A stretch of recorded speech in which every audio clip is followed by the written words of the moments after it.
A Soldier of the Legion, An Englishman's Adventures Under the French Flag in Algeria and Tonkin, by George Manington. Dedication. To the memory of my comrades who fell in the forests of Yen Thé and the jungles of Kai Kin, this work is dedicated. Preface. Sitting at the terrace of a well-known café on the main boulevard of the French capital some time ago, I happened to glance down the columns of a Parisian newspaper and was struck by a realistic account of the recent combat at El Mangor. After describing this action, a long, arduous, but successful defense of a convoy of arms and ammunition by a handful of men from the Foreign Legion against the repeated attacks of more than 1,000 fanatical Moorish horsemen, the journalist expressed his admiration for the courage and disinterested devotion of which this corps has so often given proof. The final phrase of his article can well serve as an excuse for, an introduction to, the present volume. Si quelque philosophe ouvrait un jour une chaire pour enseigner l'héroïsme et le dévouement, son cœur pourrait se tenir tout entier dans la lecture des citations obtenues pour la Légion étrangère. G.M. Hong Kong. Editor's Note. The restless spirit of adventure which prompted the author, Mr. George Manington, to enlist in the French Foreign Legion at a later date called him post-haste from London, and thus caused us, his friends, to promise to see the manuscript of A Soldier of the Legion through the press. Though well under 40 years of age, he had been a student in France and Germany, a prospective doctor in Paris, a soldier in Algeria and Tonkin, a man of commerce in Indo-China, an interpreter, traveler, and journalist in South China, besides a participator in more fleeting occupations in many lands, including Japan and the Philippines. It was in the restful periods between these various enterprises that this book was written. Malaria and kindred ailments contracted during his military service in Tonkin hampered him from time to time, and while he was recuperating in England from an attack, A Soldier of the Legion made most progress. Presently a journalistic offer came from Hong Kong, and the prospect it afforded of more adventurous missions in the remoter regions of the Far East proved irresistible. He accepted by cable, called upon us to deal with the manuscript, and within a few days was mailing further sections of the book from ports somewhere east of Suez. We have dealt as lightly as possible with the manuscript, for it is permeated with the brave and cheery spirit of the author, and beyond giving an eye to the connection of the narrative as the various sections came to hand, our duties have been light. An educated gentleman, Mr. Manington has given an insight into the unusual experiences of an Englishman in the French Foreign Legion, such as no ordinary mercenary could have done. Most of the narrative deals with Tonkin, and the fighting there against the rebels in their forest fastnesses. Incidentally, in giving an account of his friendship for the native Sergeant Doy To, the author has been able to impart to the pages of the book an Oriental atmosphere that we think will prove attractive to the reader. Acknowledgment is due to his friend M. Cézard, who is fully acquainted with the ground covered, both as a public service of France and as an accomplished artist, for the illustrations which appear in this volume. Also to General Fry and Messrs. Hachette, the author and publishers of a military work on Tonkin, for permission to reproduce the map and plans of forts in relation to the events spoken of in the description of the author's service under the Tricolore. The map was prepared by the officers of the topographical section of the French army in Tonkin, and gives a detailed outline of the country in which most of the experiences described by A Soldier of the Legion took place.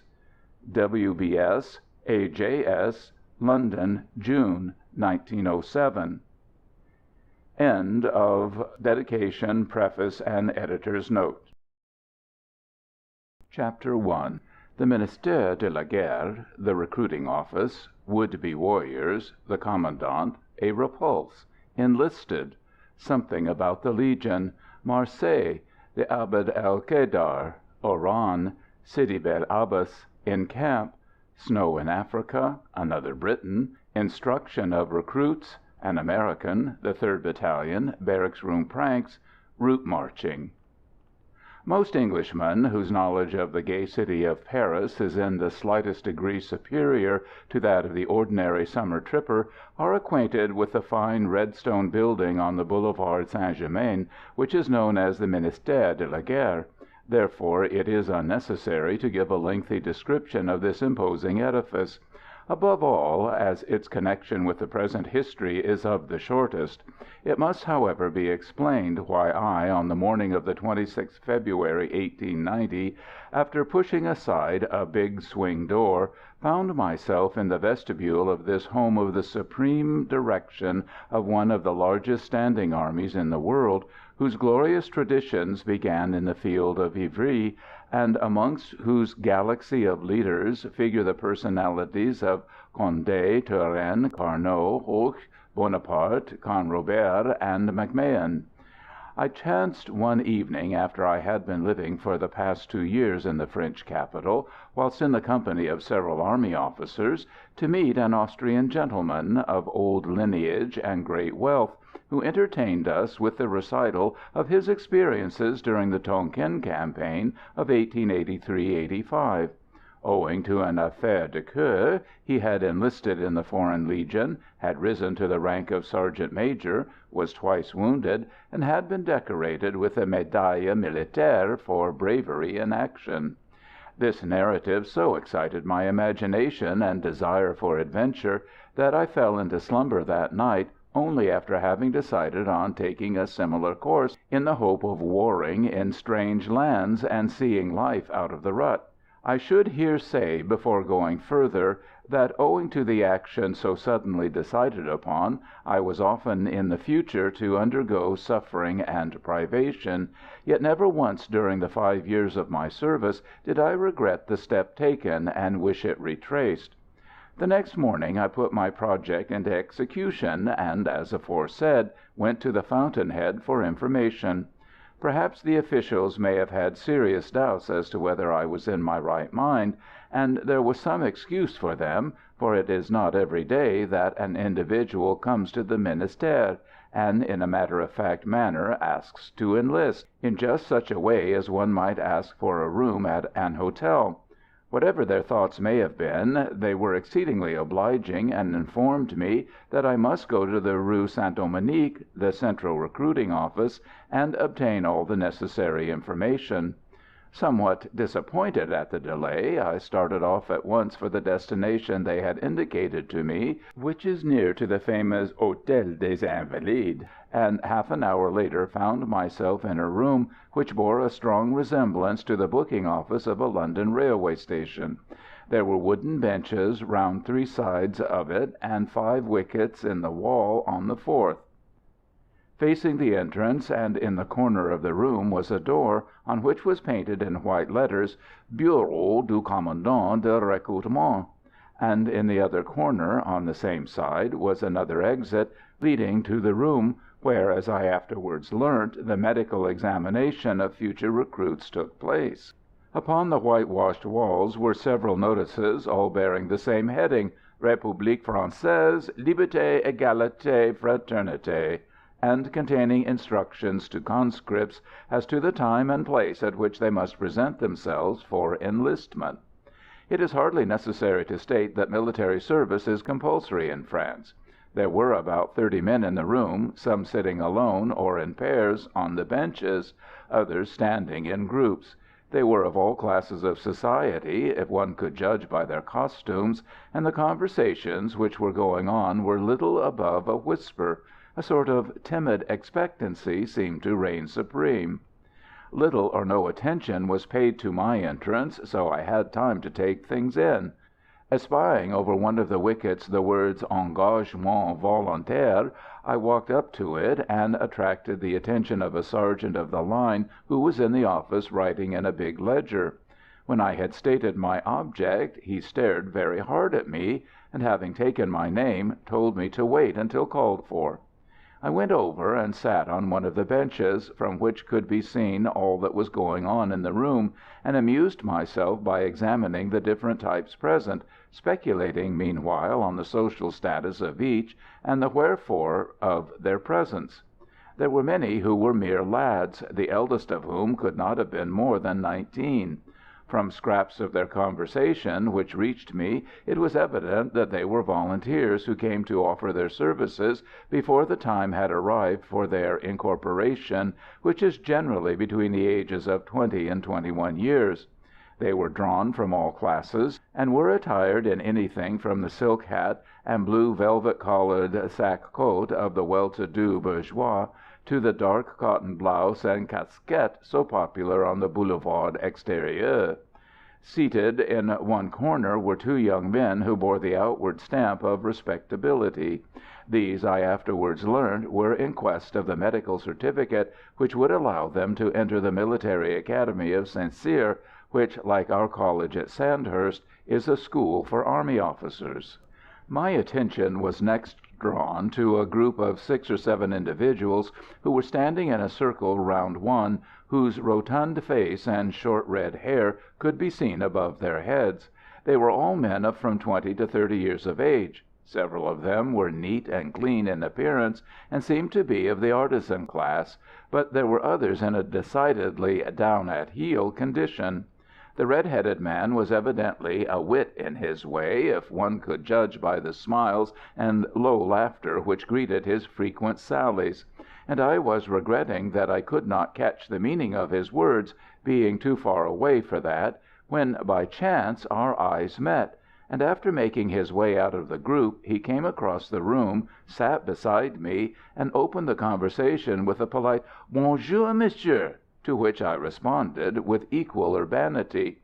"Excuse me," said my interlocutor, "but you are not a Frenchman, are you?" "No, I am an Englishman."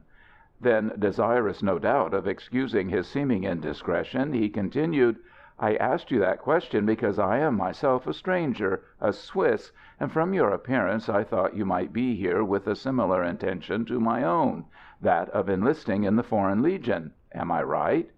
"Yes," I answered, having no reason to conceal the object of my presence there, and besides, the looks of the man rather pleased me. He was evidently a frank-speaking, good-tempered fellow, and his clean-shaven face and neat exterior indicated a certain respectability. I took him for an actor or a gentleman's valet. Knowing that I should be likely to meet and mix with all sorts and conditions of men in the road I had chosen, on taking my decision I had determined to accept things as they were without complaint, so long as the life would bring me new experiences which I could not hope to encounter in the ordinary stay-at-home humdrum existence.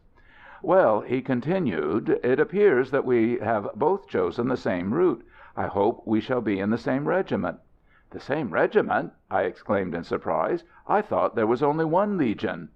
"Formerly it was so," he replied, "but that fellow over there, a German who is going to enlist for a second time, tells me that about 5 years ago the old Legion was formed into 2 corps, which go by the name of the 1st and 2nd Régiments Étrangers."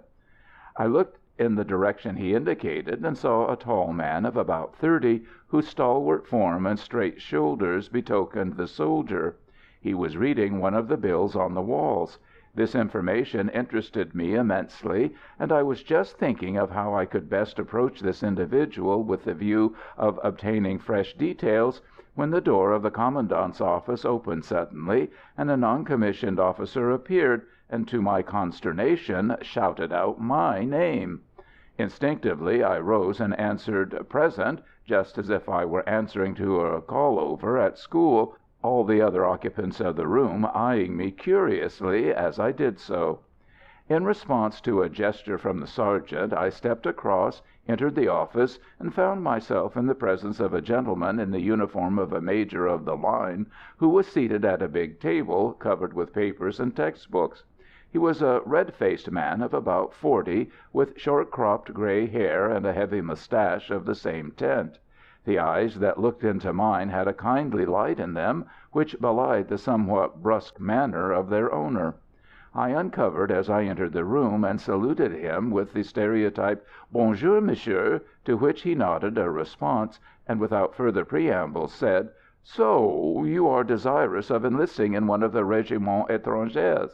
"Yes, sir," I replied. "Since when have you come to that decision?" This unexpected question rather nonplussed me, but regaining my composure, I answered with apparent coolness, "Oh, since yesterday." He smiled, and then said, to my astonishment and anger, "Eh bien, you are a fool, my friend. Ah, that hurts you, doesn't it?" I had flushed at his observation. "Sure proof that stern discipline would not suit you," he continued. Then, in a softened and more kindly tone, he rattled along so quickly that there was no chance of putting in a word. "Sacre bleu! The Legion! Why, you don't know what it is. Well, I will tell you. Hard work, hard knocks, hard discipline, and no thanks. And how does it end? Your throat cut by some thieving Arab if you have luck; if not, wounded, and then his women make sausage meat of you. In Tonkin the same sort of thing, only worse, with fever and sunstroke into the bargain. A bad business. Yes, a bad business." Then his voice took quite a paternal tone, and he continued, "You look like a gentleman. You are one, I'm sure. Mind you, I don't mean to say there are not others over there. There are many. Poor fellows. Your family, too. Think of them. Such a sudden decision. Sapristi! And all for some trifling bêtise, sans doute. A petticoat, I'll swear. Don't deny it. I have been young also. A faithless sweetheart. Pish! There are 1,000 others who would be delighted to console you. No, no. A good dinner, the Moulin Rouge, and to morrow you will be cured, sacre bleu." He laughed, and added, "Try that, and if to morrow you still feel the cravings for a military career, well, come and see me." Disappointed and somewhat resentful, for at the time I did not appreciate the kindly intention which underlay the advice he had given me, and imagined that I had been treated with undue contempt and familiarity, I replied, "To morrow I shall return, sir." He laughed again good naturedly, and said, "Well, well, we shall see," at which I bowed and left the room. The outer office was silent and deserted, for it was the luncheon hour. I was annoyed at this, having counted on obtaining more information from the other men who had come to join. However, recognizing the inutility of waiting there, I proceeded to my usual restaurant in a very disappointed state of mind, though in no way turned from my determination. At an early hour the next morning I returned to the Rue St. Dominique. The Major, my friend of the day before, received me with many deprecatory remarks concerning my persistence; but seeing that they were evidently lost on me, he carefully perused my passport, which I had been particular to bring with me, and I was passed on to the doctor for examination. "Bon pour le service," ran the verdict given, and I was then assigned on for a period of 5 years.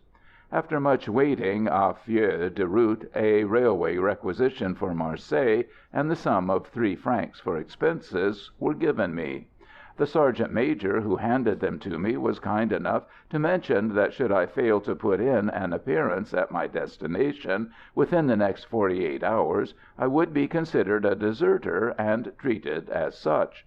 I left Paris that evening from the Gare de Lyon, and arrived at Marseilles about 24 hours afterwards.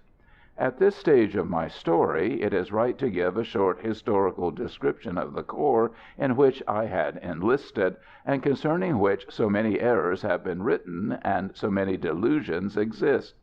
The Foreign Legion first came into existence in the early 30s of the last century. It was composed chiefly of foreign adventurers who had flocked to Algeria at the time of the French invasion of that country. Shortly after its formation it acquired a reputation for courage and recklessness which has never been allowed to die, and of which its officers and legionaries are proud to a fault. Since its creation it has served with honour and distinction in nearly every campaign undertaken by France. In Algeria, the Crimea, Mexico, Tonkin, Formosa, and Madagascar, the Legion was to the fore.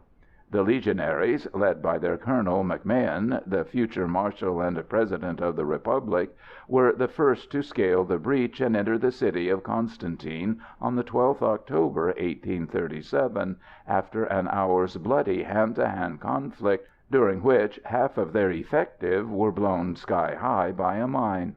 They shared the same honors with the Zouaves at the Malakoff under Canrobert, and the defense of Toan Quang (Tonkin) by 800 of this corps under Commandant Dominet, during nearly 4 months of continual sap and assault, against an army of 12,000 well-drilled Chinese troops, is one of the finest feats of arms in modern times.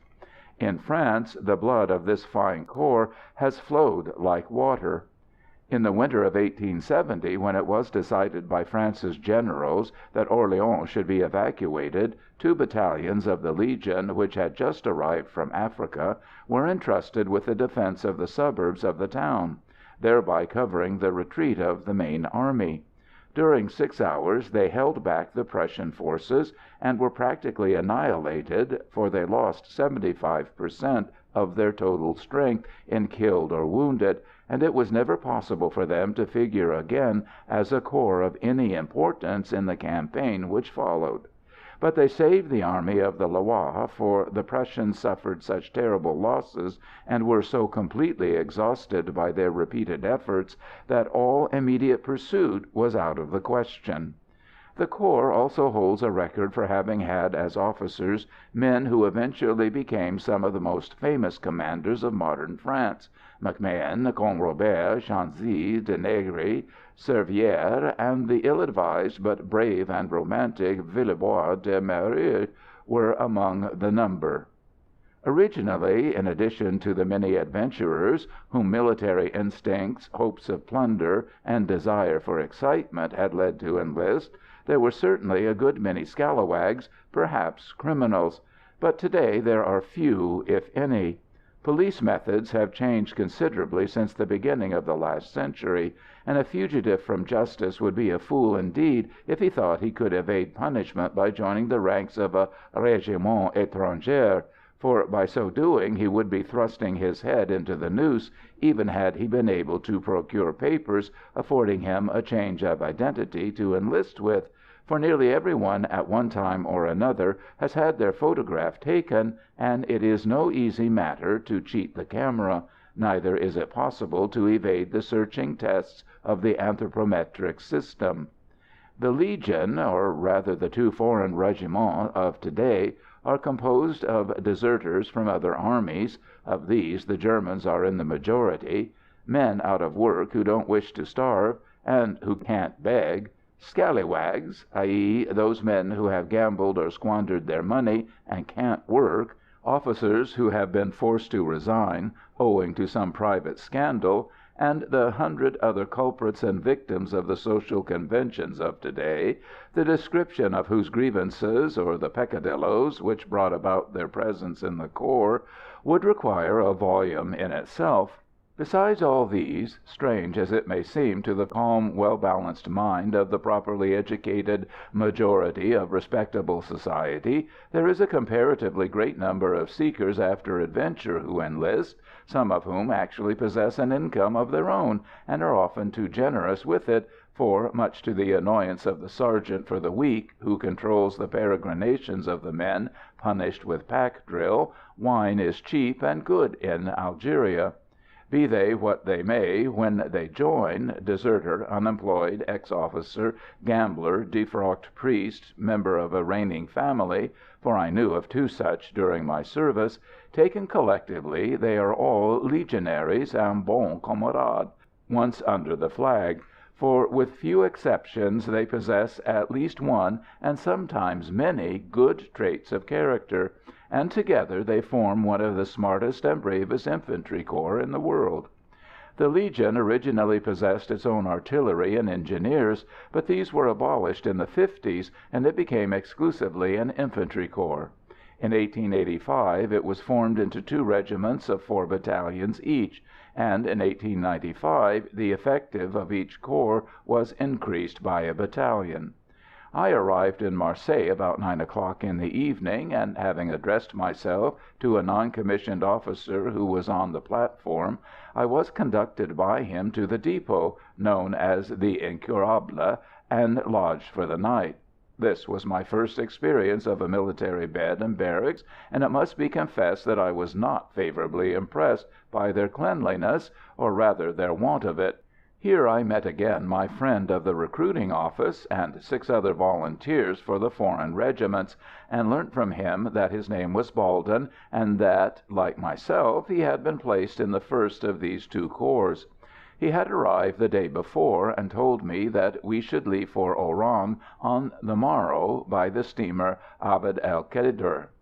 The next morning, 1st March, 1890, we awoke for the first time to the note of the bugle sounding the réveil, and after a wash and brush up in the lavatory, came back to the barrack room, where I had slept, to partake of the usual morning meal of the French soldier, a mug of sweetened black coffee and a slice of bread.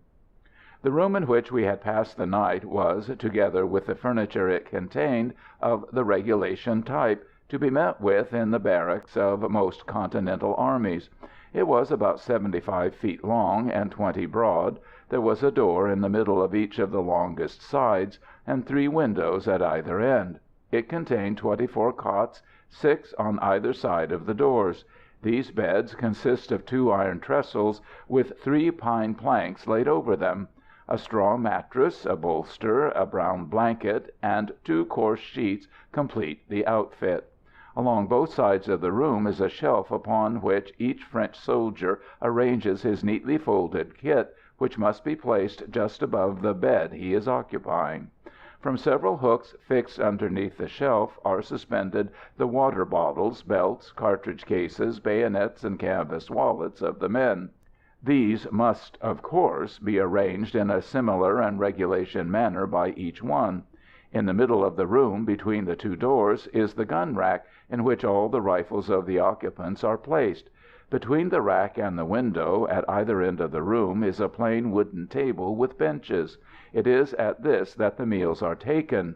Just over every cot is suspended from a nail in the edge of the shelf a card bearing the name, number, and grade of the man who occupies it. The room lodges 2 squads, each of which is under the orders of a corporal, the non-coms being responsible for the maintenance of order and cleanliness. Generally, the rooms in French barracks present a very clean and smart appearance. Such was not the case with the one we slept in at Marseilles, but this can easily be accounted for by the fact that it was used by a succession of passing recruits, who possessed no kit and no knowledge of their duties, and who occupied it for 2 or 3 days at a time, or for a night only. At 9 that morning I was detailed off by a sergeant to go with another man and fetch the meal for the room. We brought it back from the cook house in a sort of big wooden tray, with a handle at each end. The repast consisted of a loaf weighing about 1 pound and a half, the day's ration of bread, and a tin pannikin full to the brim with stewed white beans, a piece of boiled beef, and 2 boiled potatoes for each recruit. I must say that the food did not appeal to me at the time, but it was good and clean, and exercise and a healthy appetite soon made it palatable. Food in the French army varies somewhat in its composition. That is to say, lentils or rice are sometimes substituted for beans, pork or mutton for beef. But the mode of cooking was the same at each meal, and it was only on such grand occasions as the 14th July or New Year's Day that roast meat was given. This, however, only applies to the troops in France or Algeria, for those in the colonies receive a much greater variety of diet. I have heard also, since leaving the army, that considerable change has taken place in this respect, and that some of the regiments of the line are now quite famous for their menus. At 11 we were called down to the barrack yard and lined up. Here we were joined by another detachment in civilian clothes. These were recruits for the French regiments in Algeria, the Zouaves and Chasseurs d'Afrique. The roll was called, and we were afterwards marched down to the Vieux Port and embarked on the steamer before mentioned, which proceeded to sea shortly afterwards. We arrived in Oran about 6 in the evening on the following day, and were immediately conducted to the barracks, where we found a preceding detachment awaiting our arrival to proceed to the interior. Of this Algerian city I saw little or nothing on this occasion, as my stay consisted of a few hours only, and during the whole time we had to remain in the barracks. The next morning 16 of us left by an early train for the town of Sidi Bel Abbas, at which is the depot of the 1st Régiment Étranger, and we arrived at our destination about 5 o'clock in the evening.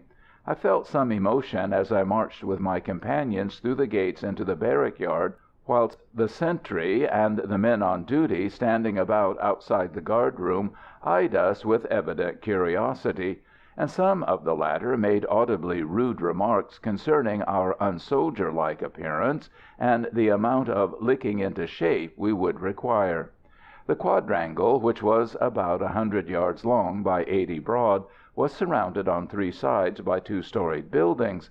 To the right and left these consisted of barrack rooms and companies' offices on each floor, but on the 3rd side, facing the gate, the building contained the infirmary, canteen, storerooms, armory, and workshops of the regiment. No sooner had we been halted than we were surrounded, but at a respectful distance, by hundreds of soldiers in all sorts of costumes, fatigue, guard, undress, and walking out order, for the non-coms who had conducted us from the station threatened with dire pains and penalties all those who should approach too close. Chaffing inquiries in every European language were thrown at us, of which I came in for a good share, as owing to my being the tallest present, I was the number 1 right-hand man of the detachment. One onlooker politely suggested that I had joined because the feeding of such a big specimen was too great an expense to my family. Unaccustomed to so much attention, I was somewhat annoyed by our reception, although outwardly preserving a cool demeanour; and I was greatly relieved when a sergeant major appeared on the scene and called up several men from the guard room to disperse the crowd. Our names were then called over, and we were conducted to a room in the barracks, where we passed the night. On the morrow we were examined by the regimental doctor and were given a regimental number. This is done for every soldier in the French army, and this number is stamped on every article of clothing and piece of kit he possesses. The same day we were conducted to the depot camp, which lies just outside the town walls, for it is here that the recruits are kept for about 6 months, until they are sufficiently drilled and disciplined to be drafted into the battalions.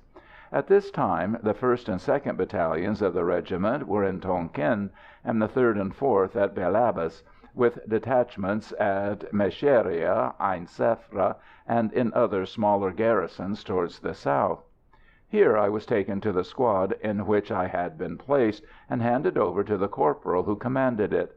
This non-com was an Alsatian, whose rough and rude exterior concealed a certain good-heartedness.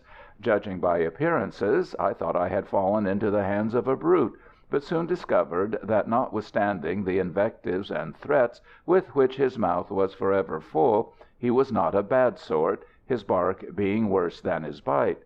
His name was Hirschler, and he came from Strasbourg. He possessed a pet grievance against the government because Prussians were allowed to enlist in the regiment, and he hated the men of this race most heartily, for which there was some excuse, his father and mother having been killed by a shell during the bombardment of his native city in 1870. He conducted me to the tent in which I was to lodge, pointed out my place, and went with me to the stores to draw a straw mattress, sleeping sack, bolster, and a blanket. This done, he showed me how to fold them up and to dispose my kit. This tent, like the others in the camp, was of the ordinary bell-shaped pattern. Round it a small trench is dug to prevent the rain from coming in. The floor is of beaten earth, and is about 6 inches higher than the ground outside of it. It usually gives shelter to 8 men. During the day the mattresses are doubled up and placed round the interior close to the flies, which are then lifted so as to secure ventilation. The blankets and sleeping sacks are folded neatly and placed on the top of the bedding. About 6 feet from the ground is a circular board, and through the center of this the pole of the tent passes, thus serving as a shelf on which the pannikins, tin cups, spoons, forks, and knives of the men are kept. Underneath this shelf are hooks on which the rifles, belts, and water bottles are hung. Each man's knapsack is placed flat on the ground to the right of his bed, and his kit, which must be well folded, is placed upon it. The inside of the tents is kept very clean and tidy, and presents quite a smart appearance. This particular one contained 7 occupants, including the corporal. The camp, which sheltered from 500 to 600 men, was situated in a grove of laurel and eucalyptus trees, and during the spring and summer it presented a very picturesque and sylvan appearance. The weather was still very cold, and my first experience of outdoor life was rather a trying one. The winter of 1890 was exceptionally severe, as may be judged by the fact that on the morning of the 9th March I awoke to find the tent I was in covered with snow, an almost unprecedented occurrence in Algeria. During the first few days of my service I, together with the last batch of recruits, was drilled in camp each day. When we had sufficiently mastered the art of forming fours, marching and halting at the word of command, we were allowed to go out with the other companies to morning exercise on the parade ground outside the main gate of the town. Sidi bel Abbes, like many French towns built in Algeria since the conquest of that country, is surrounded by a loopholed wall and ditch, with one or several gates on each side of it. I had been drilled at school, and found this of great help to me, so far as squad and section movements were concerned, but I had never handled a gun, and had rather a hard time learning the rifle and bayonet exercise, for the early mornings were very cold during the first 6 weeks, and my fingers would get so numbed that each time I touched the steel of my weapon it seemed to burn them to the bone. During the frequent intervals for rest, the recruits of each squad would run round their stacked rifles, swinging their arms the while, like the cabmen on the ranks at home, to restore the circulation, and they would keep this up until the bugle sounded the fall in again. However, when the weather became warmer and we shaped better, I rather enjoyed these 3 hours every morning, the first 2 of which were devoted to squad and section drill under the order of the non-coms, and the last one to company and battalion movements directed by the officers. At 9 a.m. we would march through the town back to camp, with the drum and fife band at our head. At 9:30 the first meal was served out. At 10 the companies assembled to hear the daily report read, and from 10:30 to 4 p.m. the time was taken up by gymnasium classes, fencing lessons, and the lectures and explanations given by the sergeants on duty of the different textbooks. The whole day of Wednesday in each week was occupied by route marching, and the afternoon of Friday by shooting on the range. The evening meal was at 4:30, and afterwards all men not on duty or the defaulters' book could go out till the retraite, which was at 8:45. Roll call was sounded at 9, and lights out at 10 p.m. The life, though somewhat hard for a recruit, is not so bad as one might imagine. Discipline is always somewhat irksome at first, but one gets used to it. Some of the non-coms were objectionable, and seemed to delight in getting the men into trouble. But they were exceptions, and I managed to keep clear of them, thanks to my efforts to do my best and a certain amount of goodwill. The corps maintained a great reputation for smartness, and a very searching kit inspection took place every Saturday afternoon. It was then that the private whose accoutrements were dirty, or whose linen was unwashed, got into serious trouble. In the barracks there were lavatories, a wash-house, bath-room, and an abundant supply of water. In the camp, a stream which ran through it served the same purpose. With a little trouble a man can keep himself and his outfit in a state of cleanliness, and it was his own fault if he did not. Much has been said concerning the iron discipline which reigns supreme in the Legion, but while serving with the corps I never suffered any real inconvenience from it, unless a punishment of 2 days to barracks can be considered of much account. It was well merited, for through sheer carelessness, or perhaps because I wanted to get out a little sooner, I forgot that I was orderly man for the day, and left all the tin platters in the room after the evening meal was finished, instead of taking them down to the cookhouse. A regiment of men is not like a girls' school, and it is impossible to maintain discipline in a corps composed, as mine was, of many hard cases, unless a certain amount of severity is used. In nearly all instances when prolonged punishment of cells and pack drill were inflicted, the offence originated through drunkenness, and the same is the truth for 9 out of every 10 cases in which court-martials were necessary. Drink is the curse of all armies, and of the French one in particular. Wine is cheap, and, what is worse, absinthe is also, and the abuse of this stimulant is responsible for most of the individual cases of military crime in Algeria. Therefore the authorities are perfectly justified in using the severest methods to restrict and discourage the use of it. About a fortnight after my arrival, I was sitting one evening in my tent, engrossed in the cleaning of my rifle, when the flap was lifted and another private came in who did not belong to my squad. He was tall, fair, wore a heavy moustache, and presented a very erect and soldier-like appearance. He came straight up to me and said in my own tongue, "You are the Englishman, are you not?" "Yes," I replied, much surprised at being thus addressed by a man I had never seen in my life before. "Who are you?" "My name is Knox," he answered. "I joined last week at Calais. I am English too, or rather Scotch," he added with a laugh. "Having heard of you from some fellows in my tent, I have come over to look you up." Really pleased to meet another Briton, I proposed an adjournment to the canteen, where we could talk at our ease. He acquiesced, and I proceeded to put the breech bolt of my rifle together again. As I was doing so, he picked up my gun, and after squinting down the barrel to see if it were clean, buckled the leather sling on again, for I had taken it off before starting operations, as one is instructed to do. He manipulated the weapon in such a know-all-about-it manner that I could not help observing, "This is not the first time you've handled a rifle, Knox." "You are right," he replied with a smile. "I was 6 years in the British Army." He handed me my gun, which, after adjusting the breech bolt, I hung up on its hook. We then went over to the little wooden canteen, and over a pint of Algerian wine we exchanged confidences.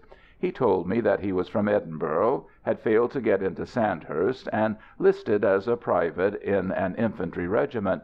He served in India with his corps, rose to the rank of sergeant, and was broken after a drunk, was again promoted, and was in charge of a military telegraph station in Burma during the last campaign. Tired of the service, he had bought out and returned to Scotland. Once home, he had gone on a series of busts which had so disgusted his people that they had refused to come to his aid when he had run through all he possessed. Almost devoid of resources, and having heard of the Legion, he went over to Calais and enlisted. He told me that he had the firm intention of turning over a new leaf, and of doing his utmost to obtain a commission in his new corps, and I have no doubt, considering his previous experience, that he would have succeeded. Unfortunately, his career was cut short in a most untoward manner, much to my grief, an account of which is given in its proper place in this narrative. Knox and I soon became fast friends. His knowledge of the calling was a great aid to me, and he was always glad to help by giving me tips, which, small though they might seem, were of great assistance, and often kept me from getting into trouble. On evenings and Sundays we passed all our spare time together, going for walks in the town or outside of it.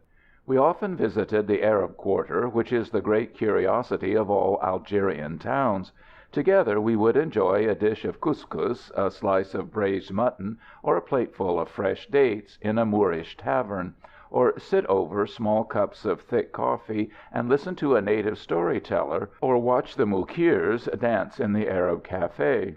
On Sundays we went further afield and took long walks through the vineyards, during which we would talk of home and our people, and speculate on what they might be doing. When the warm weather had set in, we would go out a few miles, on the road to Ain Sefra and the desert, to a cluster of big olive trees, our favorite spot. We would lie down on the grass in the shade and talk over our chances of seeing active service, either in Tonkin or on the frontier of Morocco, until, tired of doing so, we would lapse into silence, and, stretched flat on our backs, stare up at the patches of light blue sky visible between the green foliage, or at the ascending smoke of our cigarettes as it faded into space.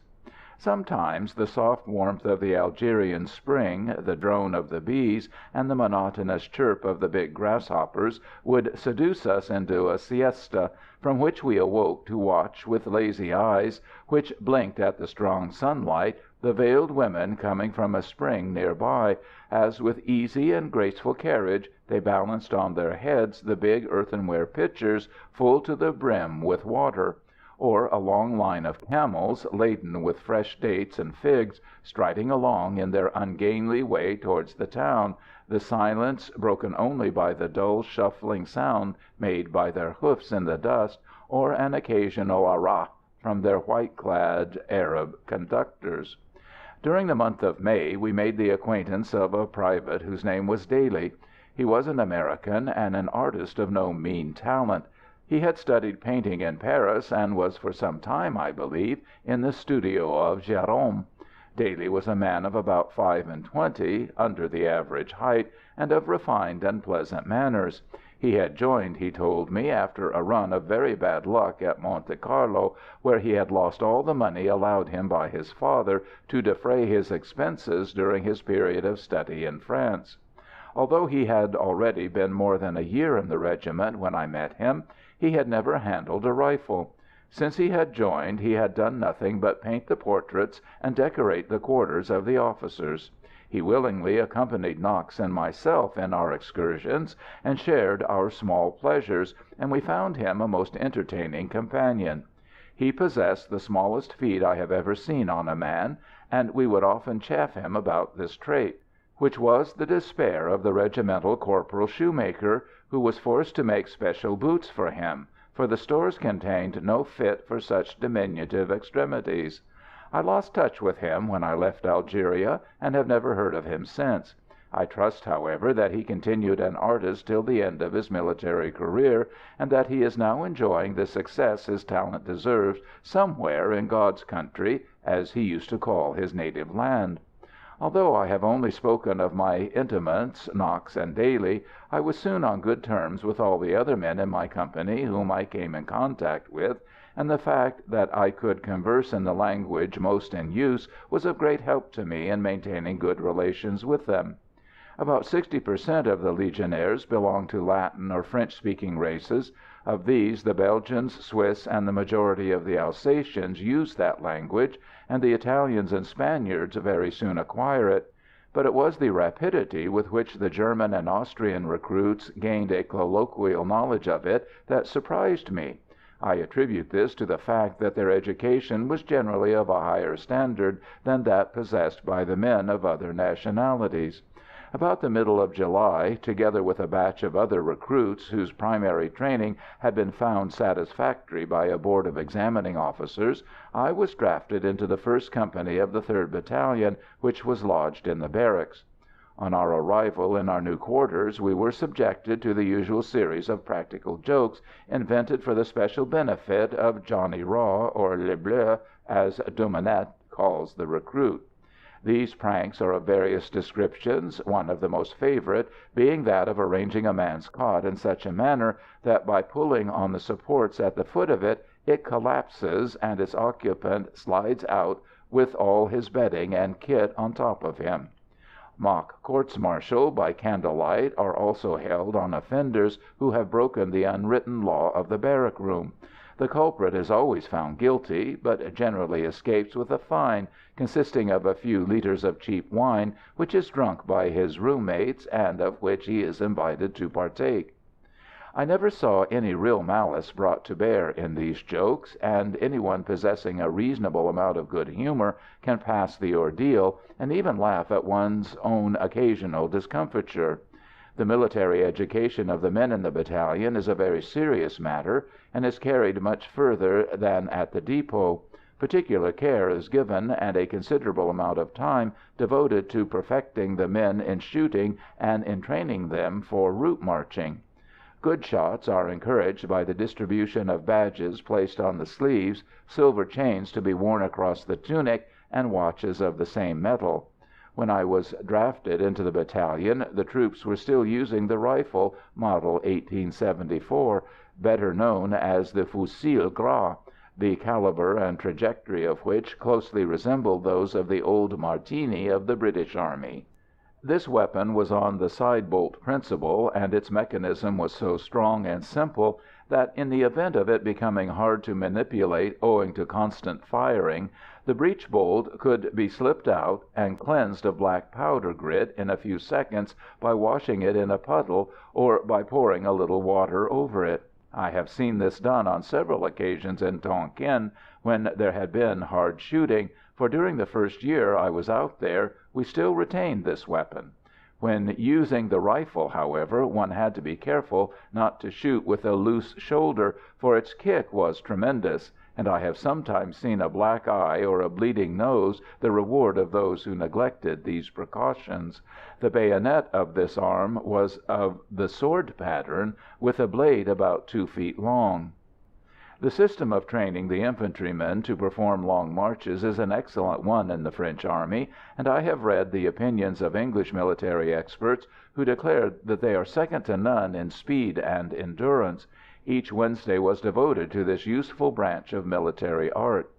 The recruits start on their first march with their rifle and sidearms only, and cover a distance of about 20 kilometers, that is, about 12½ miles.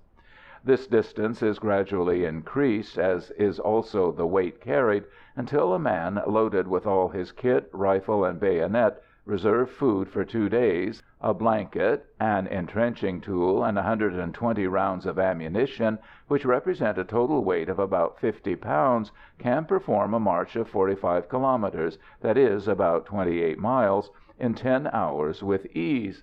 This space of time includes a rest of 10 minutes in each hour whilst marching, and a halt of 1 hour for a meal. Deducting the time lost during the halts, the average speed is about 3½ miles an hour.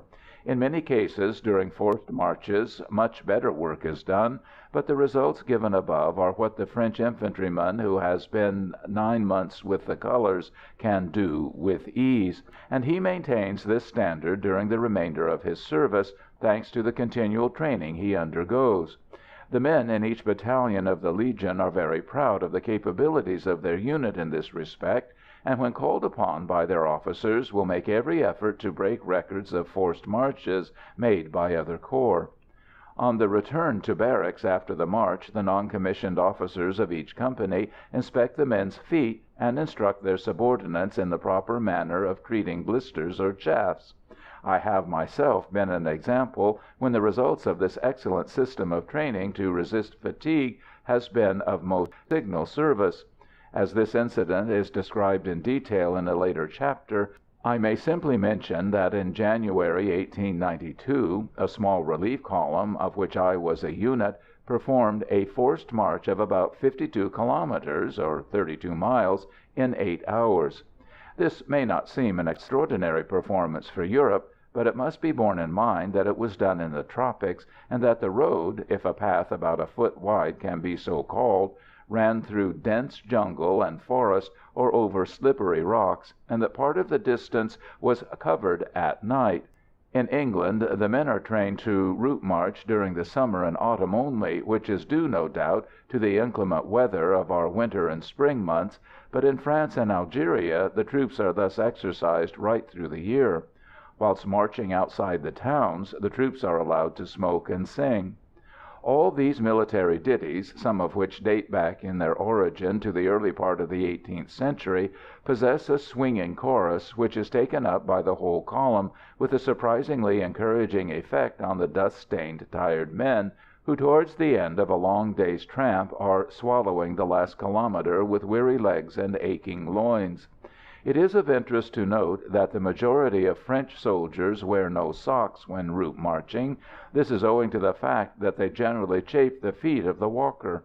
Some of the men wrap their feet in a triangular piece of linen which they call a chaussette russe, but in most cases nothing at all is worn inside the boot. Personally, I have found the last system the best, conducive to comfort when a long distance has been covered, but care must be taken that the boots worn fit well at the heel, ankle, and instep, so that the foot does not slip about in them. They should be broad across the toes and about half an inch longer than the foot itself, and most important of all, should be so well greased that the leather of the uppers is as supple as India rubber. Tallow is as good as anything for this purpose, but in Tonkin I found castor oil, which is cheap and plentiful in the colony, a most excellent substitute. End of Chapter 1. Chapter 2. General inspection, the band of the Legion, the caporal sapeur, off to the manoeuvres, a near thing, convalescence, Arzu, amateur theatricals, Bel Abbes again, volunteers for Tonkin, Oran again, a good send-off, the troop ship Benoit, life on board, the Padre, Saigon, a long bay.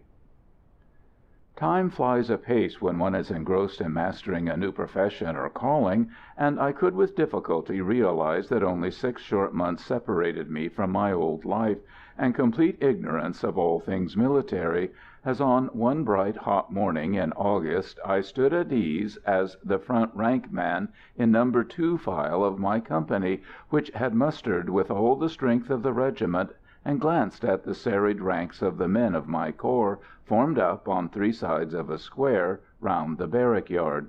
In the centre of this hollow square of men was the band of the regiment and the detachment of sappers.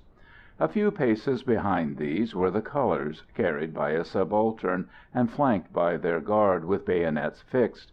In front of the band, and facing the barracks gates, which were in the centre and open side of the square, was Colonel Barbery, our commanding officer, mounted on a white Arab stallion with streaming mane and tail.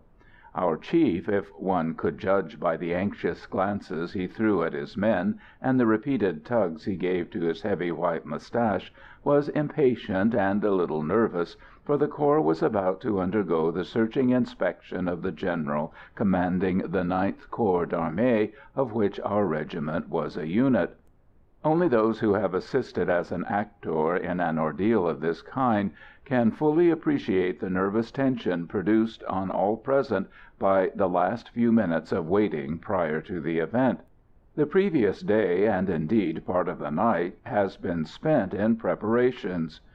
"Troops to be paraded in full campaign order," so ran the general command, and in consequence there were stores and ammunition to be served out, in addition to the ordinary work which devolves on the private and his superiors previous to a big review.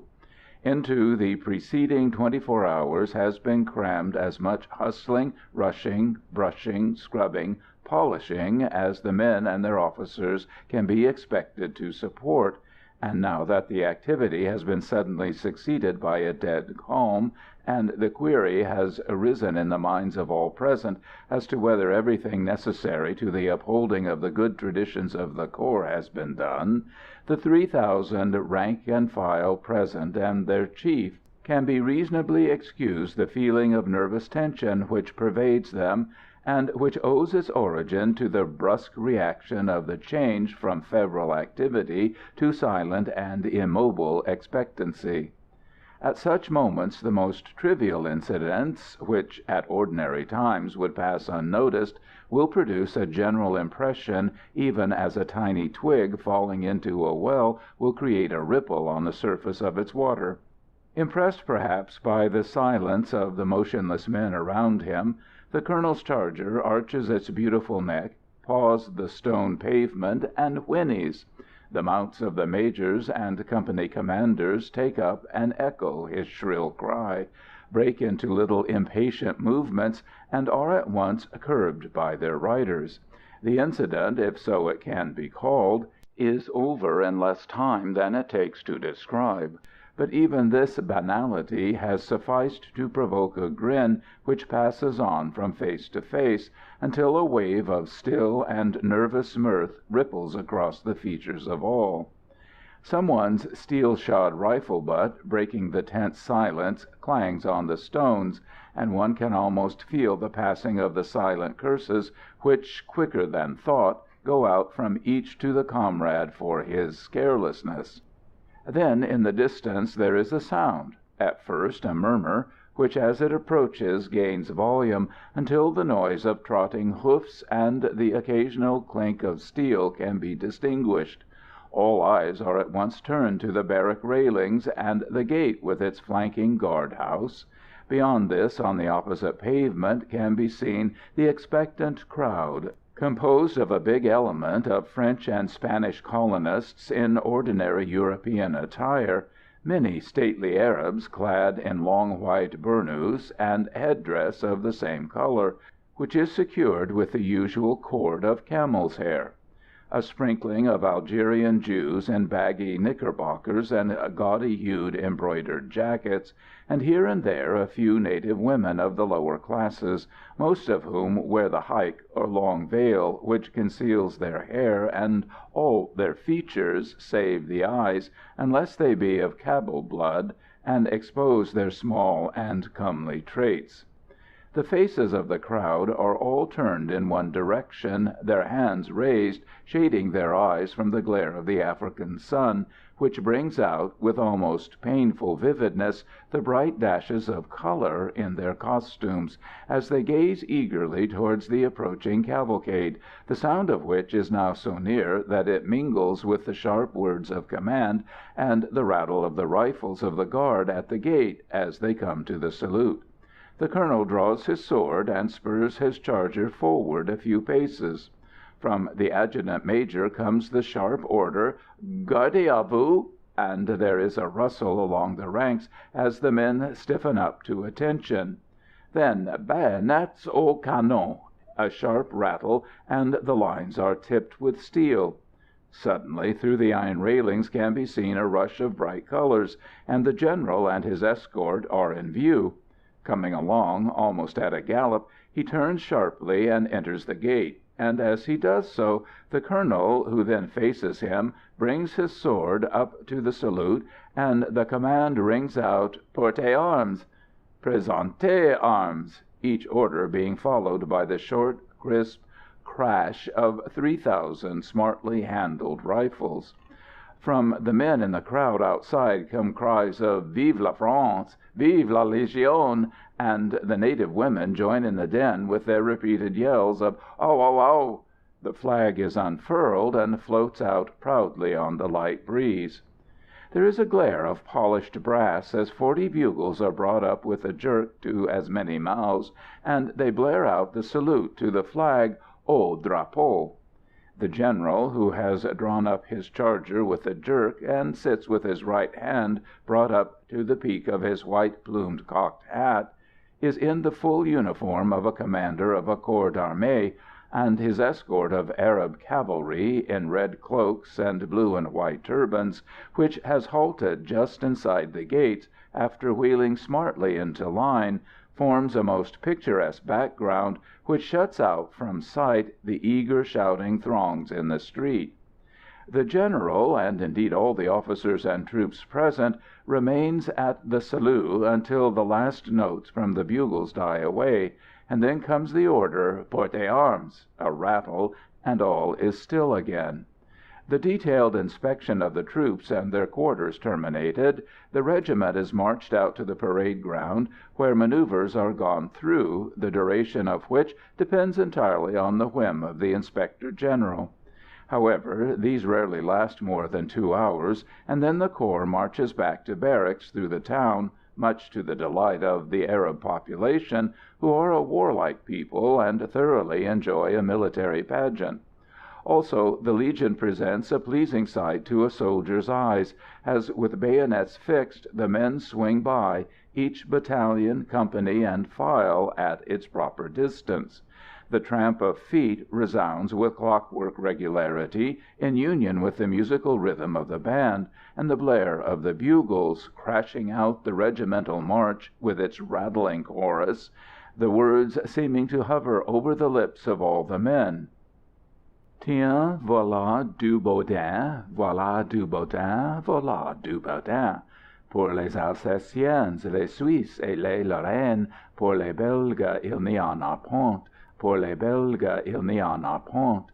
Car ce sont des rires aux flancs. Pour les Belges, il n'y en a point. Pour les Belges, il n'y en a point.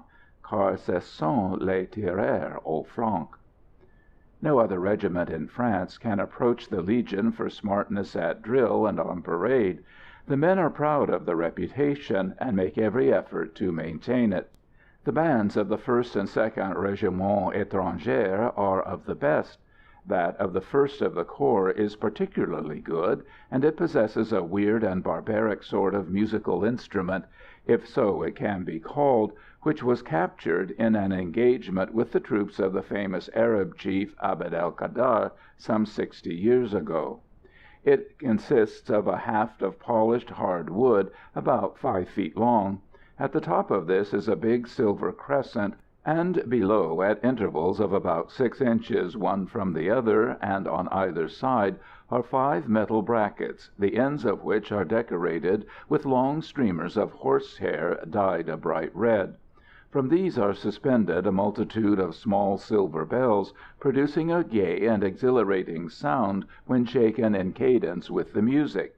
When the regiment is on the march, the detachment of sappers is several paces ahead of the band. Like their confrères in their own army, these men carry axes, spades, and saws, the original idea of their presence there being, I suppose, that they might clear the route for the troops behind. However, taking into consideration the existing railways and good roads of today, one may safely conclude that their presence in modern infantry corps is due rather to a respect for tradition than to actual utility. The corporal who was in command of the sappers at the time I am writing of was the biggest man in the regiment. He was 6 feet 4 and broad in proportion. He was of Belgian nationality and called Mertens, and was the hero of an episode of which all the regiment was justly proud. This incident took place at the capture of the fortified town of Santé in Tonkin on the 16th December, 1883, which place was defended at the time by Prince Hong Kevu, governor of the province, with about 20,000 troops, composed principally of Chinese black flag braves. When the fire from the French gunboats and field artillery had made a breach in the thick walls of the city, Admiral Courbet, who was in command of the expedition, launched a battalion of Arab light infantry, tirailleurs Algériens, against the position. Notwithstanding the fact that these men were seasoned troops and born fighters, they were beaten back with severe loss, which speaks much for the desperate resistance offered by the Chinese garrison, some of whom were daring enough to dart out through the gap in the walls and decapitate the dead and wounded left in the track of the retreating column. The bleeding heads, placed atop of bamboo poles, were planted on the crest of the ramparts amid the shrill, triumphant yells of the Celestials. The Arabs, reformed and stiffened by 2 companies of French Marines, rushed once more to the assault, but with no more success, and indeed with greater loss than the first time. Now the white-faced, gory-necked heads of some of the French Marines balanced side by side with the dusky, bleeding features of their African comrades. The Chinese, howling drunk with success and heedless of the fire from the French artillery, which was covering the retreat, stood on the wall to yell defiance and invective at their enemy. Indeed, so greatly was the garrison encouraged that a sortie was made which threatened to develop into a strong attack on the flanks of the expeditionary force. The Admiral then played his last and trump card, and a battalion of the Legion, which till now had formed part of the reserve, rushed at the breach with the band playing and colours flying. These troops advanced at the pas de charge, and were met by a terrible fire. Many fell, but they were not to be denied. In a few minutes the first ranks reached the edge of the ditch, and leaping down on the slope of debris formed by the stones and earth detached by the cannonade, they scrambled up to the breach, tore away the bamboo palisade, rushed, or were pushed, through it, and gained the crest. The Legionaries suffered fearful loss, and it is to be feared that, excited by this and the cruel murder of their wounded comrades, they gave little mercy to those who opposed them. Among the first to gain a footing in the places were a subaltern bearer of the colours and big Mertens. The first was immediately shot dead, whereupon the sapper seized the flag and, rushing to the ramparts, stood on them in view of the whole army. Waving the bullet-torn, powder-stained tricolore above his head, he shouted, "Vive la Belgique! Vive la Légion!" There was something grimly comical, but truly typical, in the conduct of this mercenary, who, forgetting the country for which he was fighting, and after just risking death 100 times, coupled in his shout of triumph the name of his motherland and that of the corps to which he belonged. Mertens received the Médaille Militaire for his bravery, and it is reported that Admiral Courbet, when complimenting him on the courage he had shown, said, "And you would have had the Legion of Honor had you cried 'Vive la France!'" This last, however, is probably a soldier's yarn. With September came the manoeuvres which were held in the south of the province of Oran, and along the Morocco border towards the Tuat and the Figuig oases. My battalion went by train as far as Mecheria, where the column was concentrated. From this point we proceeded afoot to Ain Sefra, and thence south along the caravan routes into the desert. It was terribly hard work marching through the sand under the scorching African sun, laden as we were with all our kit. South of Ain Sefra there is little or no vegetation, save at an occasional oasis. The landscape consists of stretches of sand hillocks, with here and there patches of mimosa and alpha grass, the monotony being broken only at rare intervals by the brown tents of an Arab encampment. Fuel was so scarce that it was necessary to burn dry camel dung for cooking purposes.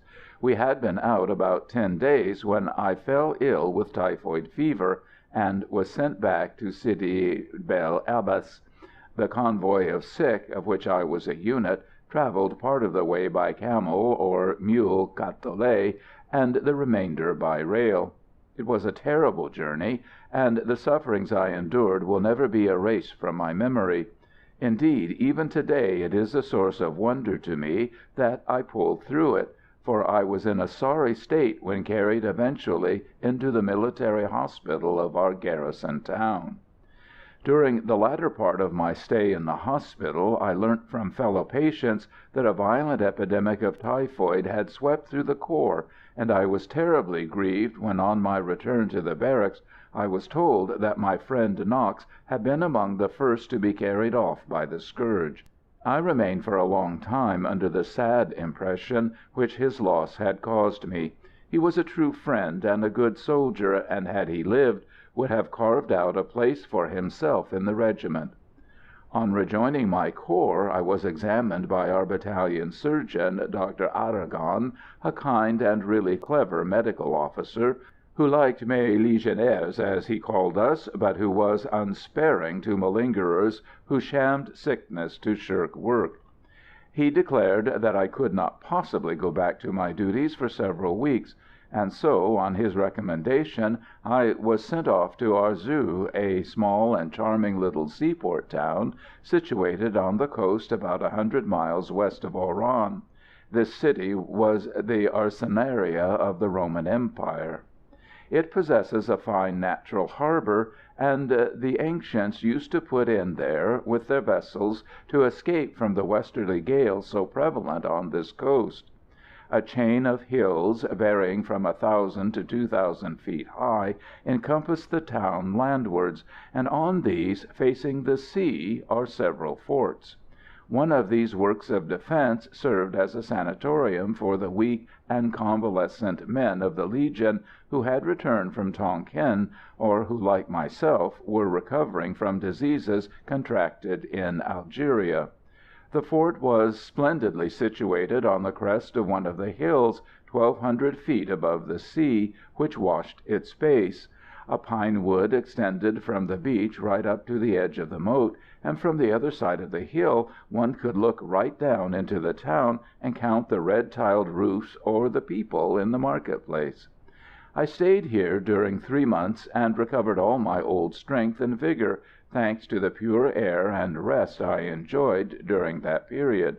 My time there passed swiftly and pleasantly, for we were at liberty to go for many long walks, and indulge in as much sea-bathing as we liked. There was also a small theatre fitted up in one of the casemates.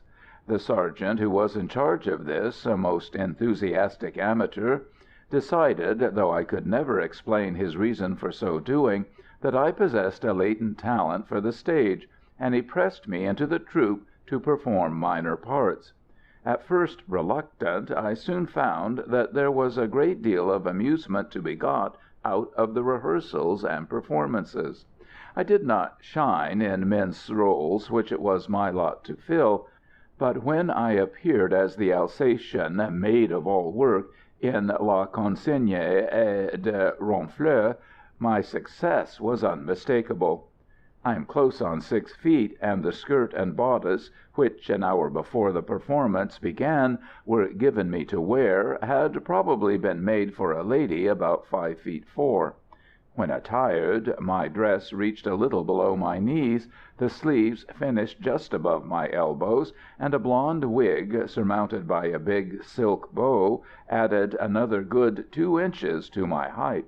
If I can judge by the screams of laughter and thunderous applause which greeted my appearance each time I went on, and by the hilarity of my fellow actors, who sometimes failed to preserve their gravity when I gave them the cue, I ought to consider that I made a palpable hit in a feminine part. When I had been 2 months at Arzew, I felt so much better that I applied to the garrison doctor for permission to return to my corps, and after a medical examination was authorized to do so. I arrived at my former quarters at Bel Abbes on the 20th January, 1891. A fortnight after my return, an official announcement was made that a detachment of 500 men, relief for the companies in Tonkin, would shortly be sent east, and that those desiring to volunteer should send in their names. The conditions required were good conduct, 9 months' previous service, and a satisfactory examination by the doctors. It is needless to state that I applied at once, and my jubilation was great when, a month later, I was informed by my sergeant major that I had been accepted. On the morning of 2nd March, attired in our colonial service kit, we marched out of barracks to the station, escorted by the remainder of the regiment in review order. The colonel and his staff, the band, and the colours were formed up on the platform. Our chief addressed a few well-chosen words to the detachment, wishing us a safe return, stating that he was confident that we would do our best at all times, and under all conditions, to maintain the splendid reputation of the corps. Then, as our train slid slowly out of the station, the band struck up the Marseillaise, the troops presented arms, and the colours were lowered. Our colonel and his staff stood at the salute as we rolled by, and our comrades sent off cheer after cheer, to which we replied to the best of our ability. It was destined that I should not return as a legionary to the headquarters of the regiment, but the enthusiastic send-off given by the corps to our detachment will never fade from my memory. We stayed in Oran 5 days, awaiting the arrival of the trooper. Here we met with the most cordial hospitality from the regiment of Zouaves, which garrisoned the town, and in whose barracks we were quartered, and the popularity of our corps was clearly demonstrated by the repeated gifts of tobacco, pipes, books, and games of all kinds, which were made to us by civilians, and were destined to solace the tediousness of the long journey we were about to take. Oran is too well known to the English tourist of today for it to be necessary to describe at length this picturesque old city, which in its history and situation resembles Algiers. Both were formerly the strongholds of the Moorish pirates who swept the Mediterranean during several centuries. The whitewashed, red-tiled houses rise terrace above terrace in the form of a crescent from the sea, and a heavy fortress palace known as the Kasbah, formerly the residence of the Bey, dominates the city and seems to hold it in submission. On the 8th March, accompanied by an armed piquet and the band of Zouaves, we marched down to the quay and embarked on the Benoît, a government transport of about 5,000 tons register, which sailed the same day. Besides our own detachment, there were about 600 men, reliefs for the Infanterie de Marine and batteries in Tonkin, and 150 battery mules. Fortunately for the French soldier of today, the Republic no longer undertakes the transport of her troops overseas, and these operations are confided to private firms who own big steamers specially fitted out for the trade.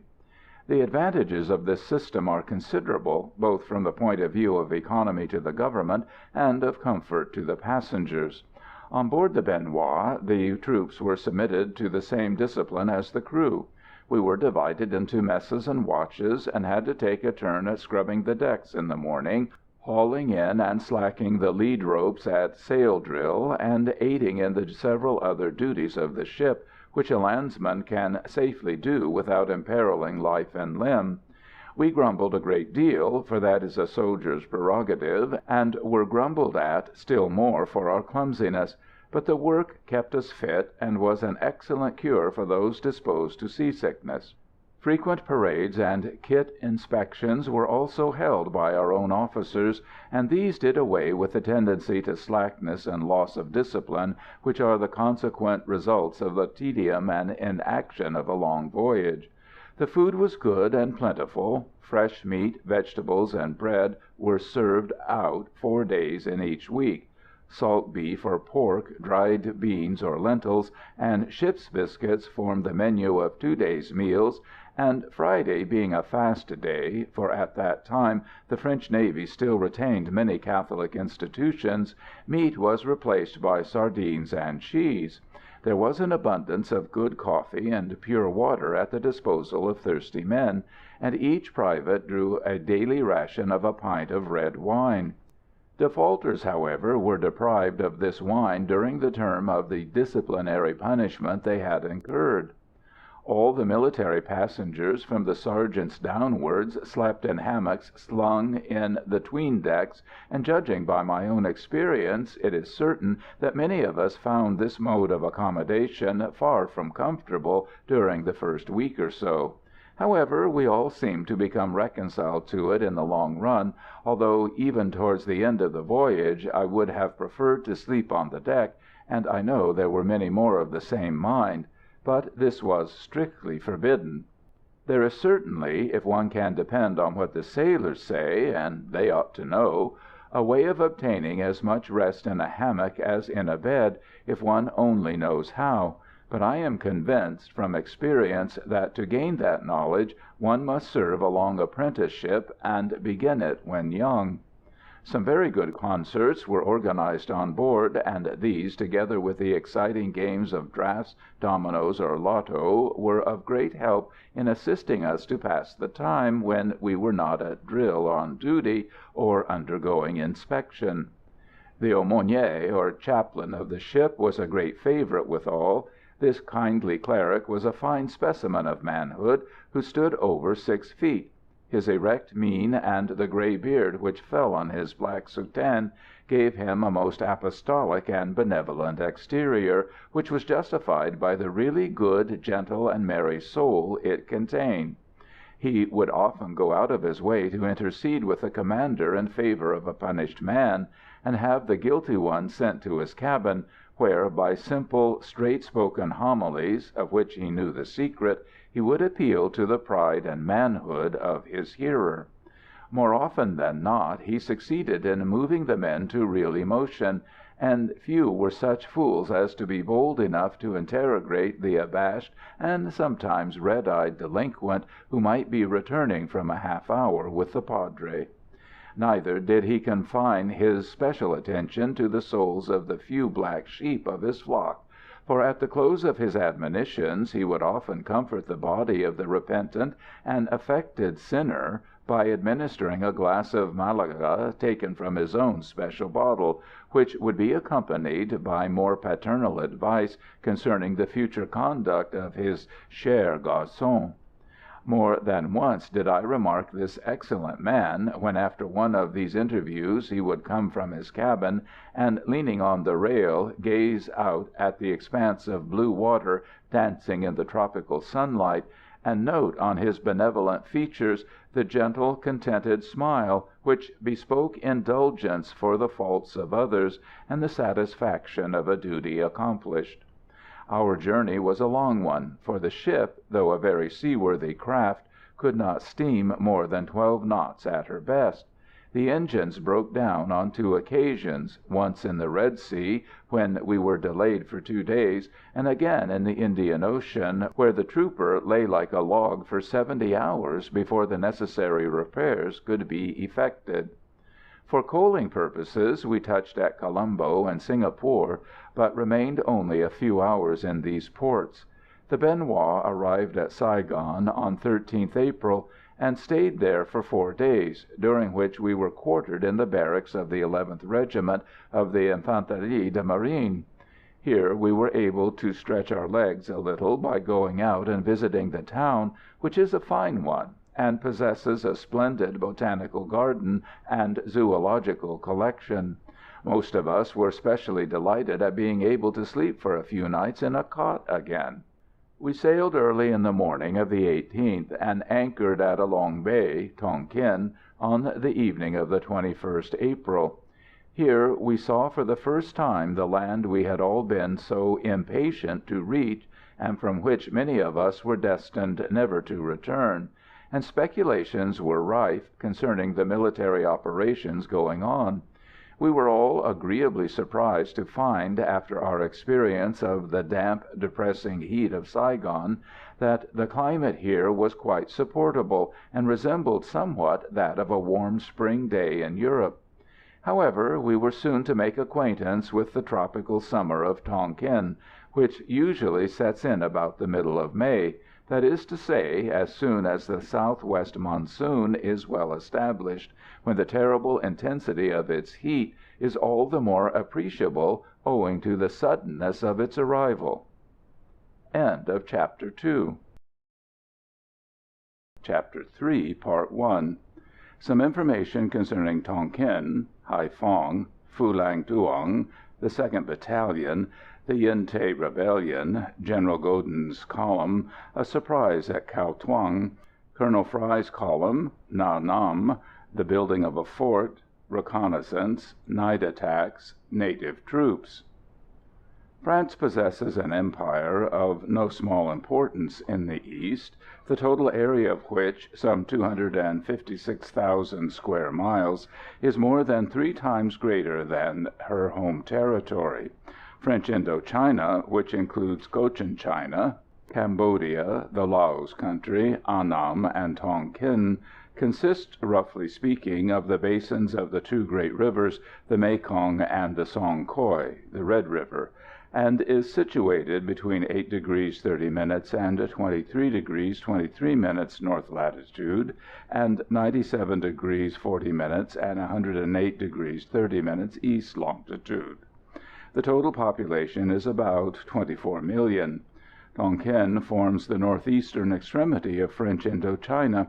It is bounded on the north by the Chinese provinces of Yunnan and Guangxi, on the west by the Laos provinces, on the south by Annam and the Gulf of Tonkin, and on the east by the Chinese province of Guangdong. Its total area is about 35,000 square miles, and it contains a population of over 12 million. Near the sea, the country consists of a rich alluvial plain intersected by numerous waterways, the principal one being the Red River, which rises in Yunnan and empties itself into the Gulf of Tonkin. From about 100 miles inland the ground rises gradually, and the whole country breaks up into a confusing jumble of hills and rocky pinnacles, which, as one proceeds further north and east, become mountain ranges, some of the peaks on the Tonkin-Yunnan frontier attaining a height of about 9,700 feet. Along the Guangxi frontier there are also altitudes of some importance. Attached to the great mountain chains of North and Middle Tonkin, there are numerous series of lesser heights, which diminish as they come toward the south. The hills are covered with a dense grass higher than a man's shoulders, the mountains with thick, impenetrable forests. The rich alluvial plain, or delta, which extends from the sea, is densely populated and produces yearly 2 very important rice crops.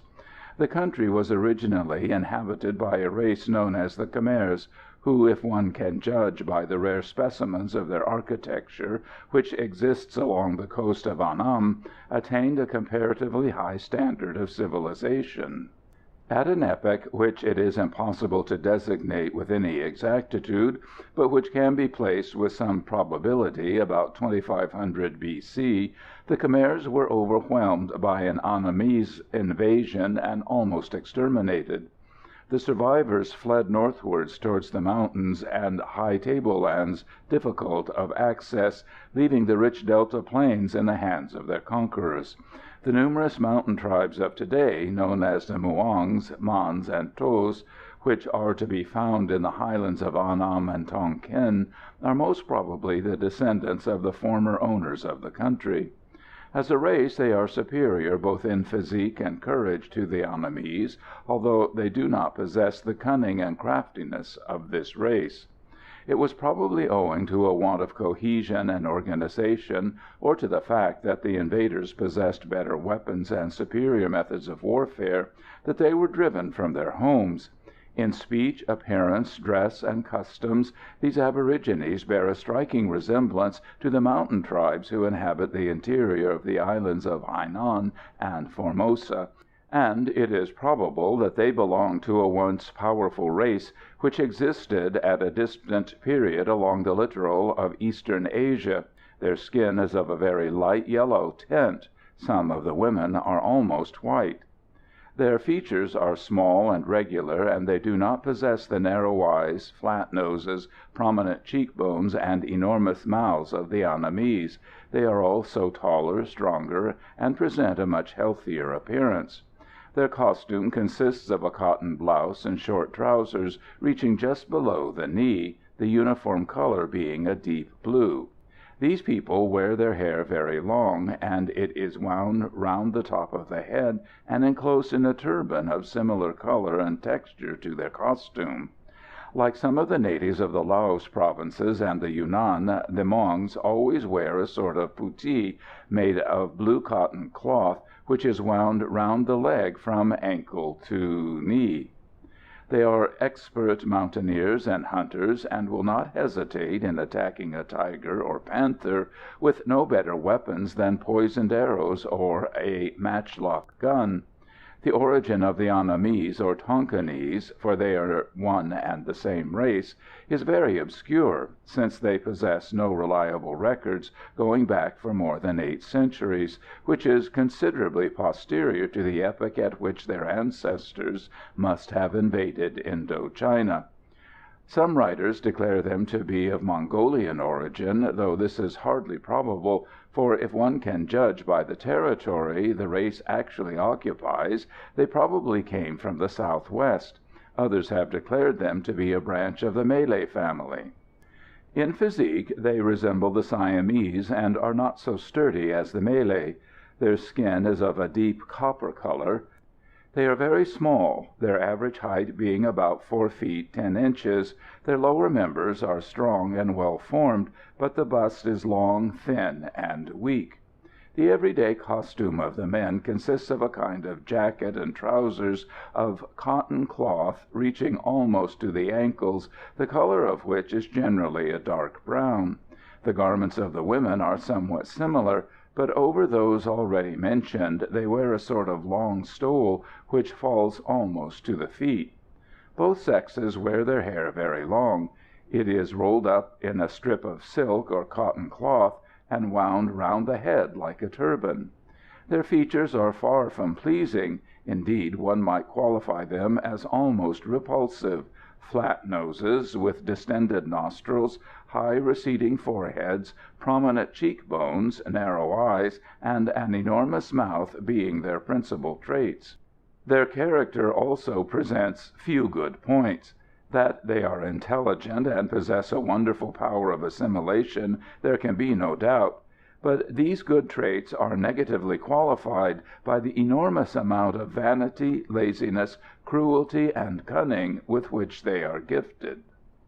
Buddhism and ancestor worship form the base of their religion, which is as strongly impregnated with Chinese ideas as is their language with words of the same origin, this being the natural result of their conquest by that race in the year 116 B.C., from which epoch to the arrival of the French, the kingdom of Tonkin formed a fief of the Celestial Empire. The influence of France in Indochina dates back to 1585, when a Jesuit father, Georges de la Motte, established several missions, homes, and schools at different points in the Mekong Delta. Owing to the activity of the French fathers, the influence of that country increased enormously, and in November 1787, thanks to Bishop Pignot de Baïne, who was at that time the trusted friend and counselor of the Emperor Jialong at Hué, a treaty was signed at Versailles by Louis XVI and Candus, son of the above-mentioned sovereign.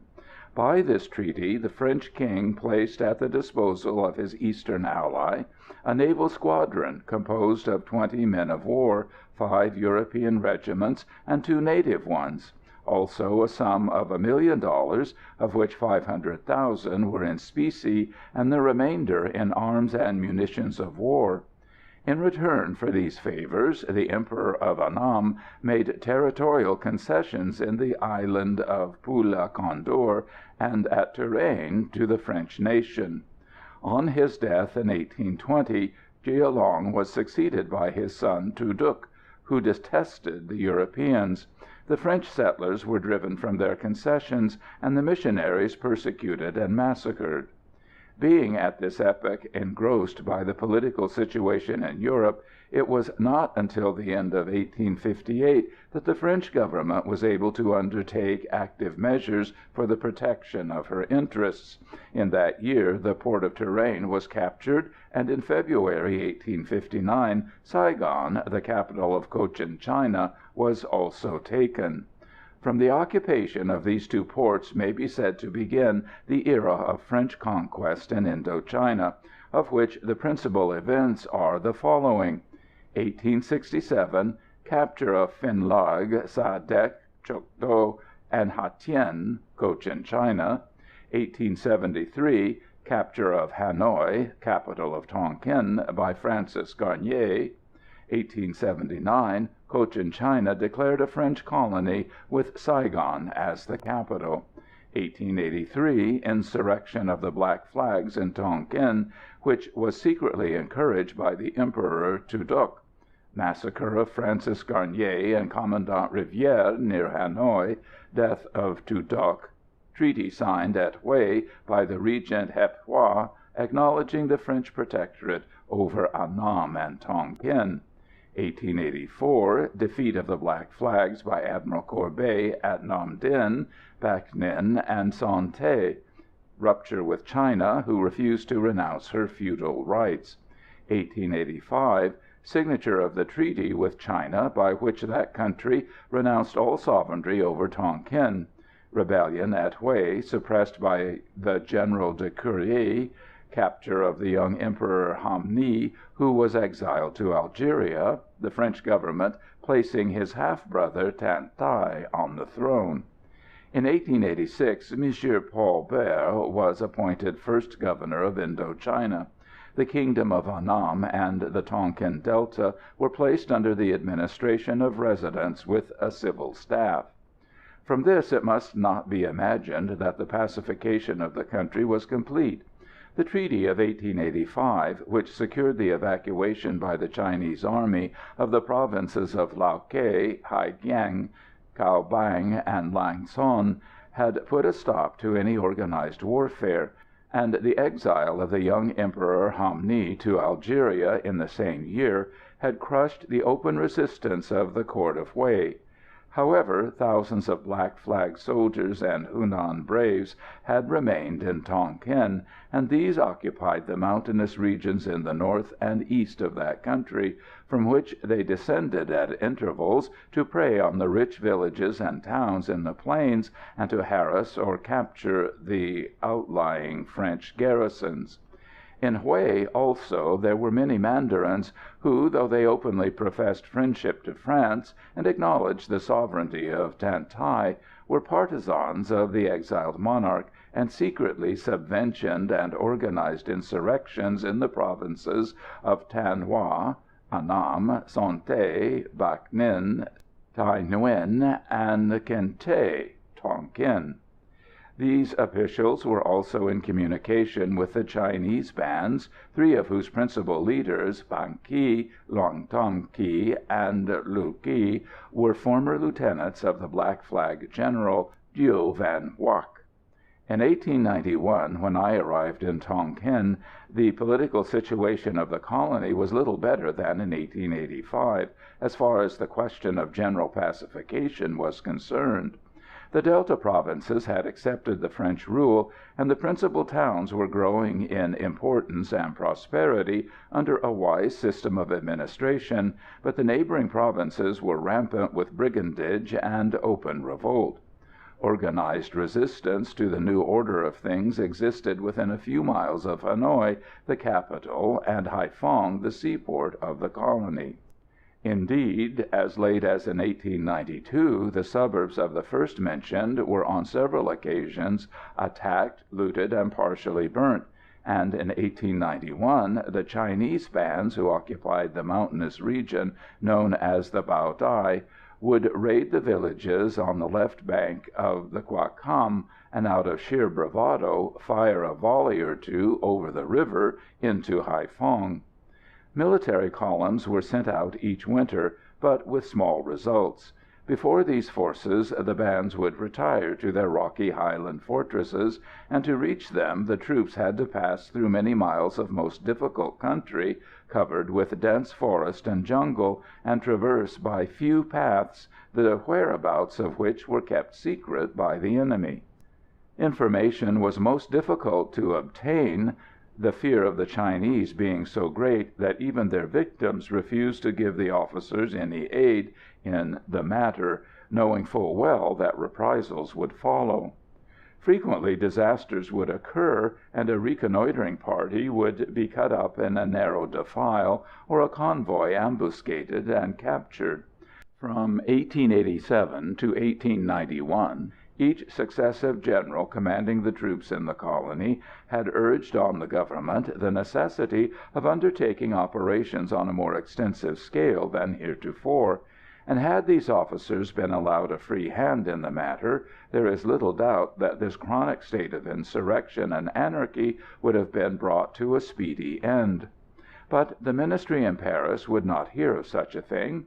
In France, the mere mention of the word Tonkin raised a babel of excited recriminations. The public would have none of it. In 1883, '84, and 1885, nearly 15,000 of the flower of the French army had perished of disease or had been slain by a merciless enemy. The expedition had cost hundreds of millions of francs, and the large army of soldiers it was still necessary to maintain in the colony was of great expense each year to the metropolis. The majority of Frenchmen who had never at any time possessed serious cravings for a colonial empire were tired of the whole business. Right up to 1890 it was seriously debated in the Chamber, on different occasions, whether it would not be better to abandon this new colony. Fortunately for France, she retained her rich prize. The Tonkin question had caused a hecatomb of ministries. Jules Ferry, France's greatest politician since Gambetta, owed his downfall to General de Négri's reverse at Caylus and the subsequent retreat of the army from Lang Son. Notwithstanding his undoubted talents, he was never able to recover his former influence in state affairs. In 1885 the excited Parisian mob would have torn him to pieces had he fallen into their hands.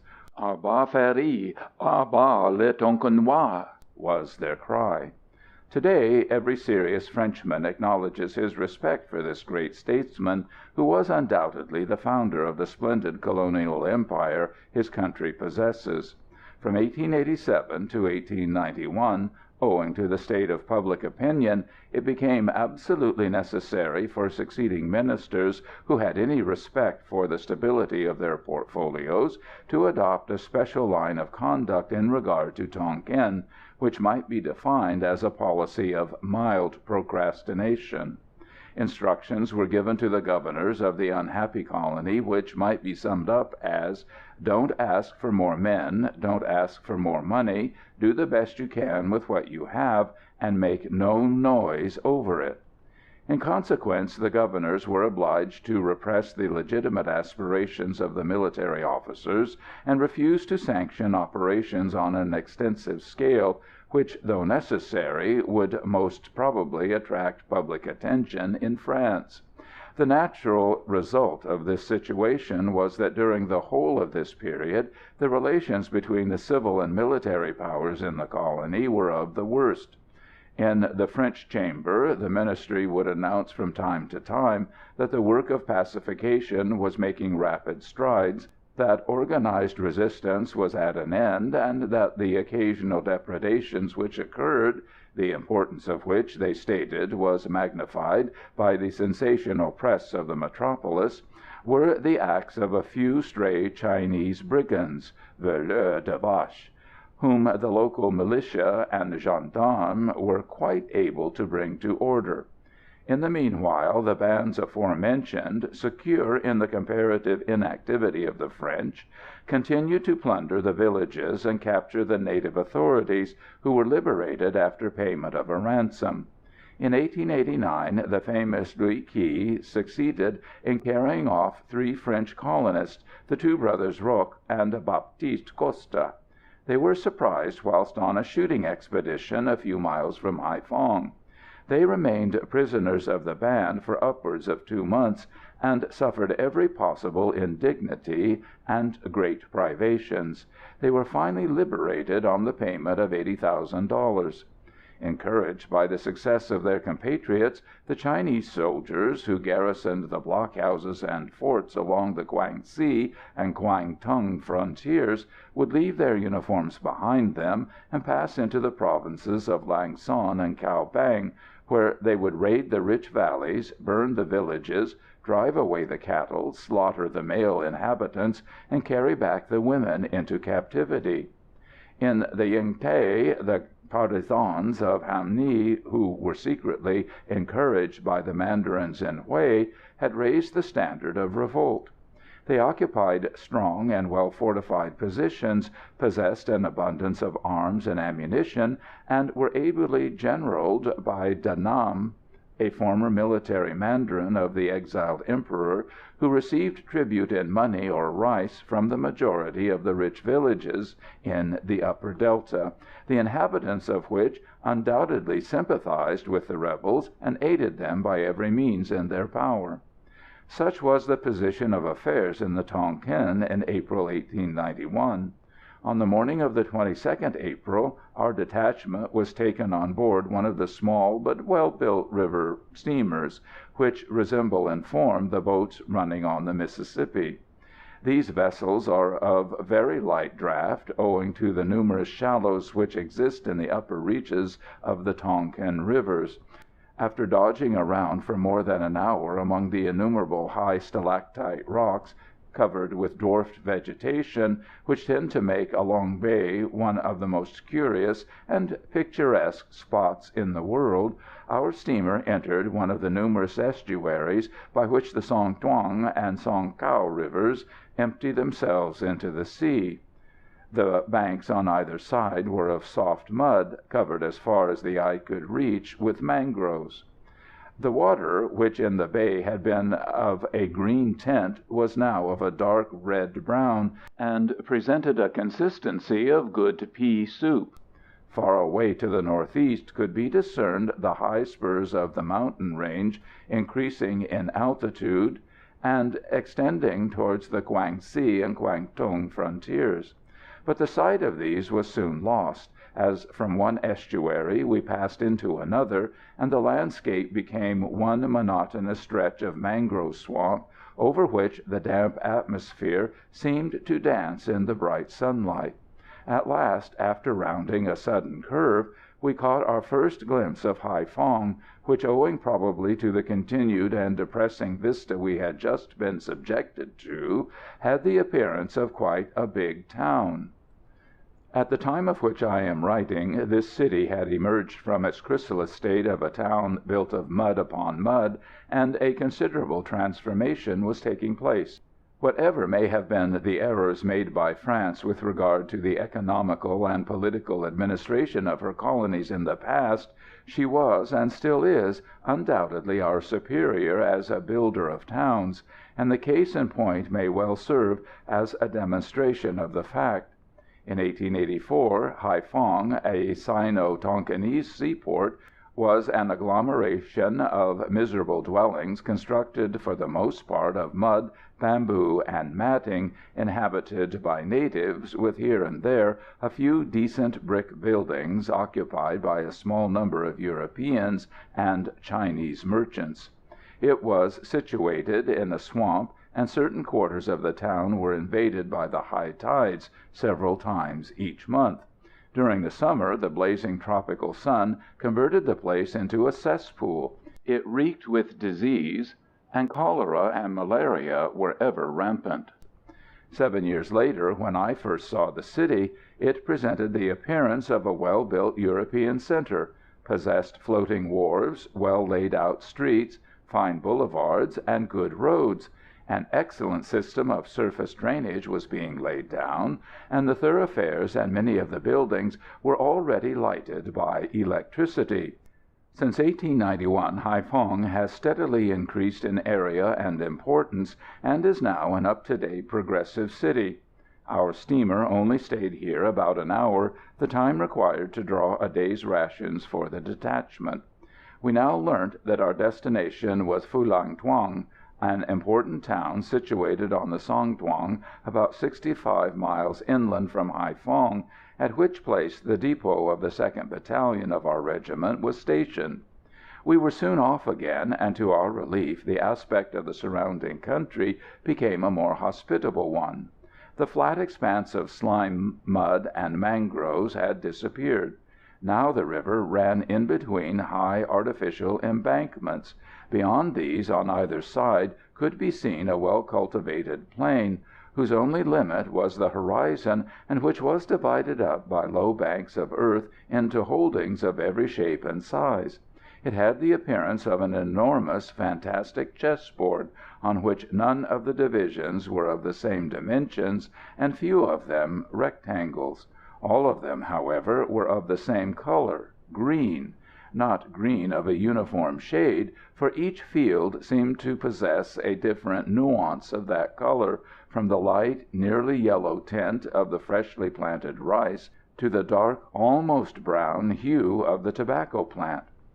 If the first impression one receives from the Delta landscape be a pleasing one, this is due to the novelty of the scenery, and soon wears off. Its place is taken by a sense of weariness, owing to the ever-recurring sameness of the vista, and the eyes are fatigued by the crude, garish brilliancy of the verdure, the uniform blue of an almost cloudless sky, and the painful reflection of the bright tropical sunshine on the water in the paddy fields. The uniformity of the plains of the Delta provinces is broken by the numerous hamlets surrounded by a ditch and an embankment, on the crest of which is a dense, impenetrable thicket or hedge of live bamboo, reaching up as high as 20 or 30 feet.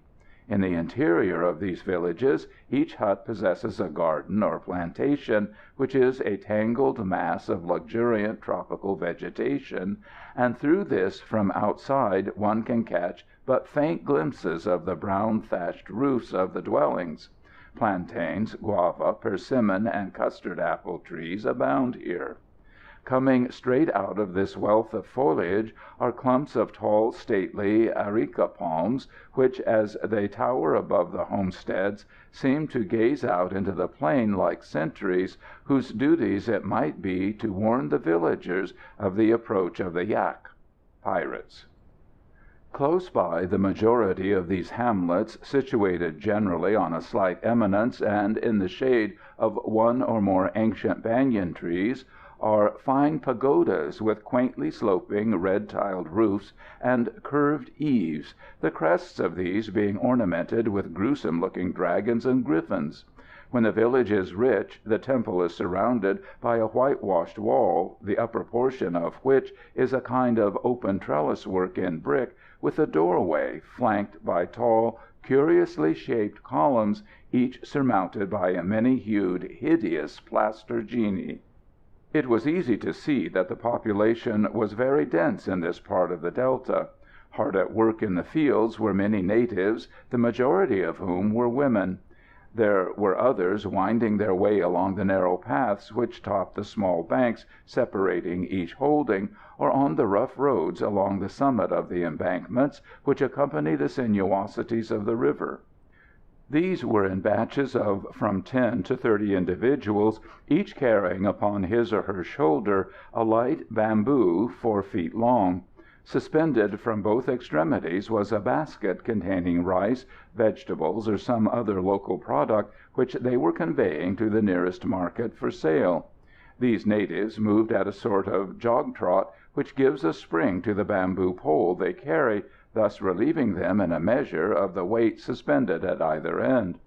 They can carry as much as 70 pounds during 8 hours each day, that is, exclusive of occasional rests, and they go at an average pace of 3 miles an hour. The Tonkinese of both sexes wear enormous hats made from the leaves of the macaw palm. Those worn by the men are pointed at the top and bear a strong resemblance in shape to a big paper lampshade.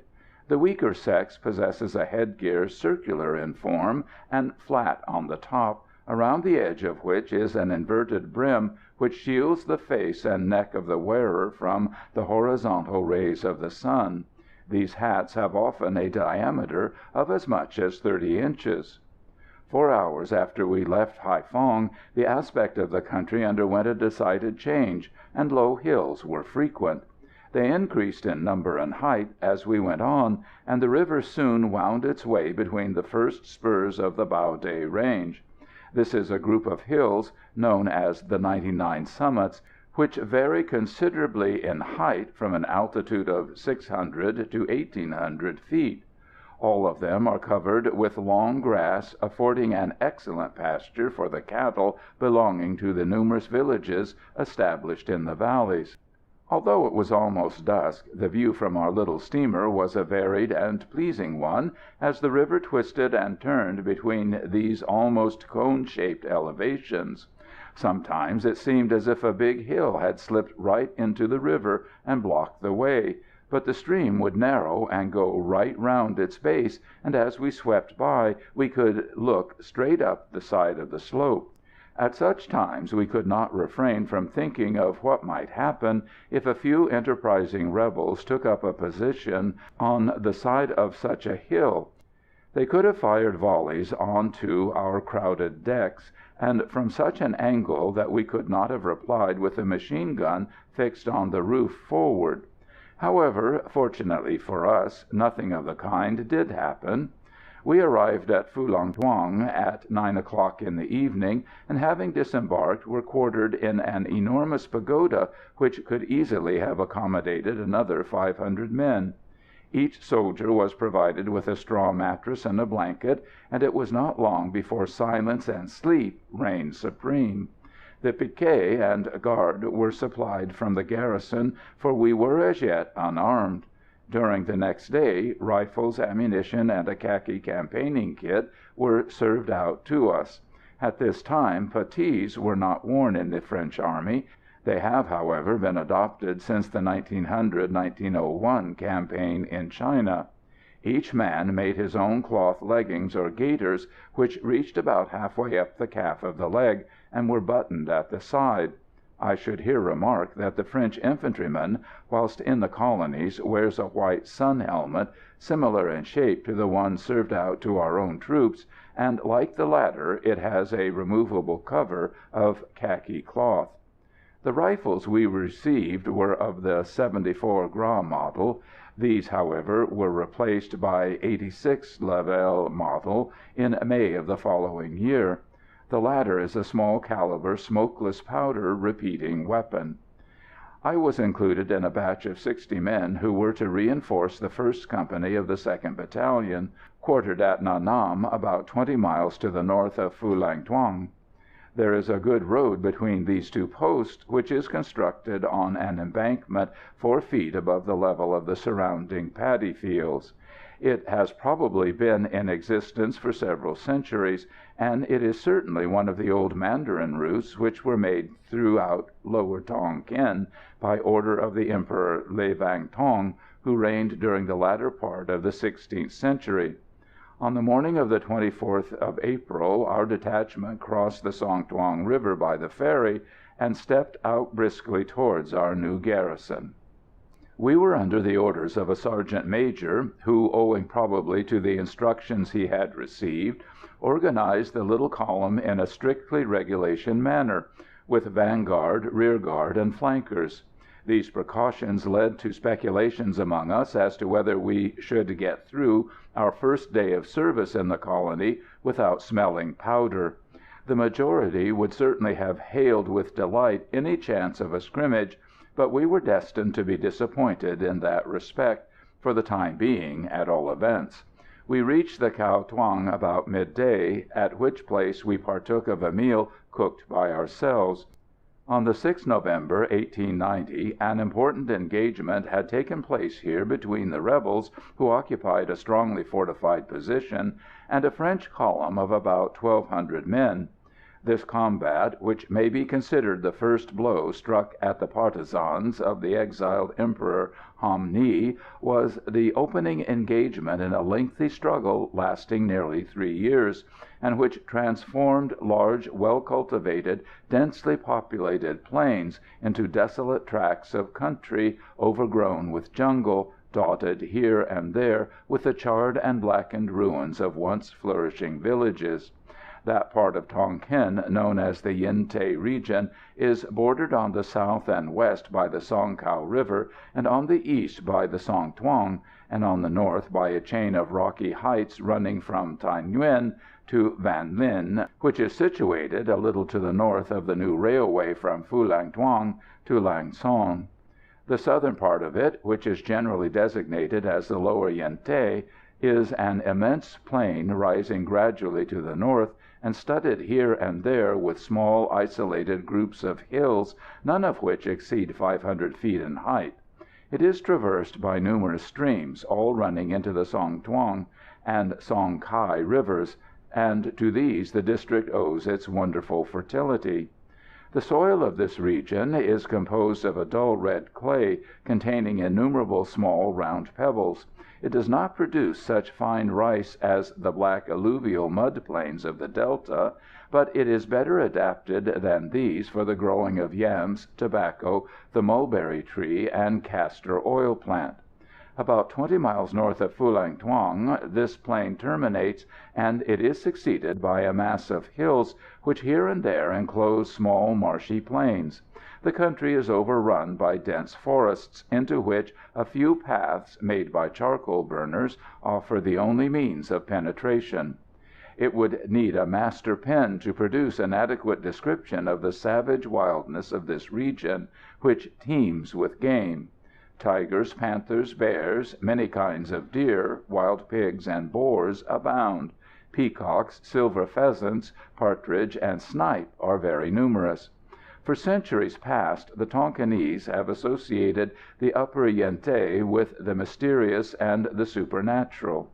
Native folklore declares that a former emperor, thanks to a powerful magic he possessed, succeeded in driving from the lowlands a race of cruel and wicked genii. To escape complete destruction, these fled into the forests, where, so runs the legend, they still live and guard the rich mineral treasures which are said to exist there.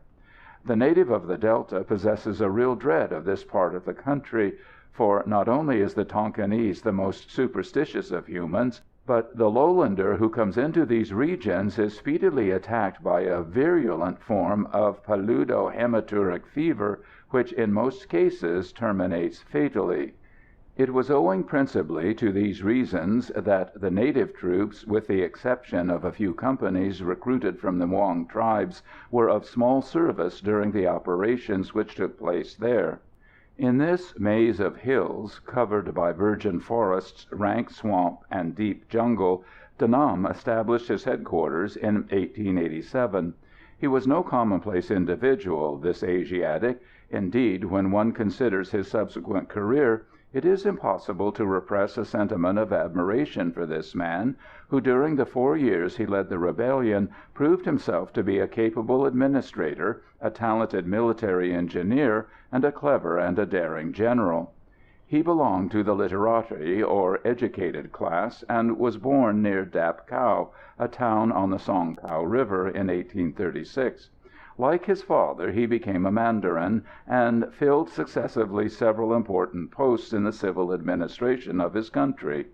On the establishment of the French protectorate, he withdrew to Hue, the capital of Annam, but on the exile of Ham Ni he returned to his birthplace, and began secretly to organize the insurrection in the province of which he was a native, aided, as it has already been stated, by covert encouragement and subsidies from some of the high native officials at the court.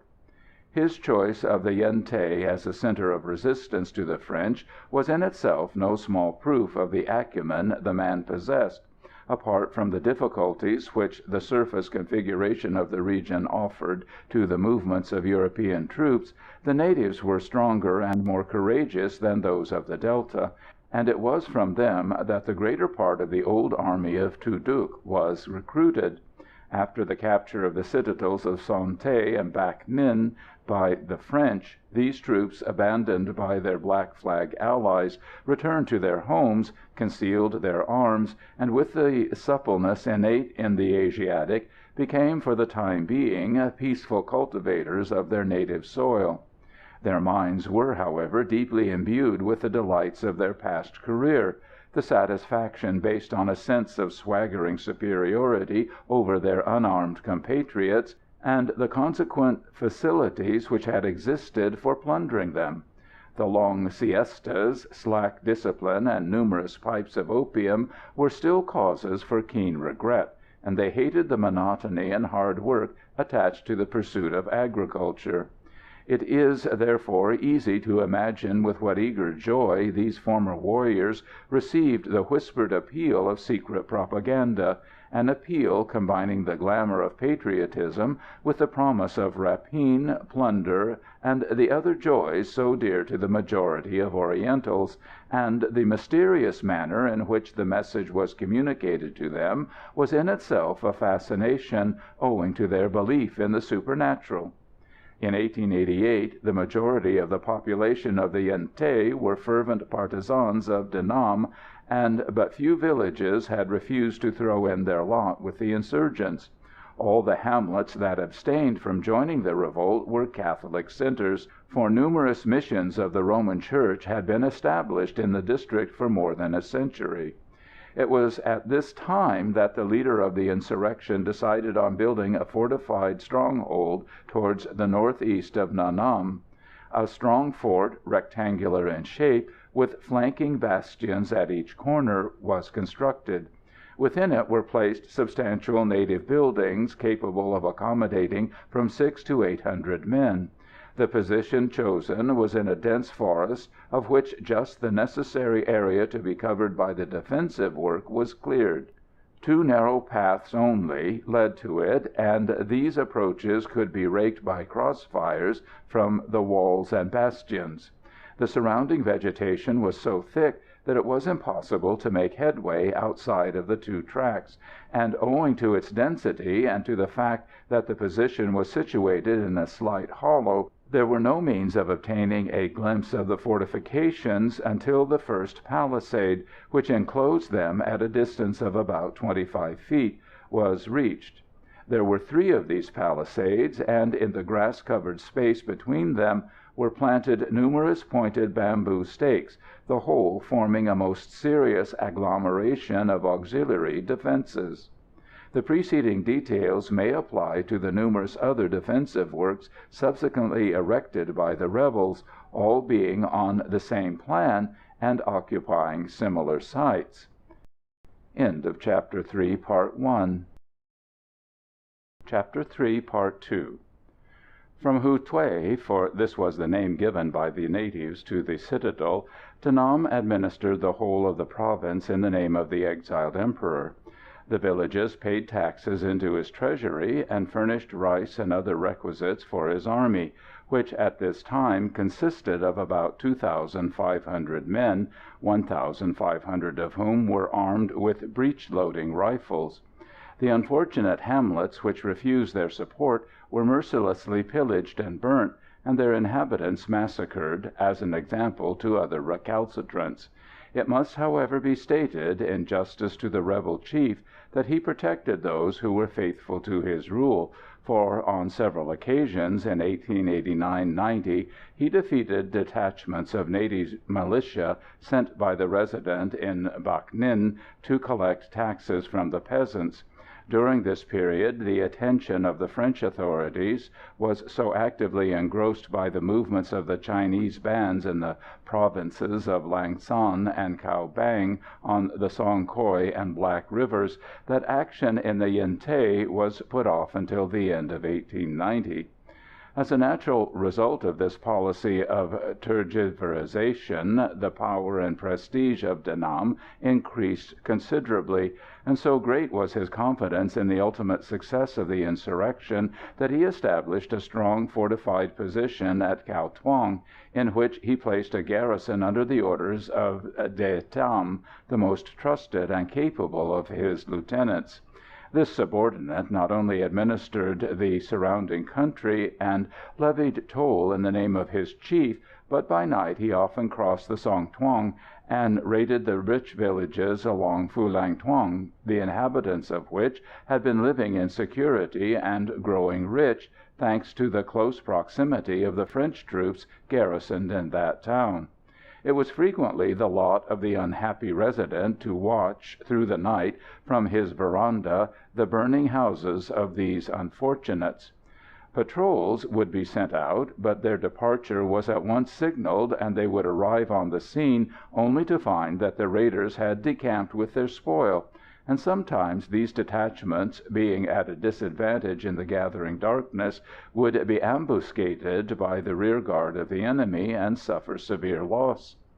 At last something had to be done, and a column under General Godin was sent against the rebel position at Cao Thuong. It was with some difficulty that the fort was located, owing to its being concealed in the midst of a dense thicket. Part of the expedition was surprised and suffered losses. Eventually, thanks to the fire of half a battery of mountain guns, the position was evacuated, and the enemy, after breaking up into small groups, succeeded in escaping northwards. No dead or wounded Tonkinese were found in the fort, but its solid construction and the judicious selection of its site was cause for great surprise to all the officers present.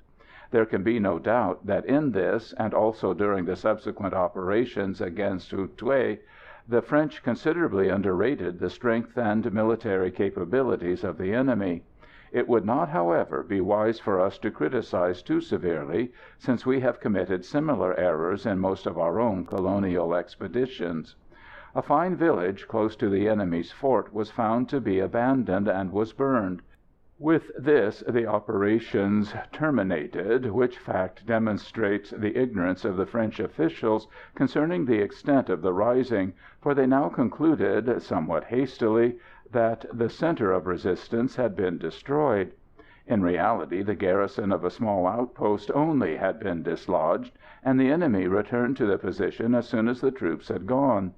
They did not, however, remain there long, for shortly afterwards the authorities constructed a strong fortification on the crest of a hill which overlooked all the surrounding country, and this was occupied by a detachment of native militia under the orders of a French officer. Elated with the knowledge that they had slain several French and native soldiers, the rebels most probably concluded that the victory had been theirs. Certain it is that for long afterwards every minstrel in the province sang of the prowess exhibited by De Tam's troops on that day. Before General Godin's column was broken up, the civil authorities decided on one wise measure. To ensure the tranquillity of the region after the taking of Cao Thuong, a position was chosen at Nha Nam, about 8 miles further north, and a fort was built there. A company of the Foreign Legion, one of native infantry with a mountain gun, and a few artillerymen were left behind to construct the fort. Encouraged, no doubt, by the non-discovery of their strong positions in the north, and by the trifling loss they had sustained, the rebels became more venturesome than ever. Placards declaring war on the French government and threatening with death all natives who remained loyal to the foreigners were posted up in the roads, byways, and market-places of the provinces. Rich villages, situated but a mile or so from the garrison towns of Dap Cau, Bac Ninh, and Phulang Thuong, were pillaged, burnt, and many of the inhabitants slaughtered. Almost each night would see the troops under arms, and the sky reddened with a conflagration. The civil authorities were supposed to supply intelligence to the military, and they had Secret Service funds at their disposal to pay for the work. But there was never any forthcoming.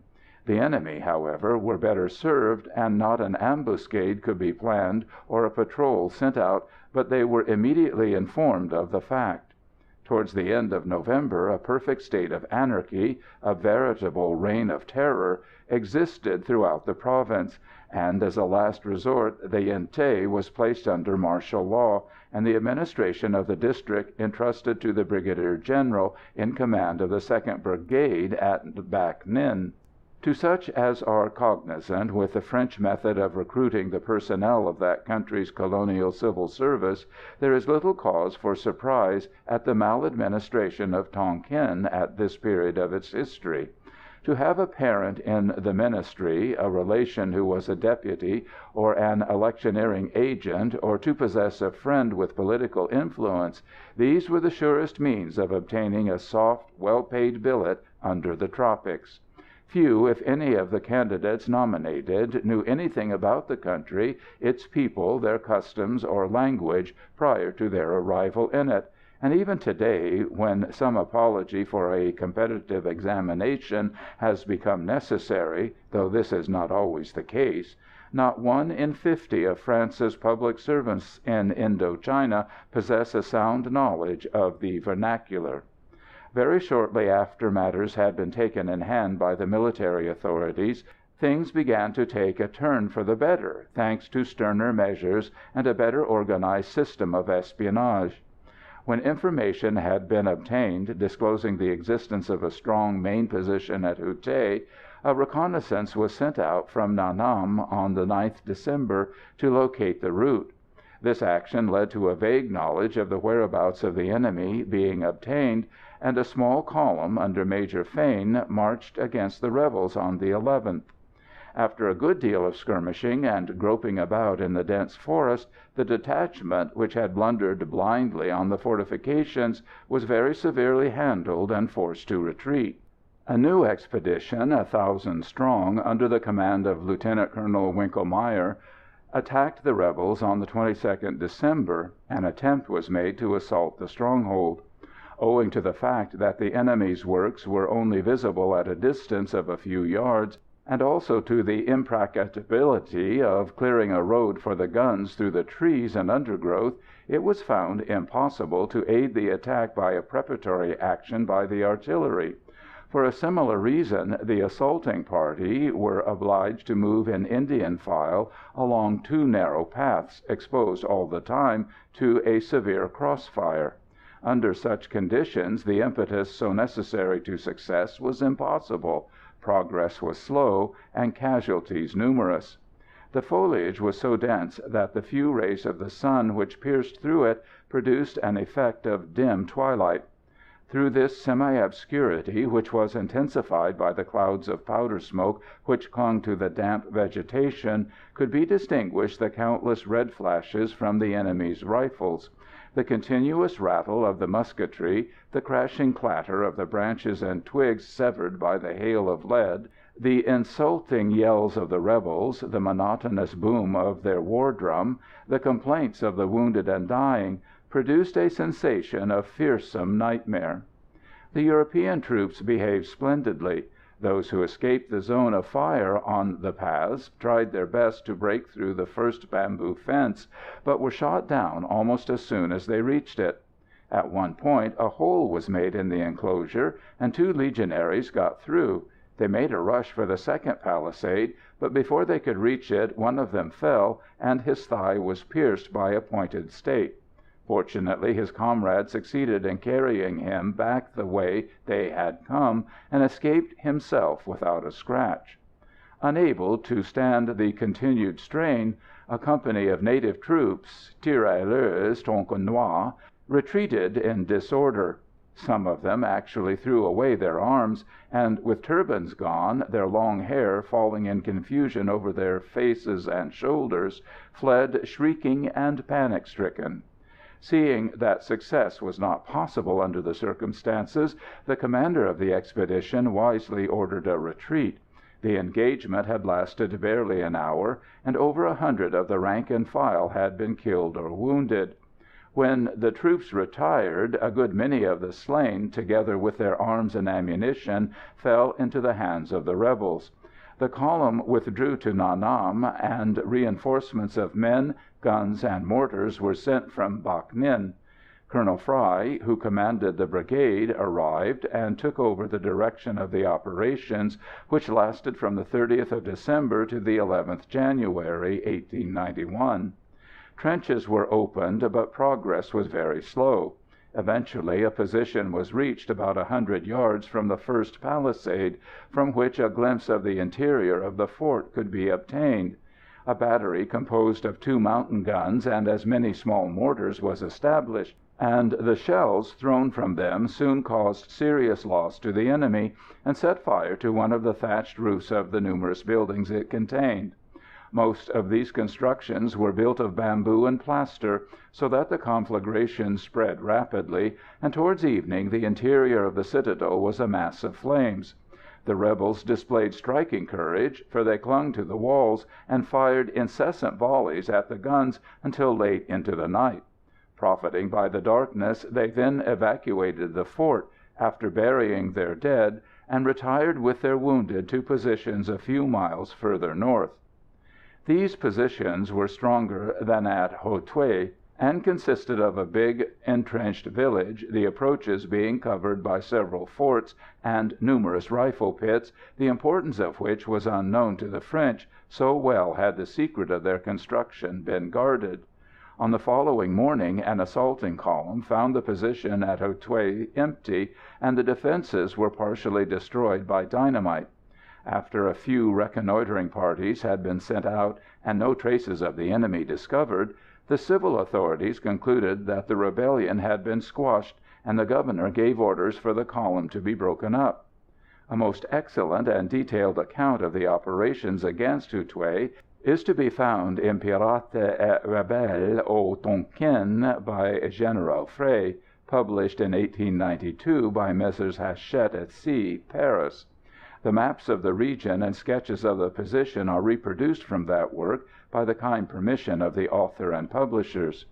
However, to ensure tranquillity, it was decided to maintain the garrison and strengthen the position at Nha Nam, situate about 3 miles southwest of Hue Thuy, on a small elevation dominating to the south, east, and west the plain which extends towards the Song Cau and Song Thuo rivers, and northwards of which is the mass of forest-covered hills already described. The garrison consisted of a company of the Legion, one of native infantry, and a mountain gun. The construction of the position went on very slowly, for the military authorities were able to obtain but few coolies, and the greater part of the labor had to be performed by troops who were continually harassed by night attacks. For the rebels, encouraged no doubt by the failure of the French to discover their new stronghold, were soon as active as before. Fortunately, the garrison experienced small loss, for the enemy contented themselves by firing into the place at night from a distance of about 300 yards. The strain on the men was very great, however, as 3 or 4 nights a week they were under arms in expectation of an attempt to rush the position. This was the state of affairs when our detachment arrived at Nha Nam on the evening of the 24th April. Our arrival at the fort caused some little excitement, and numerous were the questions asked us concerning friends in Algeria. We were at once distributed over the company, and I found myself placed in the 2nd squad of the 1st section, which was lodged in a small pagoda situated about 10 yards inside the fort gate and almost facing it. This building was in very good condition and faced the south. A vacant bed was given me, the former occupant of which, having been rather severely wounded in a skirmish about a fortnight previously, was in the hospital at Phulang Thuong. I say bed, but in reality it was an apology for the comfortable cots used in Algeria. The trestles were of wood, and placed upon these was a plank about 2 feet broad. A regulation blanket, folded in 2, served as a mattress. A good meal was awaiting us, and after partaking of it, I arranged my kit, and in a quiet spot, with the help of a comrade, washed down with a bucketful of water. Our long tramp and the heat had made us comfortably tired, so we turned in early and were soon sound asleep, notwithstanding the restricted dimensions of our couches. Our slumbers were undisturbed, and the night passed without incident. On the morrow, the men who had composed our relief detachment were paraded for inspection by our company commander, Captain Plessier. He addressed us with a few words of welcome, adding some sensible advice concerning the great dangers which existed from sunstroke, fever, and the abuse of alcoholic liquors, and the best way to avoid them. After that, he questioned us individually concerning our previous knowledge of building and engineering. Before he interrogated a man, the sergeant major, who stood near him reading from a list he held, would inform our commander of the name and nationality of each in turn. To my surprise, he addressed me in very good English, saying, "What was your profession before you enlisted?" "I had not yet adopted one, sir," I answered. You evidently possess a good education, and we are in want of intelligent work." Then, turning to the non-commissioned officer behind him, he continued in French, "Sergeant Major, make a note of it. This man is to be put on the brick-making gang in his spare time." As he passed on to the next private, he threw a quick glance at me, in which I read a kindly sense of the humour of the situation. To another who told him he was formerly an artist, he said, "Excellent, excellent! The very man I want. My hut and the new kitchen will be finished to morrow, so you can set about whitewashing at once." This officer was a man of medium height, about 35 years of age. He was dark and wore a small moustache. He was well built, very active, and seemed to be about at all hours of the day and night. Though a strict disciplinarian, he was extremely just, and never inflicted a punishment unless it was merited. Owing to this, and also to his cool courage under fire, his men were devoted to him, and would have followed him anywhere. The morning was given to us so as to permit of our settling down in our new quarters. That afternoon I was initiated into the rudiments of brick-making. The clay pit and yard were at the bottom of the western slope of our position, on the top of which was the réduit, or citadel of our little fort.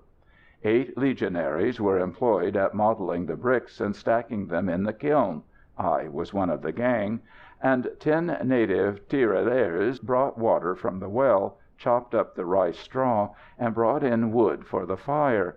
A piquet of 10 men and a corporal on the watch for snipers protected us. We stopped work at 5 p.m. and went up to the fort to take our evening meal, after which I hurried round our positions to take things in and see all I could before the sun disappeared with that swiftness so startling to the newcomer in the east. In this part of the world there is no twilight. Again we were favoured with a quiet night. At 5 o'clock the next morning, just before the bugle sounded the réveil, a sergeant major came into our abode and gave us the orders for the day. My section and another from the native regiment were to start on a morning reconnaissance at 6 o'clock under the orders of our captain. The remainder of the garrison was to continue work at the fortifications and buildings in construction. I soon learnt that this was the daily routine, each unit taking alternate turns at reconnoitring or building. A quarter before the hour indicated, the section was lined up outside our pagoda, facing the south gate of the fort. We were in our khaki kit of cotton drill, and carried our rifles, side arms, 120 rounds of ammunition, water bottles filled with very weak coffee, and a sort of heavy-bladed half-chopper, half-knife, which was in the wooden sheath suspended from the belt on the right side. This tool, which is a cross between a Gurkha kukri and a Manila bolo, is about 18 inches long, and has a blade which is broader and heavier at the end than at the shaft. It is used to cut away the creepers, bamboos, and undergrowth, although at a pinch it makes a formidable weapon. A few minutes later the detachment of native troops who were to take part in the expedition came from their quarters and formed up behind us. Their uniform, which was of similar texture and shade to ours, consisted of a vest, short trousers, and puttees of the same pattern as those worn by the Muong tribes. The men were unshod, and as a headdress wore a round flat hat made of bamboo, which is known as the takalo. This has a diameter of about 8 inches, is painted with red lacquer, and has a small brass spike in the center. In shape it somewhat resembles an inverted soup plate. This hat is placed on the top of the chignon turban worn by the Tonkinese, and secured to it by red cotton streamers. On occasion, like the present one, the headdress was covered by a khaki coffre, which not only hid the sakalo, but also fell over the neck of each soldier at the back as a protection from the sun. They were armed with a cavalry musket and bayonet. This weapon was of the same model and caliber as the one we were then using, but it was shorter and lighter. In addition to the native non-coms in these regiments, each section possessed 2 French sergeants. These, of course, wore a uniform very much the same as ours. As I stood in the ranks, curiously watching through the trellis-like palisade the red ball of the tropical sun as it rose swiftly above the horizon and lit up the plain before me with colours so brilliant that their glare seemed to burn the eyeball, I overheard the following remarks made by 2 comrades in proximity to me. "Himmel, Sidi Mohammed the sun promises well to day. We shall lose some fat before we get back, Bauer." "Fat? I've none to lose," was the reply. "I found the last of mine in my boots yesterday when we got back from Yen Lé," a native village about 5 miles south. "That load of bamboo did it. I shall sweat my flesh away now. Pauvre Légion! Have you got a cibiche (cigarette)?" "That load of bamboo," said the first speaker, as he handed his chum his pouch. "Do you think I carried back the Boutong's (native headman) feather mattress? Schafskopf! An ironwood pagoda beam, my boy. 80 kilos if it weighed a gram. I heard the capitaine (captain) say this would make splendid doorposts, but it's too heavy. So I tried it. Sacre nom, it was a blow. When we got here I was nearly dead. Kaput! Sweat? Why, when I went to the kitchen to get a drink of tea, Schmidt stared at me and asked if it had been raining. Dummer Kerl! The cartridges in my pouch were quite wet. I believe the powder in them must be damp, too." I joined in the laugh at this sally, and asked, "Do you know which way we shall go this morning, Bauer?" "No, I don't," he replied, "and neither does any one else. The old man, le vieux, arranges such matters with himself as he takes his coffee in the morning. All I do know is that if we go south, east, or west, we shall each bring back a load of bamboo. Mein Gott, it does take a lot to build this place. If we go north, we shall have some fun, and some one will probably get hurt." "No such luck," said the corporal on my right. "There will be no vacancies in the cadre to day." As he spoke, our captain came walking down from the réduit, and a few paces behind him one of the buglers leading his mount, a small white native pony, not much bigger than a Shetland, but as beautifully formed as an Arab. Our commander carried no arms. A pair of field glasses slung over his shoulder, and a small Malacca cane constituted all his impediments. He glanced at the detachment, and then said to our lieutenant, "Monsieur Meyer, the reconnaissance will proceed in the direction of Yen Lé." I heard a suppressed groan from the men near me. "The tirailleurs will supply the vanguard." At the word of command, one of the native infantrymen left the ranks and went out of the gate at a jog trot. Once outside, he brought down his rifle from the shoulder, slipped in a cartridge, closed the breech bolt, and carried his arm at the slope.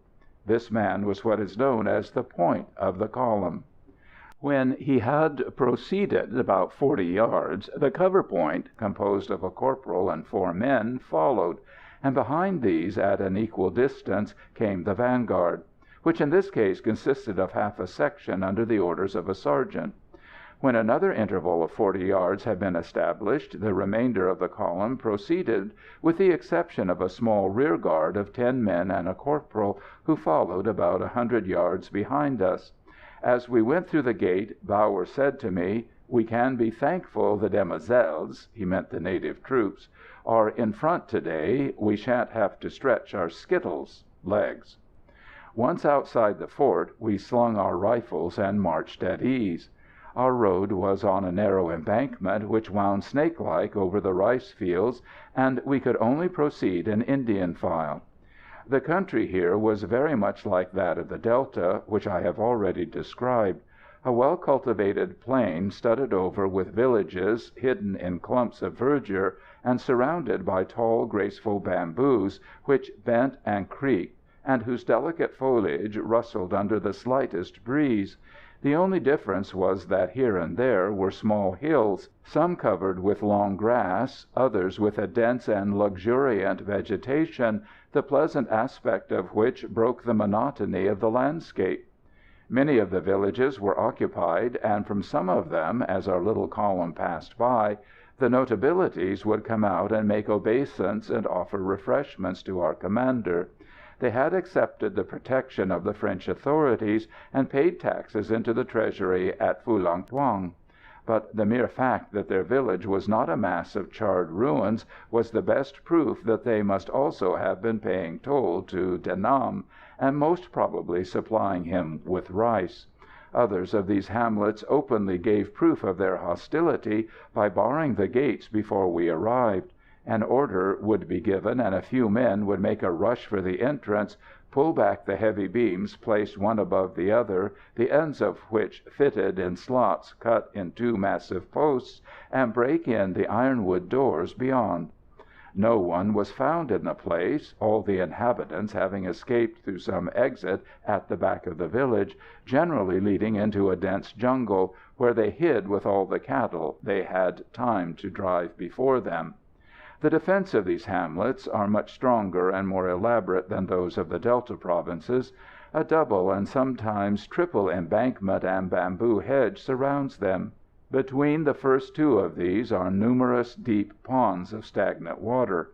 Twisting, narrow lanes, just large enough to allow of the passage of the tame buffalo, divide up the interior, and make of each thick, clay-walled house a veritable citadel. Leading up to each of the 2 or 3 doors, which must be passed to gain an entrance, are narrow passages through which only one man can go at a time, and these can be raked from end to end by fire from well-placed loopholes.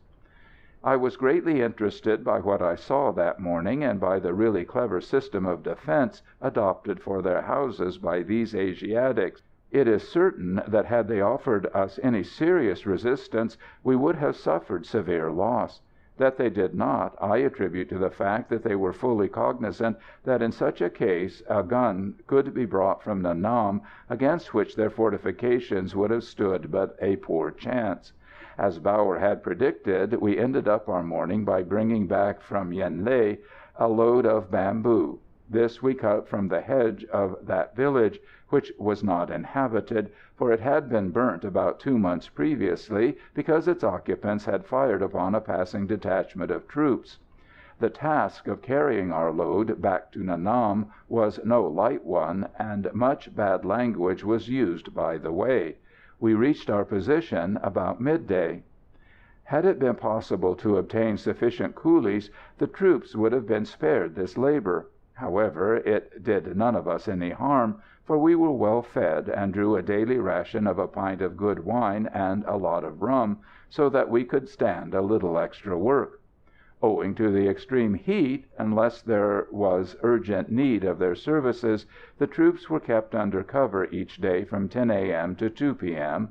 From then until near sunset, work would be resumed on the buildings and fortifications. On the 5th May, at 1 a.m., I had my first experience of a night attack. My squad had come off guard duty on the evening of the 4th, and we had turned in at 9, and were soon fast asleep. White duck pants and a soft linen shirt constituted our usual sleeping costume, each man placing the end of a sheet over his bare feet to protect them from the mosquitoes. In the event of an alarm, it was easy for the men to slip on their boots, buckle on their belts, seize their arms, and hurry to their posts, of which each was already cognizant. A few seconds sufficed for our little garrison to be prepared to repel any attack on their position. A small light, screened from the outside, burnt in each room, and this prevented the confusion which complete obscurity would have created. What it was exactly that awoke me it would be difficult to state. Instinctively I had sprung off my cot and was groping about for my boots, which were on the other side of it. After cursing myself for my stupidity, I found and slipped them on. Satisfied at being shod once more, a sense of weakness and inferiority dominates the white man caught barefooted, I did not wait to lace them, but buckled on my belt, took down my rifle from its peg, and hurried over to the opposite side of our pagoda to take up my place at the window, between 2 other men. But a few seconds had elapsed since my awakening, and now, as I stood with my head and shoulders above the opening, the butt of my rifle pressed under the armpit, the right hand gripping the stock with one finger on the trigger, now only did I realize what had brought me from my slumbers. Previously, my awakening intelligence had been able to concentrate itself on one object only, that of arming myself and reaching my post as soon as possible. There was no moon, but the night was clear, the stars ablaze. A few yards in front of us I could see the dim outline of the palisade, and beyond it in the darkness a grey streak of road which disappeared into the night. Along a front of perhaps 400 yards, the sombre background was punctuated again and again, at a distance of about a quarter of a mile, by lightning-like red flashes. Rat-tat-tat-tat. These were Winchesters. Boom, boom. Snyders or muzzle-loaders. Then rat-tat-tat again in quick, continuous succession. With a sharp whir or a long drone, the bullets fly overhead. A swish and a crackle. Ah, that was lower, and has hit the palisade. Thud, thud, they come into our good wall. A corporal blows out the light. Wise man! A crack and a jingle of broken crockery. The tiles of our pagoda are getting it now.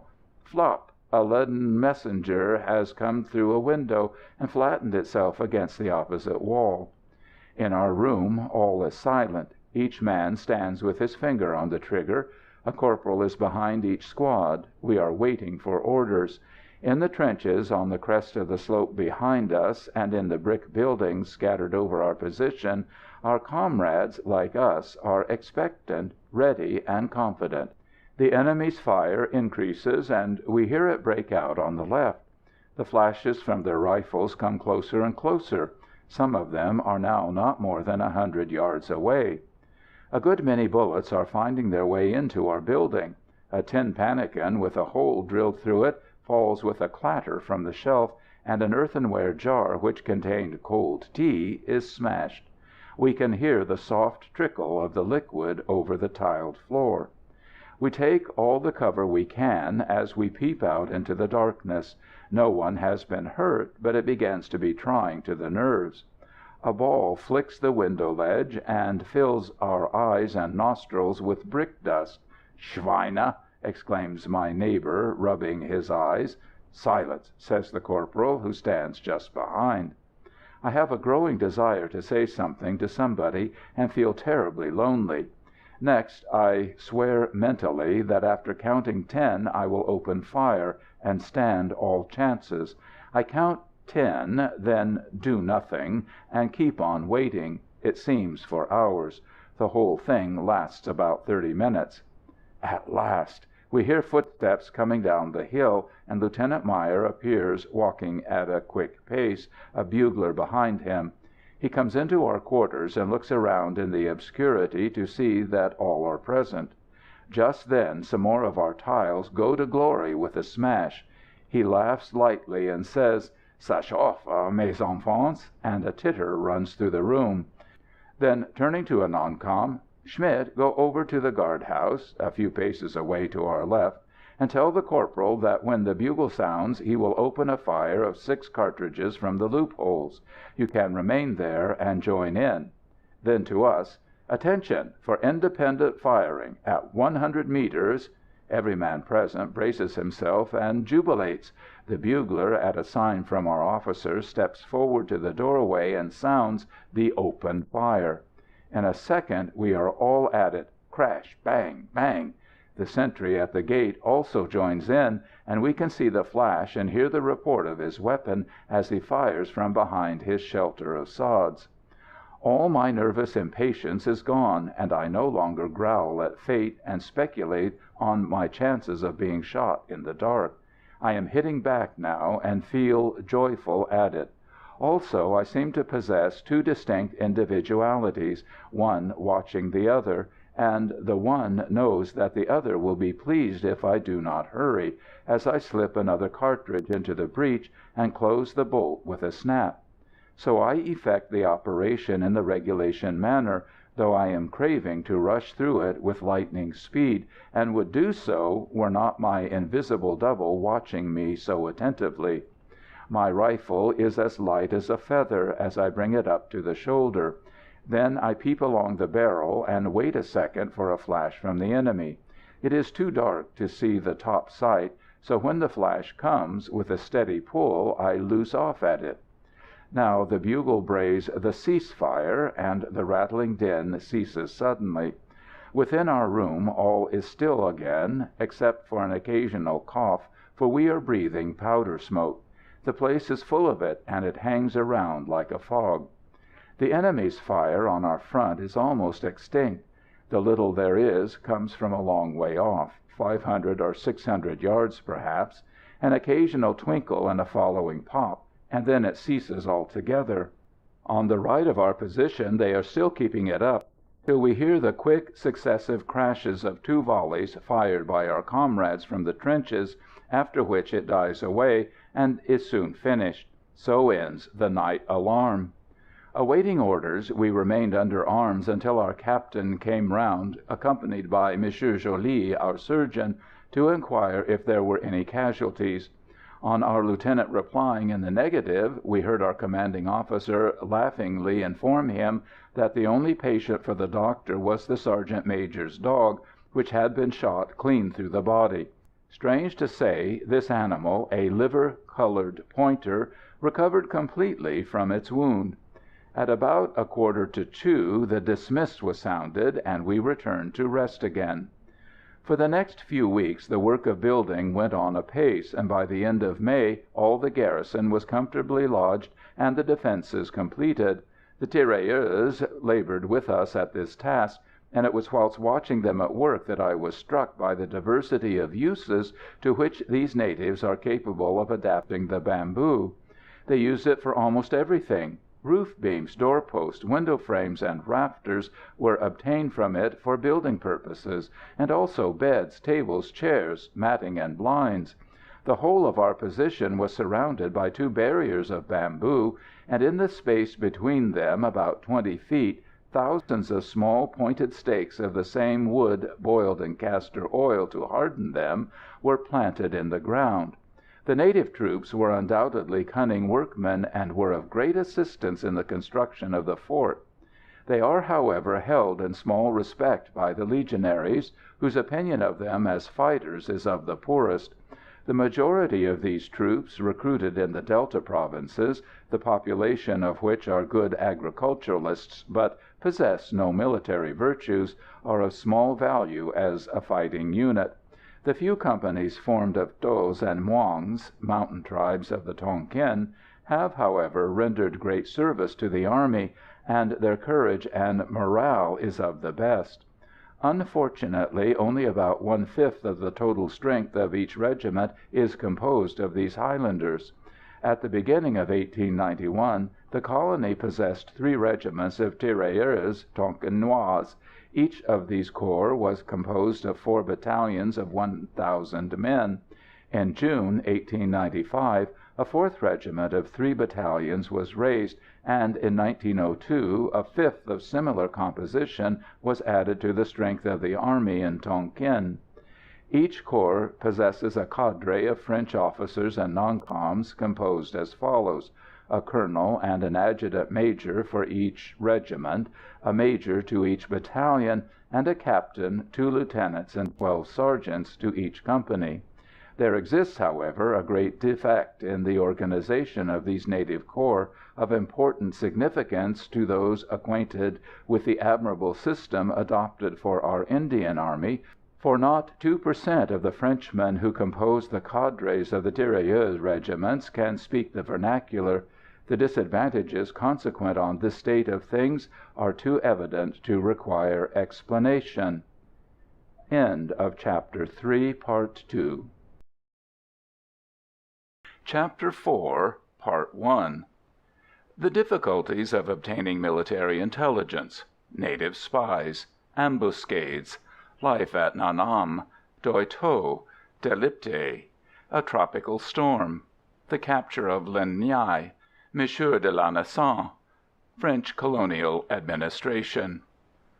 Owing to the fact that the majority of the population of the Yen Thé were partisans of the De Nam, and also to the terror which this chief had inspired the remainder, it was with the greatest difficulty that any information could be obtained concerning the organization and movement of the rebels.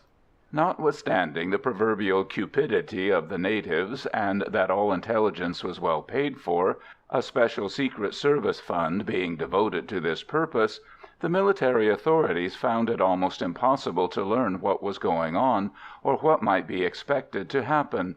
It was not until a regular system of espionage was instituted in April 1891 that any useful knowledge could be obtained. A score or so of men from the native regiments who had furnished some proofs of courage were chosen, and these, disguised as traveling musicians, beggars, or peddlers, wandered from village to village, gleaning in the meantime all the information it was possible to obtain. This they would communicate to the officers commanding the forts at Nha Nam and Bo Ha, or to the intelligence department of the brigade at Bac Ninh. These spies were instructed in certain signs and passwords, which they used as a proof of their identity when they came to any of the centres with news, and their arrival at and departure from these places were always effected secretly and at night. By these means it became possible to the French officers to have some idea of what was going on in the lower Yangtze, but the knowledge obtained concerning the strength and situation of the rebels' fortified positions in the north was extremely vague. Several of the spies had made attempts to penetrate into the region north of Ha Thuong. Some were turned back, others who had probably excited suspicion were tortured and decapitated, but none of them succeeded in obtaining a glimpse of the strongholds or in gaining any certitude concerning the paths which led to them. However, thanks to these spies, it became known that important convoys of grain and foodstuffs coming from the villages near Bac Ninh were sent northwards twice a week, by paths which passed a little to the west of our position, and were not visible from it. The usual time for the passage of these supplies near Nha Nam was from 1 to 3 in the afternoon, at which hour, owing to the heat, the troops were under cover. Acting on orders received from General Voyon, who had just taken over the command of the 2nd Brigade at Bac Ninh, small parties were sent out on several occasions in hopes of surprising the convoy. They were concealed in one of the deserted villages along the paths supposed to be frequented by the rebels, and at points from which a good view of the track for some distance could be obtained. I took part several times in these small expeditions. One of them is perhaps worthy of mention, since it provided some excitement for all those who assisted in it. Our detachment on this occasion consisted of 8 Legionaries and as many tirailleurs under the order of a corporal of our regiment. We proceeded due south about 3 miles along the high road to Cao Thuong to a fine pagoda, the wall of which skirted the highway.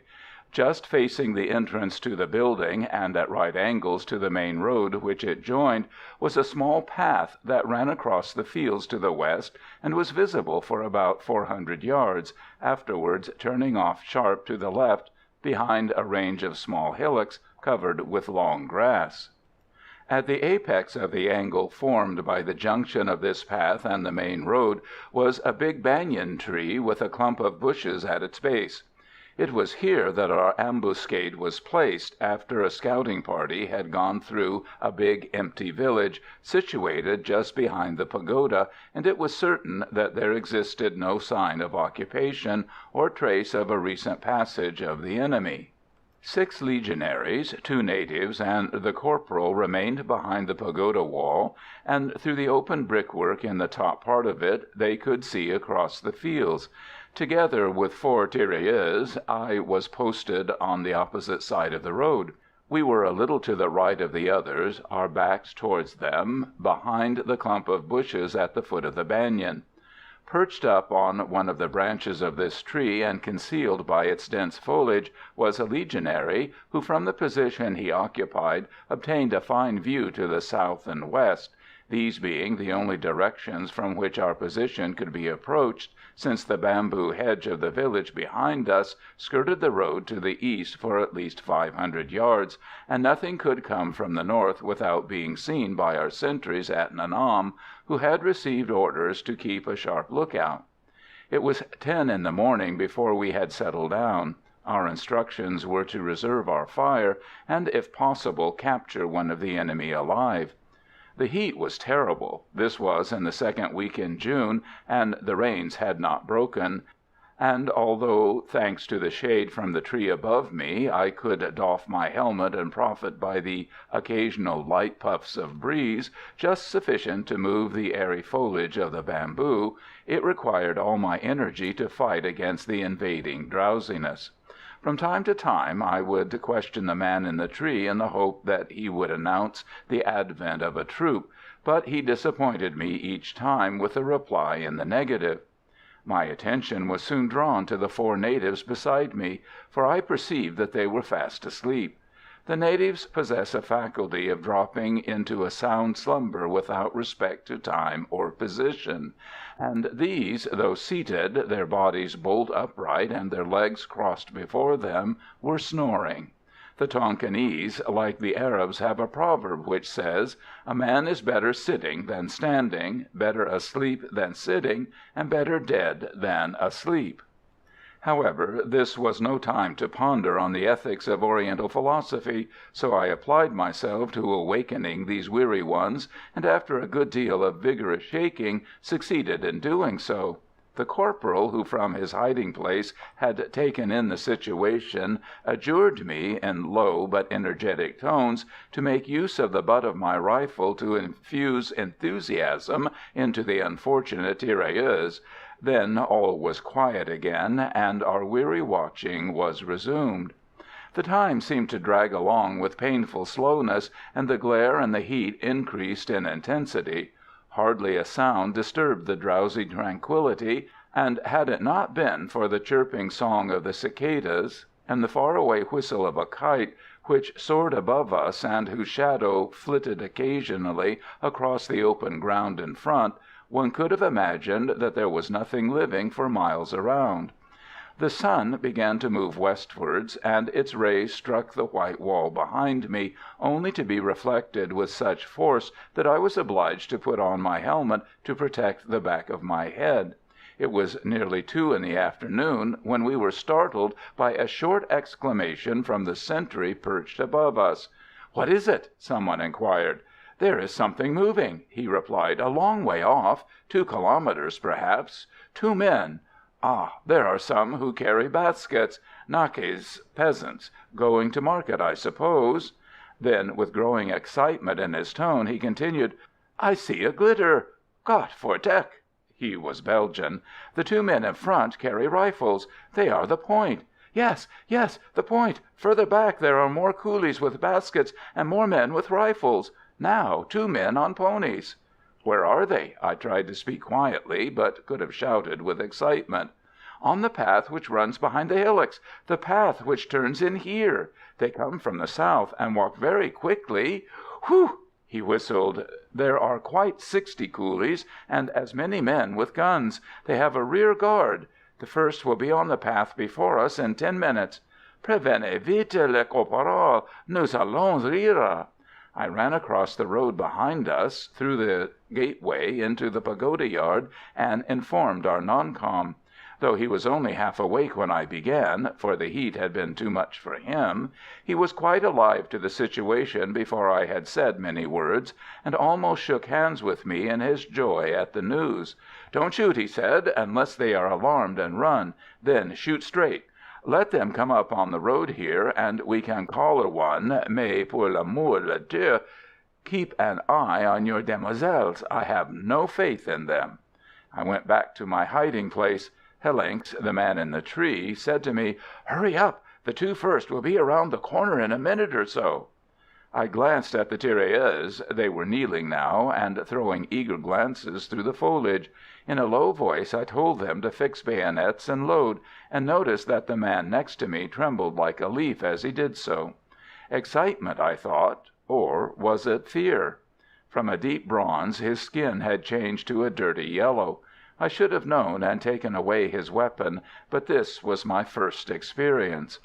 Mechanically I slipped my right hand into the pouch of my belt, took out a cartridge, and after wetting the bullet with my tongue, slipped it into the open breech of my rifle and closed it.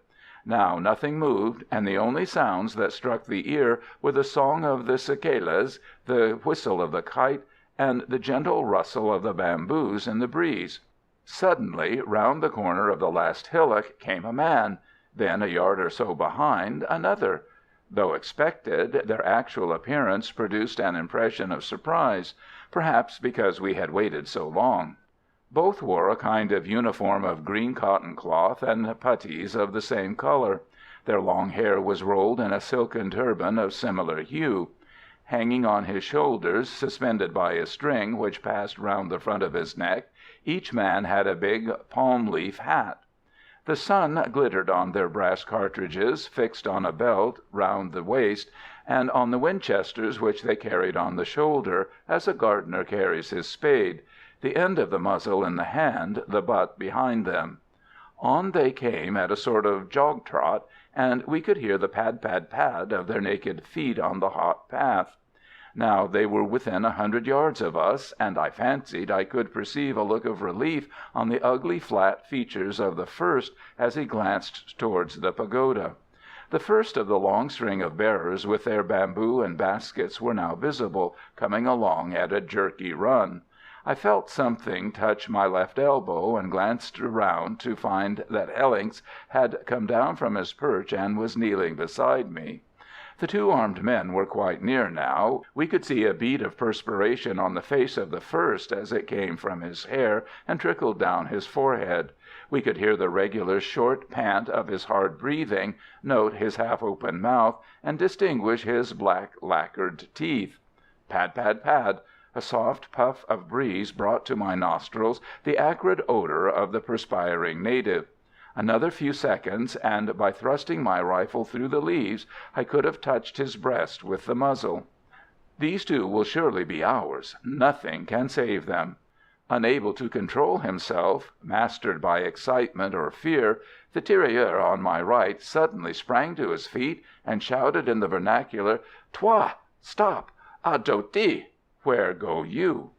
From the pagoda behind us I heard an angry murmur, and could distinguish the corporal's voice.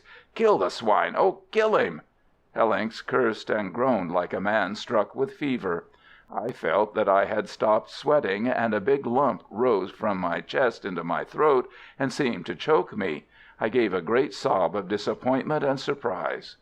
The next instant we were on our feet, for Hellincks rose with me, and as he shouted, "We can yet catch one," I knew that he had a similar thought to mine.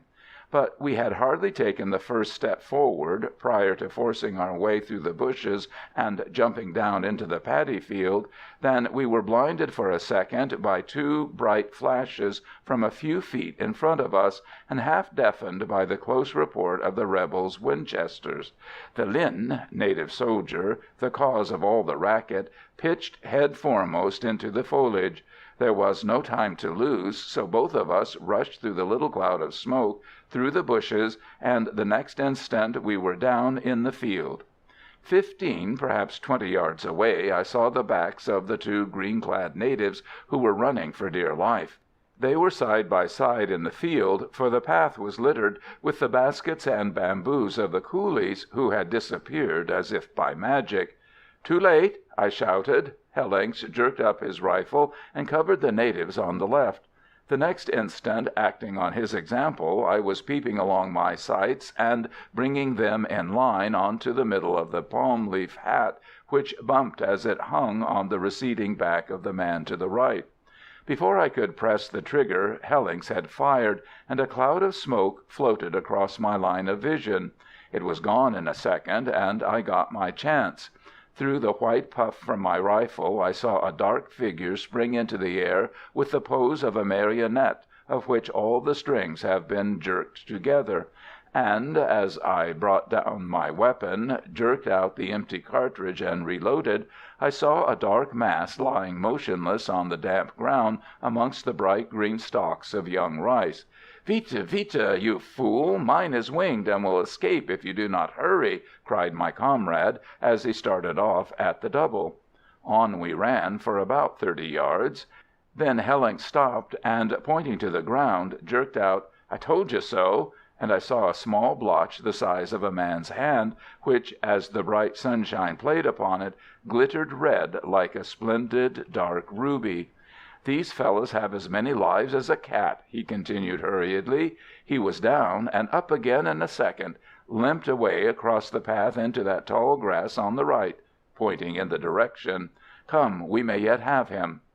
On we went a few more yards, when the Belgian came a cropper, having tripped over the foot of the thing spread-eagled in the rice field. In his hurry he had passed too close. I had given it a wide berth. I came back to help him up, and had to look at it. There was a small round hole in the back of the neck, just below the base of the skull. Hellincks scrambled up, panting. How he cursed! "What are you staring at, man? Take his gun, quick!" Bending down, I picked up the Winchester. In doing so, I almost touched the body, and with difficulty suppressed a murmured "I beg your pardon," because I was dominated by a sentiment of awesome respect for the thing that had been and was no more. I wished to walk softly on tiptoe, and felt so thankful that he had fallen face downwards. All this had passed in the space of a few seconds. "Come back! Come back!" It was the corporal shouting to us, and there was a note of warning in his voice. Before turning to go, I glanced up and saw a puff of white smoke arise, float for a second over the top of the hillock ahead, and I heard a report. Something struck the wet ground a little in front and to my right. A speck of mud hit me on the chin. Then, along a distance of 50 yards or so, the crest was covered with smoke, and there was a rattle of musketry. As we ran, the ground and the air seemed to me to be alive, and I could not go quickly enough to please myself. Hellincks said between pants, "We forgot the cartridges." "Oh, damn the cartridges!" I replied, and it was as if someone else had said it. How far it seemed! There were not more than 40 yards. How hot the sun was! I believe I was terribly afraid during the few seconds it took us to get back to shelter again. How we got back I don't remember. I only know that I felt quite surprised to find myself standing, somewhat blown, behind the big tree, telling my non-com what had happened, and feeling very anxious not to appear flustered. Hellincks lay panting and laughing on the grass beside the other men, 3 Legionaries who were making caustic remarks concerning our running powers, and 5 tirailleurs. The latter were either kneeling sheltered by the tree, or extended flat on the road, their rifles ready to reply to the enemy's fire, which was increasing in intensity. To my explanation the corporal replied, "Bon, bon, it was the fault of that dog of a native. Pity he was not killed. They shot off his sucalo, and he fainted.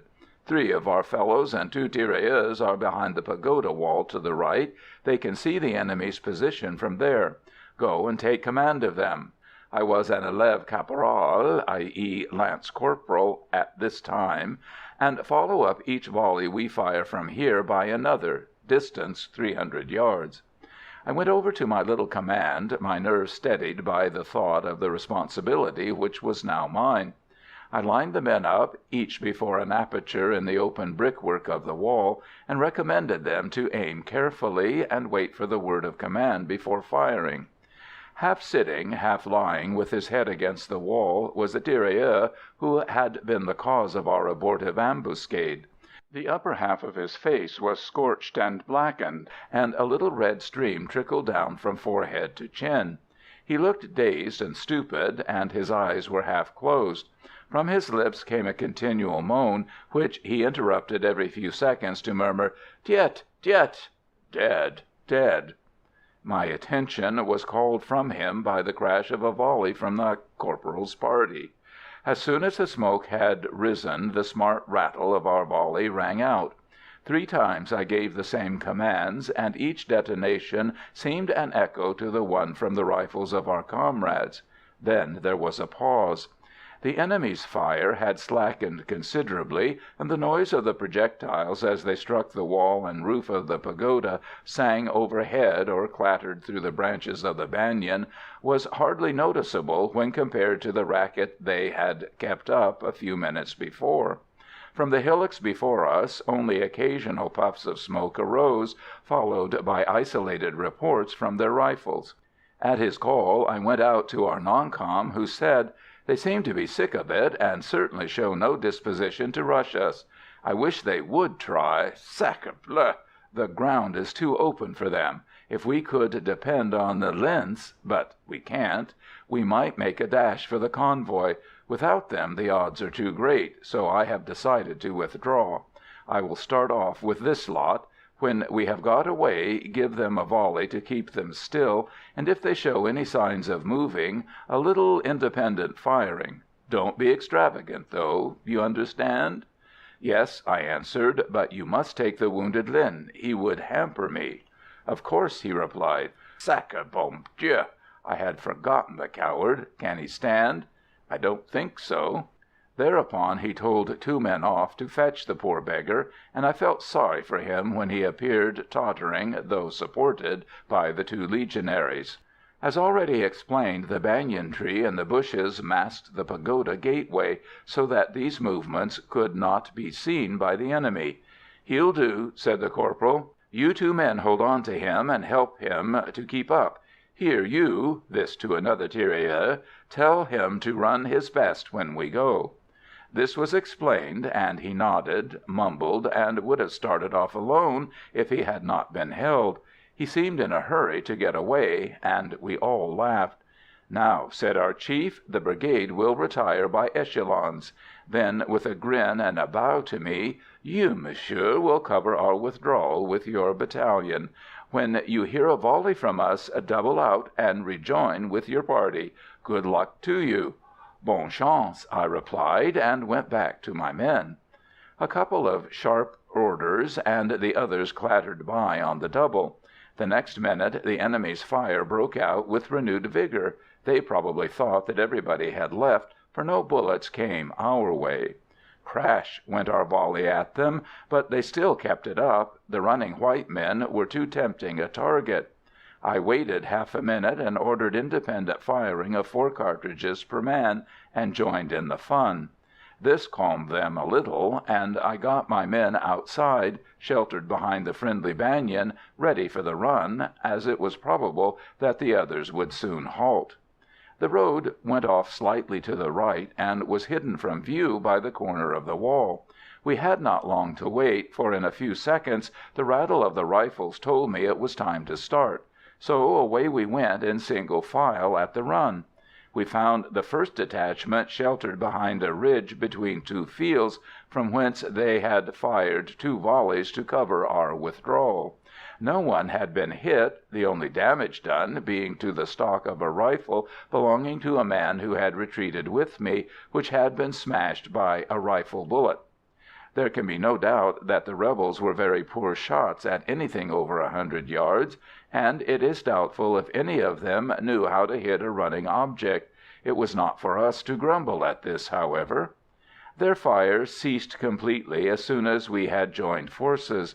This was due, probably, to the fact that, owing to the continued sound of firing, the picquet from Nha Nam had been sent out to meet us, though we were unaware of this, as a slight rise of the ground hid the fort from us. We moved off cautiously, and very soon met the relief. This detachment, about 50 strong, went on in hope of engaging the enemy, but were disappointed; for although they occupied the hillocks from which we had been fired upon, the rebels had not waited for them, but retreated, together with a convoy, leaving behind them but a few baskets of rice. So terminated my first experience under fire from a visible enemy. That night we were awakened, and remained under arms for an hour, for the enemy amused themselves by treating us to a long-range fire. It was a waste of ammunition, for nobody was hurt, and we did not reply. Some of my comrades suggested that this was a reprisal for our ambuscade of the afternoon. Personally, I am inclined to believe that it was a feinted attack on our position, designed to engage our attention and ensure the passage of the belated convoy which had escaped us. The weather grew hotter every day, and several cases of heat apoplexy and fever occurred in our little garrison. It is probable that the fever was due to the digging which had taken place during the construction of our fortifications. This was inevitable, of course, but it is always very dangerous to break new soil in these districts, since the surface to the depth of 3 or 4 feet is mainly composed of decayed vegetation, in which the malaria microbe is abundant. All the newcomers were, of course, victims to prickly heat, in addition to which many of us were afflicted with small boils. These would not come 1 or 2 at a time, but sufferers were literally covered with them. I was one of the first to pay toll to this extremely painful malady.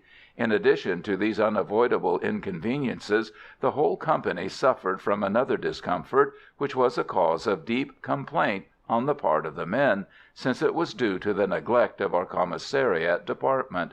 Because some trifling formality had not been executed, mosquito nets were not served out to us till late in July, and the lack of them caused many hours of sleepless agony during the hot nights. A surprising amount of red tapeism still remained in the commissariat department of France's colonial army. and though this branch was remodeled in the beginning of 1901, it is generally acknowledged that the authorities responsible for the new order of things have obtained little or no improvement in this respect. In July the heat became tremendous, the afternoons, which were the hottest part of the day, averaging 110 degrees in the shade. The men were kept indoors from 9 in the morning until 3 in the afternoon, and operations were restricted to short reconnaissances, which took place either in the early morning or in the evening. These excursions were always made to the south, east, or west, but not northwards, as orders had been received from the brigade to abstain from penetrating into the enemy's country until the summer months had passed. In consequence, the garrison of Nha Nam disposed of a good deal of leisure time, which the men made use of according to their varied tastes. Making cloth belts embroidered with flags and other warlike devices was a favourite pastime with many. Books and newspapers were in great demand, and a fortnightly convoy from Phulang Thuong, which brought the European mail, was an incident of importance to all. A rifle range had been built about 500 yards to the west of our position, and each morning saw some unit of the garrison at practice. Close to the fort, on the southwest side, was a small village inhabited by the camp followers, wives, and children of some of the native troops. It contained one small store kept by a Chinaman, at which the troops could obtain tobacco, tinned goods, and strong drinks. The sale of intoxicants was, however, subjected to strict regulation, any infringement of which would have entailed the peremptory closing of the storekeeper's establishment. The men not on duty were allowed to go into the village from 5 to 7 p.m. only, so that would-be topers had small facilities for overindulgence, and cases of drunkenness were few and far between. Thirsty souls could obtain good wine from the government stores in the fort at a very reasonable price, though this supply was with reason restricted to half a litre, a little more than a pint, a day per man. Our diet was good, for the natives from some of the surrounding villages brought in a plentiful supply of eggs, poultry, pork, fruit, and yams, which were readily purchased, as the troops received a mess grant in addition to their daily ration of bread, fresh meat, coffee, sugar, rice, and salt.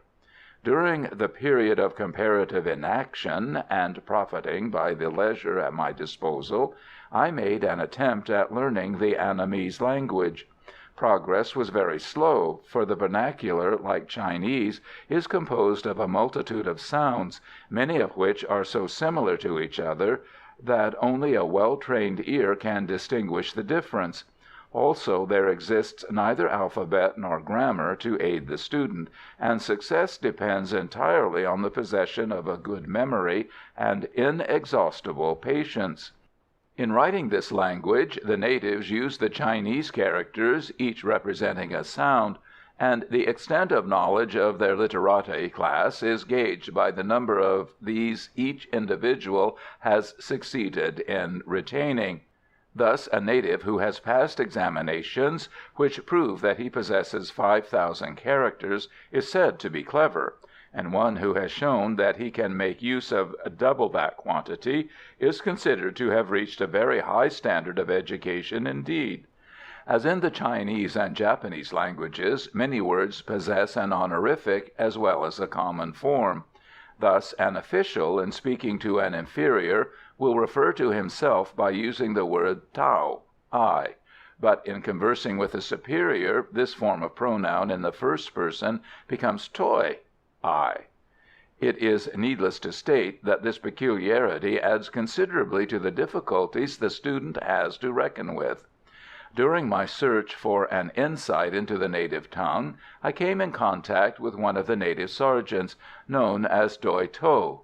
Doi, sergeant, and To, a mountaineer. This non-commissioned officer belonged to the hardy and brave mountain tribes of northern Tonkin, mention of which has already been made. He had distinguished himself on several occasions, and especially so during the operations against Hou Thué in December and January. In appearance and in his love of danger he bore a strong resemblance to a Gurkha, and the following account of an incident which took place during one of the attacks on the rebel stronghold, related to me by a legionary who was present, will give the reader some insight into the character of this plucky little soldier, and indeed into that of his fellow tribesmen, of whom he was a good example. During one of the first engagements, a section of the native regiment, under the orders of a lieutenant, succeeded in reaching the first palisade. From behind the trees, or lying flat on the ground, the men opened a smart fire on the rebel position, which was returned with vigour and punctuated by Oriental abuse, composed of rude remarks concerning the individual family of each tirailleur and the graves of his ancestors. Doy Tho, maddened by these insults, stood up in full view of the enemy and poured forth upon them a torrent of curses and invective. In their admiration of his daring and their surprise at the volubility and scope of his abuse, most of the combatants forgot to fire, and a momentary lull took place in the engagement. It lasted a few seconds only, for, lashed to fury by the stinging retorts of the speaker, every rifle on that side of the rampart was turned upon him. His sakalo and cartridge cases were shot away, and his clothes riddled with bullet holes, and it is probable that his body would have resembled a sieve had not his lieutenant sprung forward and dragged the howling mountaineer into safety behind a big tree. After this the rebels' fire slackened, and they shouted friendly invitations to the native troops to kill their officers and join them, saying that De Nam would treat them well, and would give $100 for every head of a French officer they would bring in.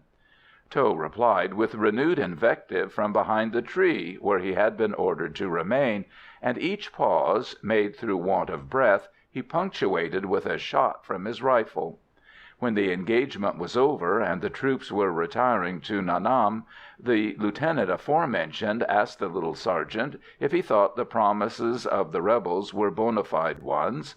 The nearest translation of Doy Tho's reply, in bad French, was something after the following: "They belong big liars. Suppose I bring your head, mon lieutenant? Perhaps I get $10 only." He and I soon became fast friends, and of an evening, before the door of the fort was closed, I would sometimes go for an hour to his caña (native hut), and sit and talk with him whilst his wife prepared his evening meal of rice, dried fish, prawns, and native salad. While we discussed the topics of the day, his sons, two sturdy pot-bellied brats, aged respectively 5 and 7, naked as they were born, would squat down on the floor of beaten clay and stare open-mouthed at me. His meal dispatched, the little sergeant would stretch himself out on a clean rice straw mat, placed on a platform-like bed made of split bamboo, which covered half the room. His wife would then bring in a hardwood tray, whereupon was a diminutive lamp, a bamboo opium pipe with a blue clay bowl, some little skewer-like implements of silver, and a tiny box of the same metal containing the daily ration of this seductive drug. Tho would lie on his right side, a hollow block of green enamelled earthenware serving as a pillow beneath his head. His wife would stretch out opposite to and facing him. Between them was placed the tray with its little implements, and the lamp was lit. This was the solemn moment of the day. End of Chapter 4, Part 1. Chapter 4, Part 2. Tho reached out his skinny little brown hand and picked up his pipe, fondling it an instant prior to warming the bowl in the flames, his keen black eyes glancing over his favourite with the fond look of satisfaction and gratitude one sees on the face of a man who greets a well-beloved wife. This pipe, if such it can be called, for neither in bowl nor stem did it resemble the instrument we give that name to, was of similar form to that used by all Orientals who inhale opium fumes. It consisted of a stem about 2 feet long of polished bamboo, about 1½ inches in diameter, the lower end being closed by an ivory cap, while the other extremity was covered by a disc of silver with a small round hole in the center of it. To this the lips were placed when the fumes were inhaled. About 6 inches from the lower end of the stem, the bamboo was pierced to receive the neck of the bowl, shaped like a hollow, flat bulb. The top had a diameter of about 3 inches, and was well polished and slightly convex. In the middle was a tiny hole about as big as a pin's head. It is perhaps as well to explain that no opium gets into the bowl, for it is consumed over the hole in the smooth convex surface on the top, owing to the air in the bulb having been inhaled and the consequent creation of a temporary vacuum. Thus only the fumes pass through the little orifice up the stem and into the lungs of the smoker. Now Tho was warming his pipe over the flame of the lamp, withdrawing it now and then to gently polish the surface of the bulb upon the sleeve of his khaki jacket. His better half dipped one of the little silver skewers into the tiny pot, and after turning it round, drew it out, covered with a coating of the rich brown drug, which looked like thick treacle. This she held over the flame for a second. It frizzled and gained in consistency. She withdrew it and dipped it again into the drug, and it increased in volume. 3 or 4 times this operation was repeated, until there was sufficient opium in the skewer to make a good pipe. Tho now held his pipe in his mouth, and the tip of the flame licked the smooth, warm surface of the bowl on which his spouse began to roll the opium, holding the other end of the pipe in her left hand to steady it. Her dexterity was marvelous. In a few seconds the drug was detached from the skewer and was rolled into a little ball about the size of a pea. She threw a glance at Tho, which meant, "Are you ready?" He nodded, and started drawing at the bamboo. A gentle movement, and the skewer pushed the ball of opium onto the tiny hole, and it was held just over the lamp. There was a frizzle as the drugs began to burn, continuing under the steady prolonged suction of the smoker. There was no smoke, for it was all going up the pipe into the little brown man's lungs. His eyes were half closed, and his features expressed a gentle beatitude, but his chest was swelling. Soon he could not continue the steady suction, and he drew at the bamboo with a succession of small, quick pants. His wife, in the meanwhile, held the bowl well over the flame, and pushed up to the orifice the tiny particles of the drug still adhering to the convex surface. Presently all was consumed. I, on seeing this for the first time, sighed with relief, as one who had escaped from witnessing a catastrophe, when the smoker opened his mouth and allowed the black smoke to escape slowly from between his lacquered teeth, which shone like ebony in the dim light of the tiny lamp. Tho watched the opaque column as it climbed slowly upwards to the bamboo crosspoles of his hut, and, forming into a little cloud, clung to the thatch of the roof. "Yet! Good!" he exclaimed, and then prepared for another. The air in the tiny room was now heavy with the odor of the drug, which at first seemed acrid and unpleasant, but it improved on acquaintance, and soon became soothing and enjoyable. The dove liked to smoke his opium in peace, and knowing this, I sat waiting until he should see fit to break the silence. Outside, the day was fast drawing to a close, and the short eastern sunset would in a few minutes be changed into night. From the Chinaman's shanty, a few paces away, came the sound of a rollicking ditty sung by some of my comrades over a pint of wine or a glass of absinthe. The noise seemed to wake all the cicalas in the neighbourhood, for they started at once a concert of chirping whistles. In the half-dried-up pools outside the village, thousands of noisy members of the batrachian tribe broke into an endless chorus of complaint at the unwonted dryness of the season, while from time to time their big uncles, the bullfrogs, added a booming croak of approval. The matting hanging before the doorway of the hut swung back a little, moved by a hot breeze which brought to the nostrils a whiff of flowers and vegetation in decay, and I could see the fireflies already circling down the little street or about the thatch-covered cañas.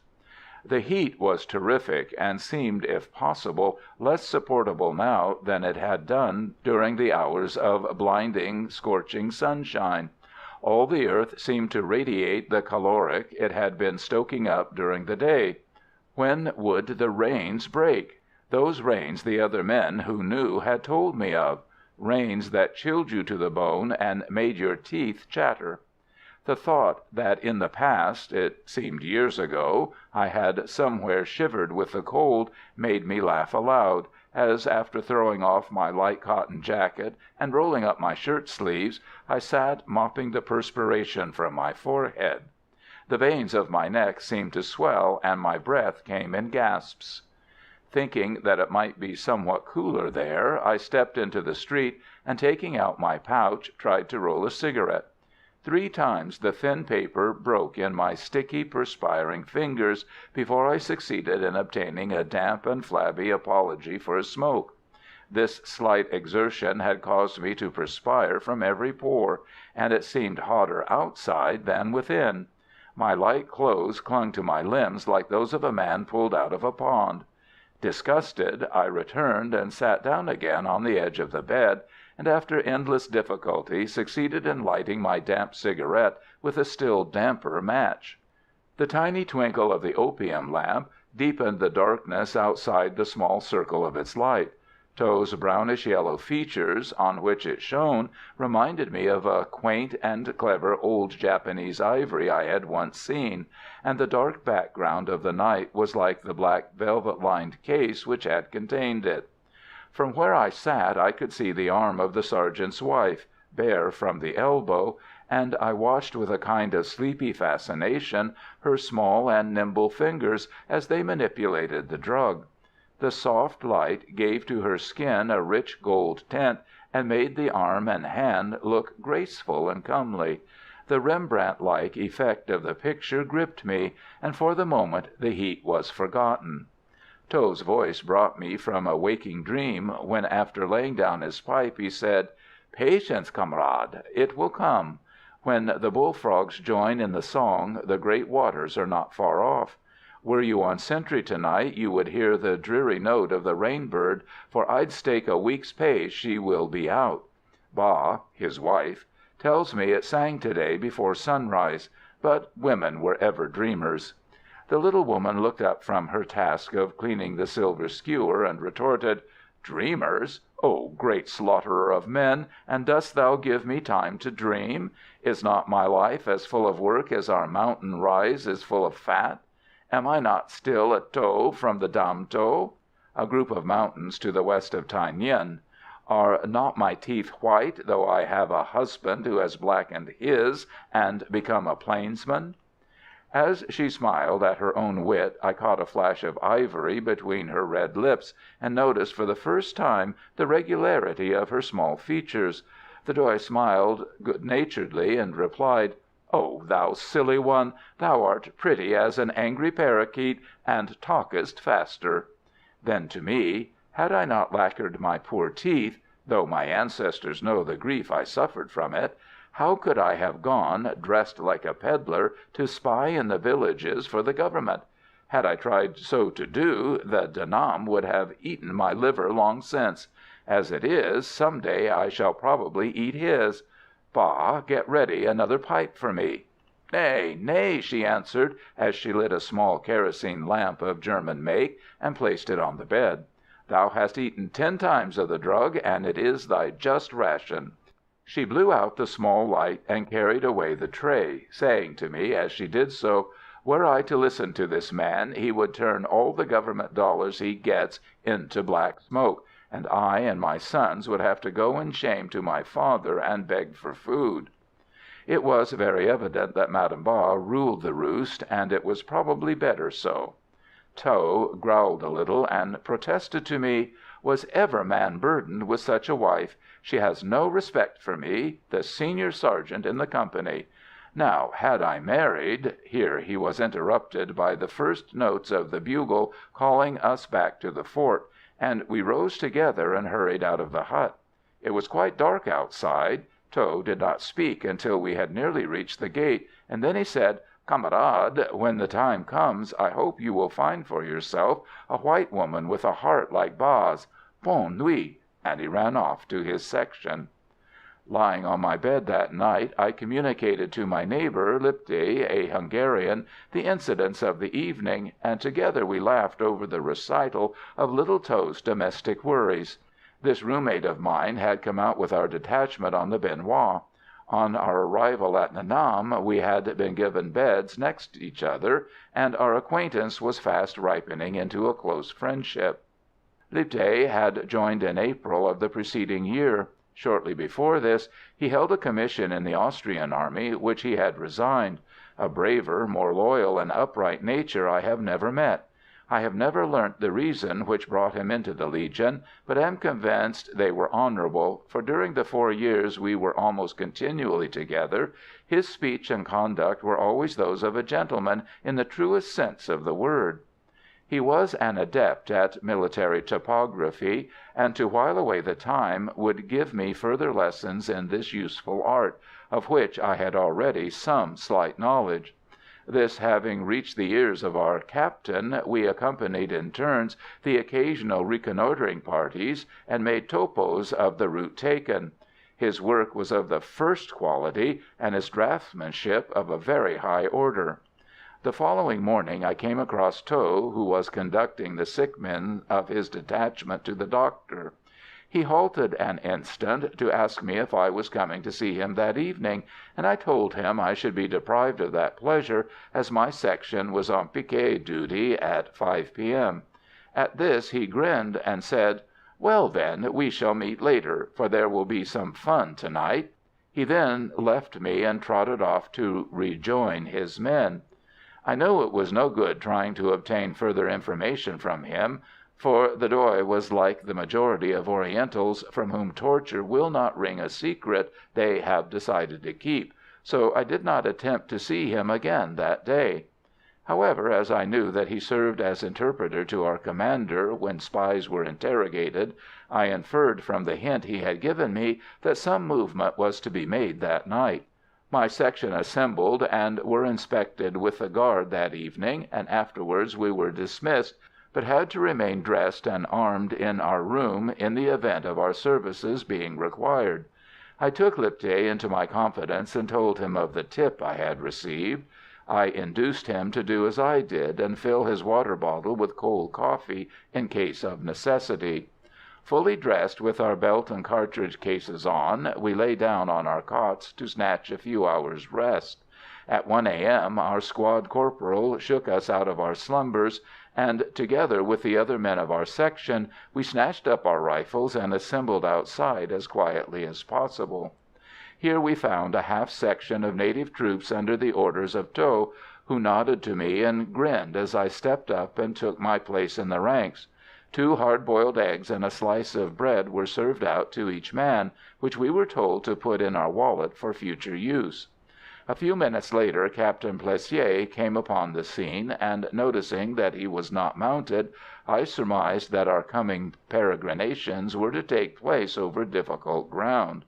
So indeed it proved, for after the gate had been opened by the sentry, our little column went out in silence, like a troop of ghosts, in Indian file, turned to the right, and proceeded to the southwest across the paddy fields by the narrow ridges which served as paths. The night was stifling and pitch dark, so dark indeed that each man had to hold on to the wallet of his comrade in front so as not to lose his way. Thus progress was very slow. When we had been walking about an hour, and had covered perhaps a mile and a half, the blackness of the night was of a sudden lit up by a brilliant flash of lightning which illuminated, for the fraction of a second, the surrounding country. The weird aspect of it, with the tall outlines of the palms and bamboo silhouetted against the sky, remained with a strange vividness as if photographed upon the retina for several minutes. This was succeeded by a peal of thunder so deafening that it seemed to split the eardrums and shake the ground beneath us, and the rain came down as it only can do in the tropics. For a few seconds our little troop was thrown into confusion, and some of the men, temporarily blinded by the sudden light, stepped into the fields, where they floundered about with water and mud almost up to their knees. After this interruption we proceeded on our way. Very slowly, though, for the lightning continued, flash following flash, in quick succession for an hour, and our ears were weary with the crashing of the thunder. The track, which was of clay, was sodden and slippery. We were all wet through to the skin, and our boots, full of water, emitted a curious squashing sound at each step. Fortunately, the din of the thunder and the continued thresh of the rain more than covered the noisy advance of our column. 10 minutes before, wet through with perspiration, I had mentally cursed the heat. Now my teeth were chattering and my fingers were numbed with the cold. I felt a strange joy at it, smiled to myself at the evident truth of To's recent prophecy anent the great waters, and thought how appropriate was his term for the downpour. For 2 hours we continued on our slippery way, and were then halted on a patch of grass covered with little mounds, a village graveyard.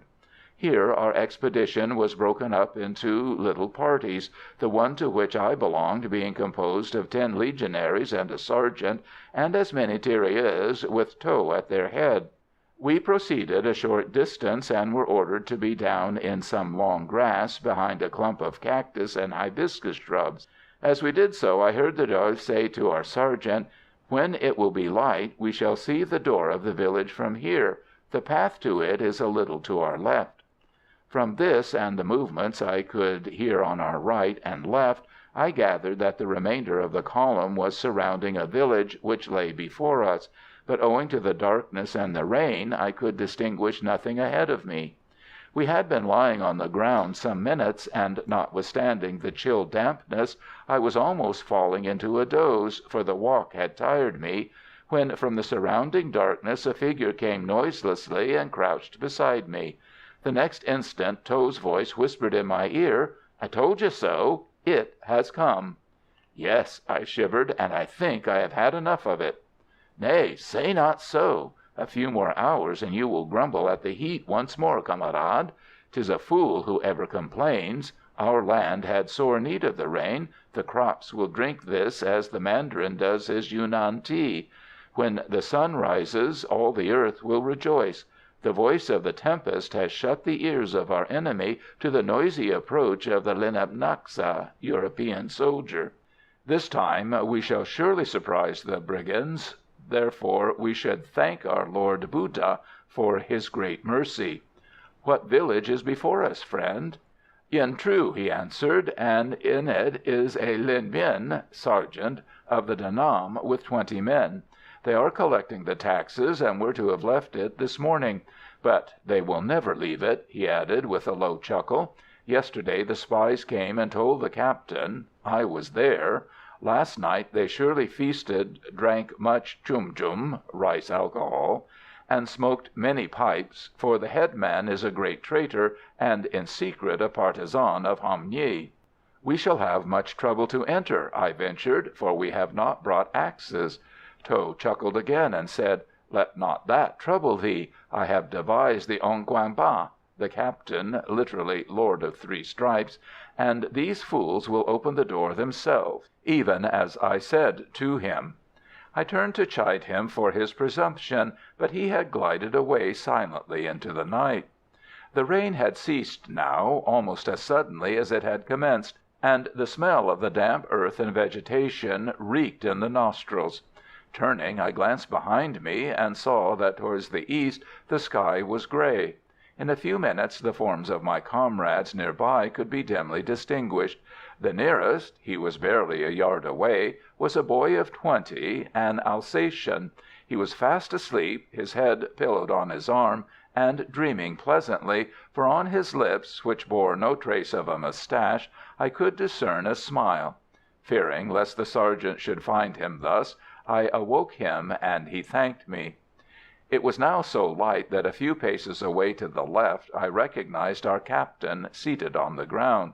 He was chewing the end of an unlit cigar. In a low voice he called the sergeant, and talked for some moments to him. Then our non-com came from one to the other of us and communicated the instructions he had just received. These were: load and fix bayonets as quietly as possible, lie still until the signal is given by the captain with his whistle, then rise at once and rush for the village gateway and on into the houses beyond. Weapons not to be used until resistance is offered, and every effort must be made to capture an enemy alive.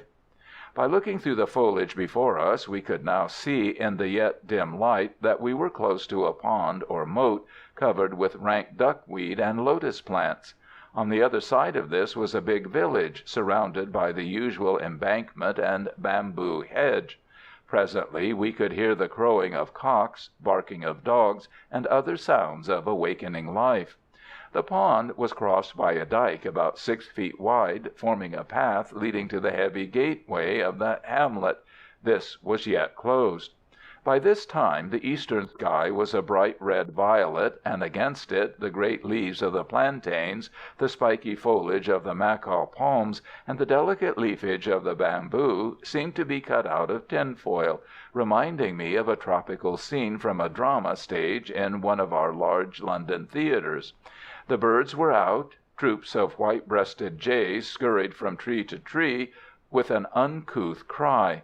Sparrows darted about with an endless twittering, and several carrion crows started a concert among the areca palms inside the village. Suddenly on the horizon there was a glitter, and a convex curve of fire appeared. The mighty ball of the blinding sun rose inch by inch from the rice fields, the wet surface reflecting its light with dazzling vividness. It was already hot, and our sodden linen grew stiffer and drier each instant. All attention was now turned to the village, and behind the gate came the noise of withdrawal of bolts and bars. The heavy ironwood portals swung open, and out stepped a water buffalo, on whose back straddled a naked youngster, gripping tightly a cord attached to the iron ring in the animal's nostrils. Just outside, the unwieldy beast halted its big head, and throwing its great horns right back, sniffed the air. Its eyes seemed turned towards our hiding place, but there were others behind who were impatient to get out, and a native woman darted forward and beat the beast's buttocks with a hoe. The boy on his back, unconscious of the danger in front, drummed his little heels on the black, hairless sides, and the animal moved slowly and reluctantly forward. 1, 2, 3 of the beasts stepped out. A fourth was already in the doorway, when suddenly came the shrill order from the whistle. In an instant we were up and racing like madmen for the causeway, almost before the natives with their cattle had realized what had happened. Lipthay was in front, leading me by 6 feet. We had been lying nearest to the path. Tho was panting along at my side. My Hungarian chum was now on the dyke, but he slipped on the wet clay and came down with a crash. Both of us jumped clear of him and went sliding along for several paces on the slippery surface. Soon we were up to the first buffalo, which was trying to turn. Tho leaned forward and drove his bayonet into its hindquarters. With a roar it leaped off the path and fell with a mighty splash into the pond, the boy still clinging to its back. I heard a peal of laughter somewhere behind me. On we went again, and the next instant were at the door, in which 2 of the beasts were wedged. Again the doy's steel darted out, and one of the animals, with a bellow of pain, was forced through, like a cork pushed into a bottle. In our ears rang the yells of the natives, beseeching each other to close the way. The next instant we were through, and I saw a native heroically striving to pull away a bamboo pole so as to let fall an inner gate. But before he could do so, the rearmost buffalo, which was lumbering along in headlong flight, cannoned against him, and he was knocked sprawling. Tho had slipped in front, for we were now running in a narrow lane where only one could pass at a time. The sides were walls of thick, sun-dried clay, in which, at irregular intervals, were little round loopholes. No one fired from them, though a few seconds had passed since the first alarm was given. Behind us came the clatter of nailed boots, and I turned to see that Lipthay, his khaki and accoutrements caked with mud, had caught up with us. He laughed and puffed as my eye caught his. Every few yards the narrow way twisted and turned. We saw nothing, but could hear the cries of alarm of the natives and the thumping gallop of the terrified buffaloes just ahead. Suddenly the doig turned off to the left, through a door in the wall, and the next instant we were in a kind of courtyard covered with red tiles. In the middle was a guava tree in full bloom, and facing us a thatch-covered native house, with green blinds of split bamboo hanging from the roof. As we advanced, one of these was lifted, and a tall, lank native, holding a Winchester at the ready, confronted us. His hair was long and hung over his shoulders. His eyes, still full of sleep, had a fierce, wild glare in them. We spread out and advanced towards him. "The Lutuang headman, opium drunk," said Tho, "surrender to us." The native spat at him, jerked up his weapon, fired at the doig, and missed him. Already he had pulled back the lever, preparing to shoot again, when Lipthay's rifle spoke. His weapon fell with a clang to the tiles, and his two hands clasped to his breast, he staggered back against the screen, which gave way, and fell doubled up under the veranda. With his back against the wall of the house, he watched us as we came to the door. His mouth opened, and he tried to curse. "Deo! Deo!" Then he coughed, and a rush of blood choked his words. He toppled over on his side as our 3 rifle butts descended on its surface, splintering the wooden door of his abode. He had done his best to defend his guest. The scene inside was a strange one. We had expected resistance, but found none, and were perhaps disappointed in consequence. On a big wooden couch, and inside a green mosquito curtain, lay a man dressed in cream-coloured silk. Beside him was a tray on which I saw the little silver box, the skewers, and the lamp. The latter was burning, and the brilliant stream of sunshine pouring through the broken door seemed to drown its flicker. The man's face was long and emaciated, and as the light struck it I noticed that his skin was very fair for a native, that he wore a green silk turban, and that his hair was carefully rolled. The fingernails of his left hand, which held the pipe over the flame, were very long, that of the little finger being at least 4 inches. On the index finger of the same hand was a massive gold ring. Beside him lay a woman who was tending the opium, even as I had seen Ba do a few hours earlier. She was dressed in a long stole-like garment of bright green. Neither of the pair moved or looked towards us, and for a few seconds their indifference to our presence seemed complete and contemptuous. When he had finished the pipe he had been smoking, he sat up and nodded to Tho, who saluted him in the vernacular, saying as he did so, "Linh Binh, you must surrender and come with us." Fools, but not grave men, resist the inevitable. There was a tremor in his voice and a gleam in the little sergeant's eye that said only too plainly how gladly he would have slain the rebel then and there. I noticed a glitter on the floor near the bed, bent down and picked up a Spencer carbine and a belt full of cartridges. Attached to it was a hunting knife in a leather sheath and a holster containing a revolver of an American pattern. The Linh Binh slid off the couch and stood before us. "Cannot I die now?" he said to Tho. "No, no, we are to take you alive. Such are the orders which must be obeyed." Then to me, "Camarade, you who are as strong as an ox, will you hold his arms behind his back one little moment?" I did as he requested, and the doig took the green turban from the head of our prisoner and tied his elbows together, leaving about a yard of the silk loose, the end of which he wound round his own wrist. Then we left the hut with our captive. As we passed under the veranda, I saw that the Lutuang was lying on his side and seemed to be sleeping peacefully. He was quite dead.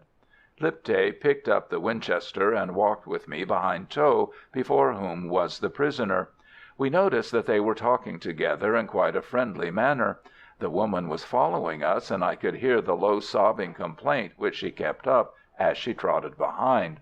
We could hear much shouting, and the explosion of firearms in the village not far from us, and it was evident that the rebels were offering a stubborn but tardy resistance.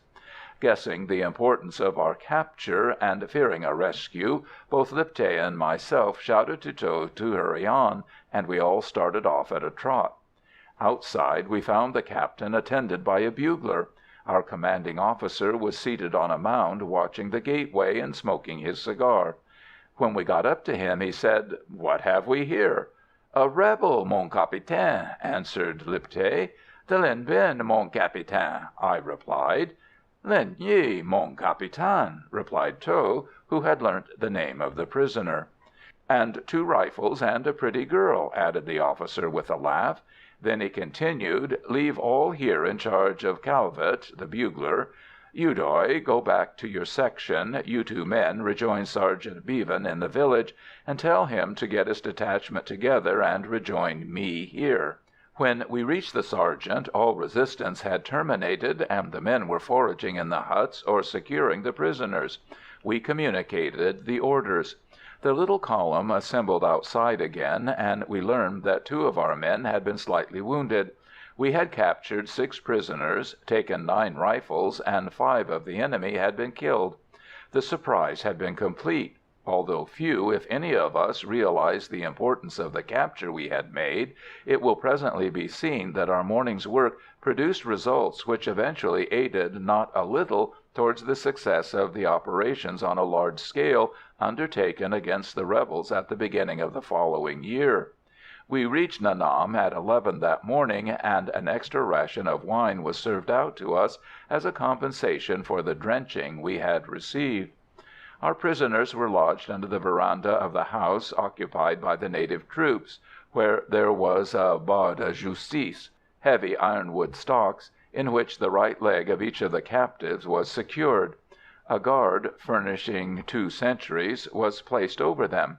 They were well fed and suffered no cruelty or insult, but having been captured in armed rebellion, there existed no doubt as to what their ultimate fate would be.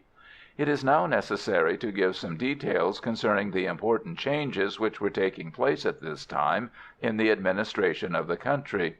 The government in Paris, influenced no doubt by the growth of rebellion and rapine in the colony, had decided upon the appointment of a Governor-General armed with greater power than his predecessors. For this purpose a decree dated 20th April 1891 was issued by the French Cabinet, which accorded that functionary great freedom of action. According to the new order of things, the governor was vested with absolute power in the colony, and both the civil and military authorities therein were entirely under his control. All appeals or reports made by the heads of departments in Indo-China to the minister in the metropolis were to pass through his hands. At this time, M. Picquet, the governor, was just returning to France, and the ministry appointed M. de Lanessan, a radical deputy, who had already given proofs of superior ability in parliamentary circles, and who was acknowledged to be a man possessing great initiative, energy, and activity. The new Governor-General arrived in the East in May, and although his enemies have reproached him, and not without some cause, with want of tact and conciliation towards the military authorities, there can be no doubt that from his administration dates the era of commercial progress which still continues in Indo-China. He was the first to insist on the necessity of constructing railways and good roads in the colony, and much as he did in this respect, for the first railway to Lang Son owes its origin to him, he would undoubtedly have done more had he not been hampered by the restricted finances at his disposal. As it was, by his vehement insistence on the subject, he caused the investing public of France to realize the latent wealth existing in Tonkin, for the development of which it was absolutely necessary to construct good means of communication. He thus paved the way for his successors, Messrs. Rousseau and Dumais, who, thanks to his propaganda, eventually secured large loans, guaranteed by the government, enabling them to construct a system of railways, now almost terminated, traversing the whole of France's Eastern Empire, and penetrating into two of China's wealthiest provinces, Kwangsi and Yunnan. The first care of M. de Lanessan was to put an end to the intrigues existing at the court of Wei, having for their object the dethronement of the young king, Tan Te, and the restoration of the exiled Ham Nghi to power. Also, he took urgent measures to restore order in Tonkin. To obtain these results, he inquired into the grievances of the natives and adopted pacific methods, when possible. But when these were of no avail, he did not hesitate to employ rigorous and repressive measures. He undoubtedly possessed the necessary qualities for an administrator and organizer, and a few months after his arrival the residents and local mandarins vied with each other in stamping out, with the aid of the native militia, the seeds of revolt and discord sown in the Delta, so that he was able to turn his attention to the central, northern, and eastern districts of the colony, where rebellion and piracy existed in an armed and rampant state. To ensure success in this work of pacification, M. de Lanessan made every effort to do away with the rivalry among the regular troops and the native militia, the latter being controlled by the civil residents. To obtain this result he created in the unsettled provinces military zones, districts wholly administered by officers in the army, so that the powers and responsibilities of the different authorities were clearly divided and defined.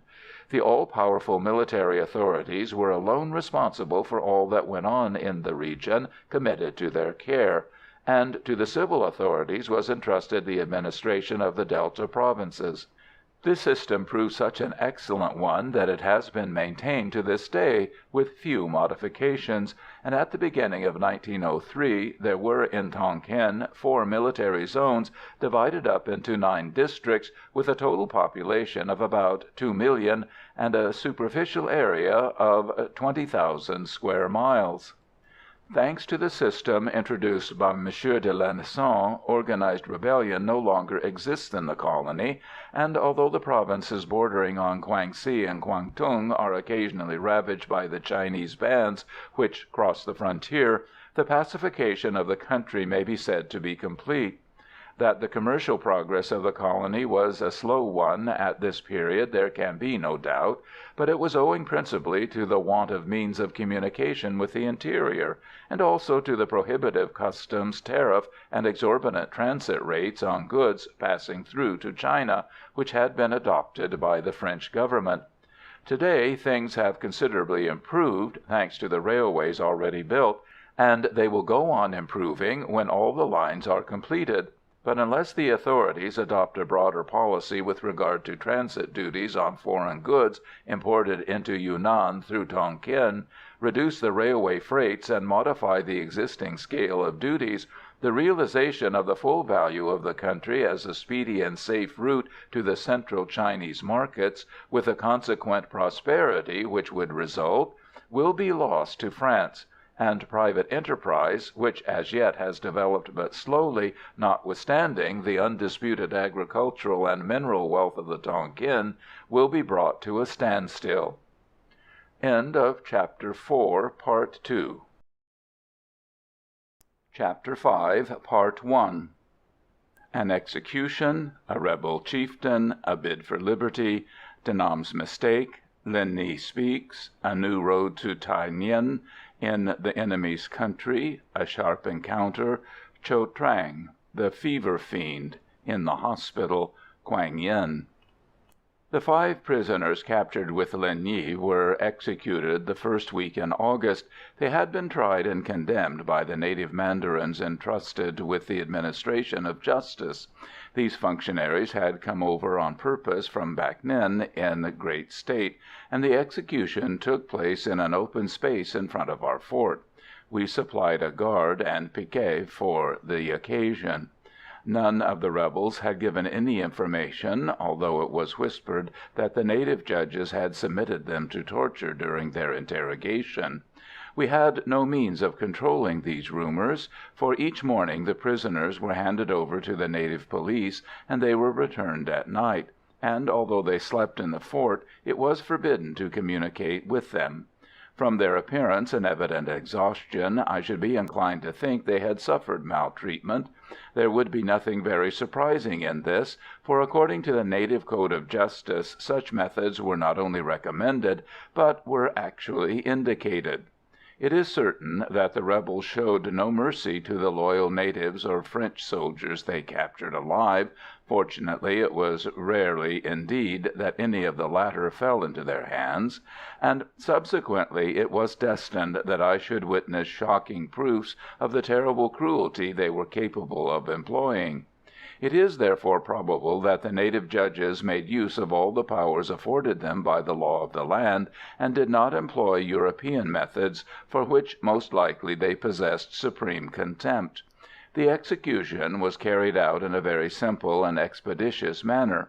When a rectangular space had been cleared and lined by the troops, the two mandarins, dressed in robes of embroidered silk, of which the dominant colours were red and gold, their long hair neatly rolled in a new crepon turban, took up a position in the middle of one side of the square and facing the centre.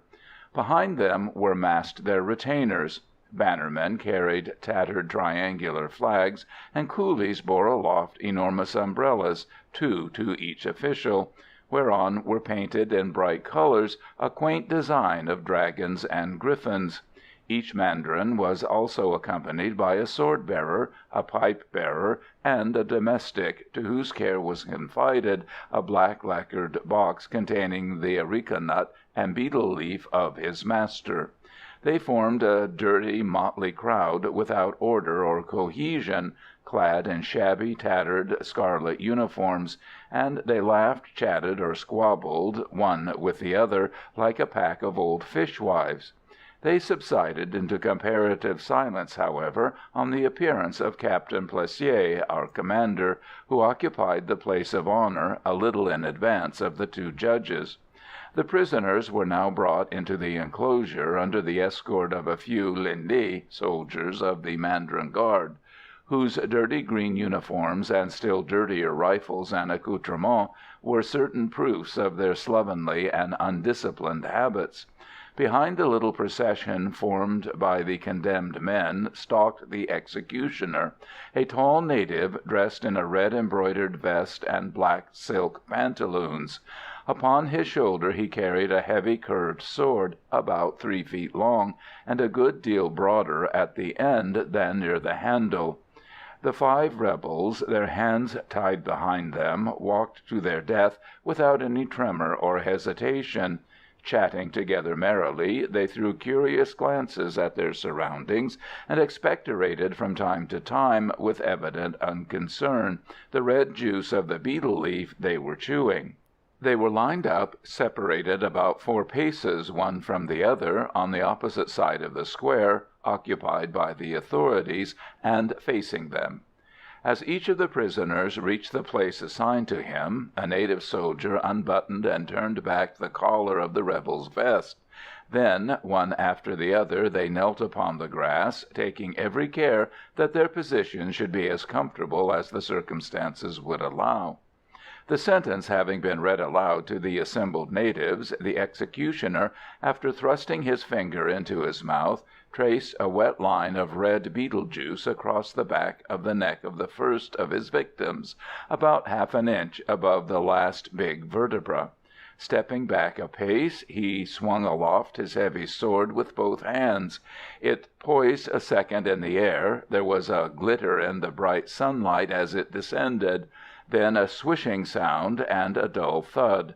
The head of the first rebel, detached with a single blow, fell on the ground and rolled once over. From the severed neck a rich red stream shot out quite 6 feet over the grass. The body rocked once and subsided gently.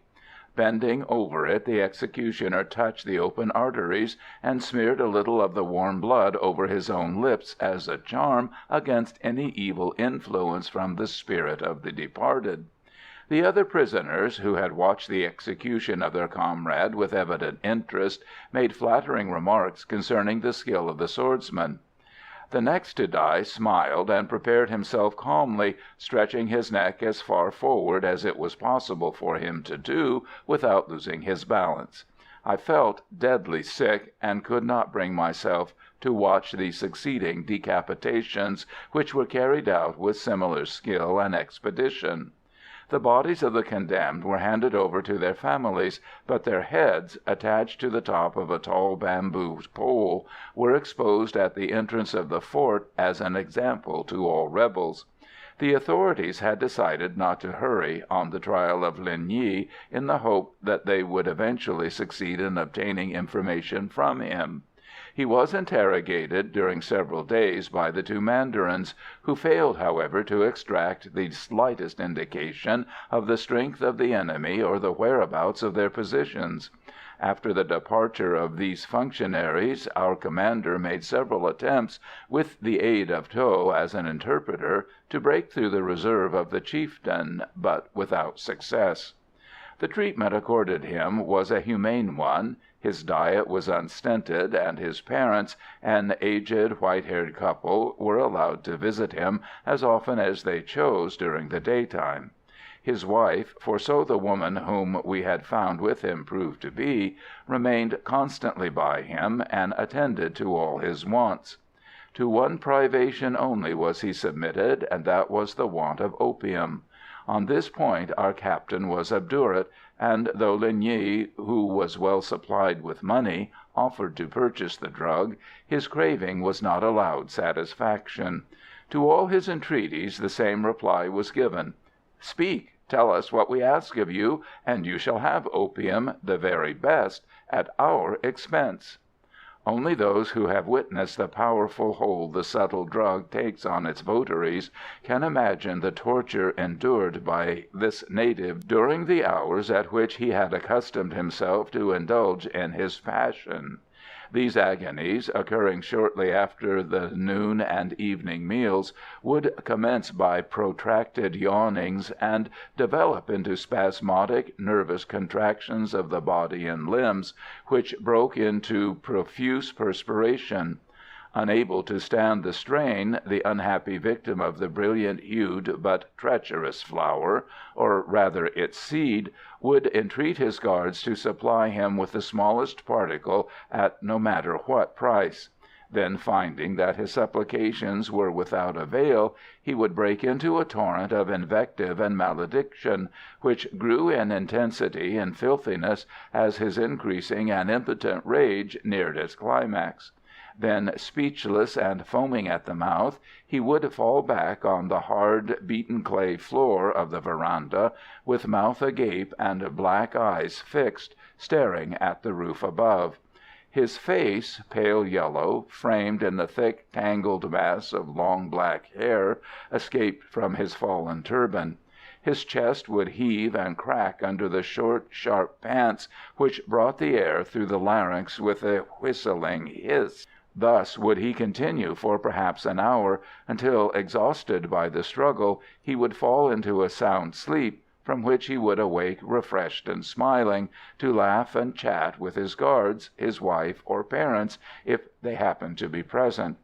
Had there been any danger to Linh Nghi during these attacks, I believe that opium or some anesthetic would have been administered to him by our surgeon, M. Joly, who on several occasions was present during these crises. On the 22nd August our prisoner made a daring bid for liberty. During the night he had succeeded in picking the lock which secured the two heavy beams forming the stocks wherein his ankles were imprisoned. At 4 in the morning, profiting by the fact that the native sentry was slumbering, though the soldier denied this and attributed the chieftain's escape to the miraculous, Linh Nghi made a dash for the palisade, and was astride it when a native sergeant, who had heard the rattling of the bamboo, ran to the spot from whence the sound came, and succeeded in grasping a leg of the escaping rebel, to which he clung, shouting the while for help. A few seconds later the prisoner was brought back and secured, and the doctor attended to his wounds, for he had been almost impaled during his struggle by the pointed bamboo poles of the palisade. Shortly after this incident a terrible tragedy occurred, which brought about a complete change in the attitude of our prisoner, and eventually made him a devoted partisan of the French cause. Linh Nghi had enemies in the rebel camp, and one of these, desirous of taking over his honours and command, informed De Nam that the captive Linh Binh had succumbed to pressure, and had given information to the French.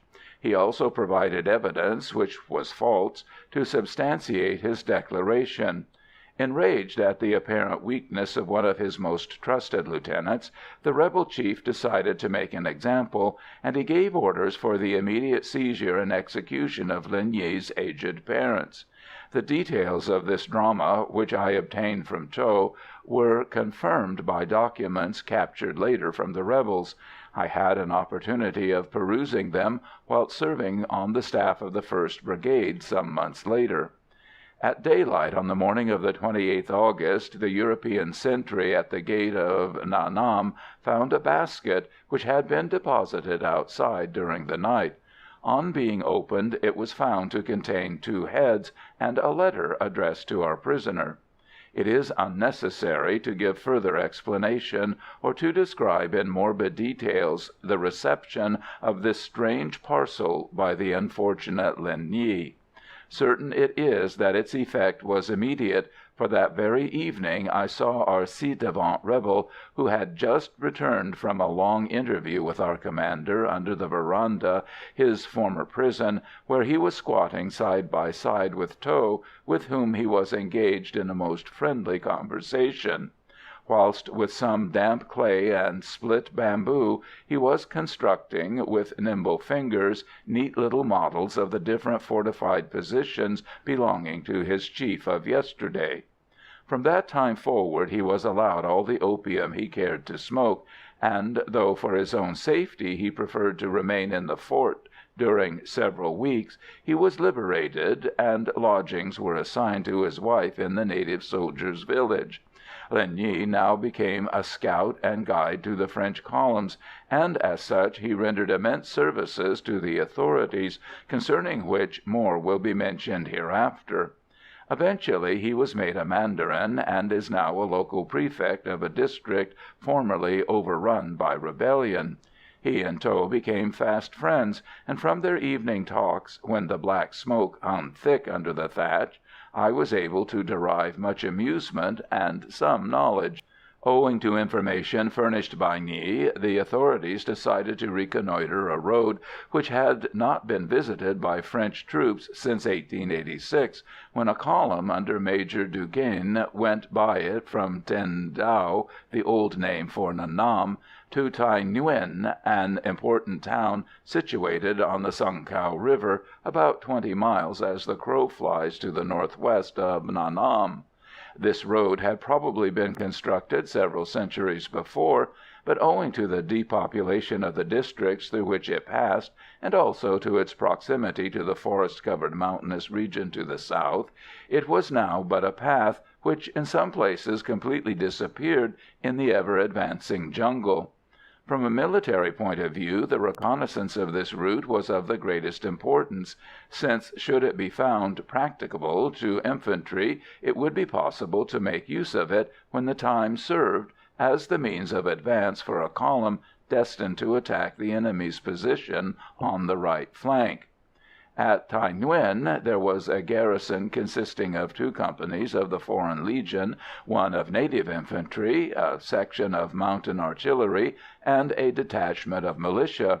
My squad formed part of the small column which left Nha Nam on the 4th of September at 5 in the morning to explore this road. Though it had been supposed that the distance to be covered would not exceed 25 miles, we actually marched close upon 35 before reaching our destination. At intervals we were obliged to cut our way through the vegetation which had invaded the track, and it was only by using the utmost care that our little party succeeded in keeping in the right direction. On several occasions we disturbed big herds of deer, which scampered away on our approaching them. The tracks of tigers were frequently visible, and once the advance guard, consisting of half a dozen tirailleurs, were considerably startled by the presence of a fine python which lay basking in the sun close by the track. It was only after several stones had been thrown at it that the big snake decided on withdrawing into the long grass. Owing to the advisability of concealing our movements from the enemy, it was deemed necessary not to make use of firearms on this occasion. The men suffered much owing to the extreme heat. The path was in the worst of conditions, and we were obliged to twice ford a river, which, though not very deep, was exceedingly rapid, so that our expedition proved to be a very arduous one to all who took part in it.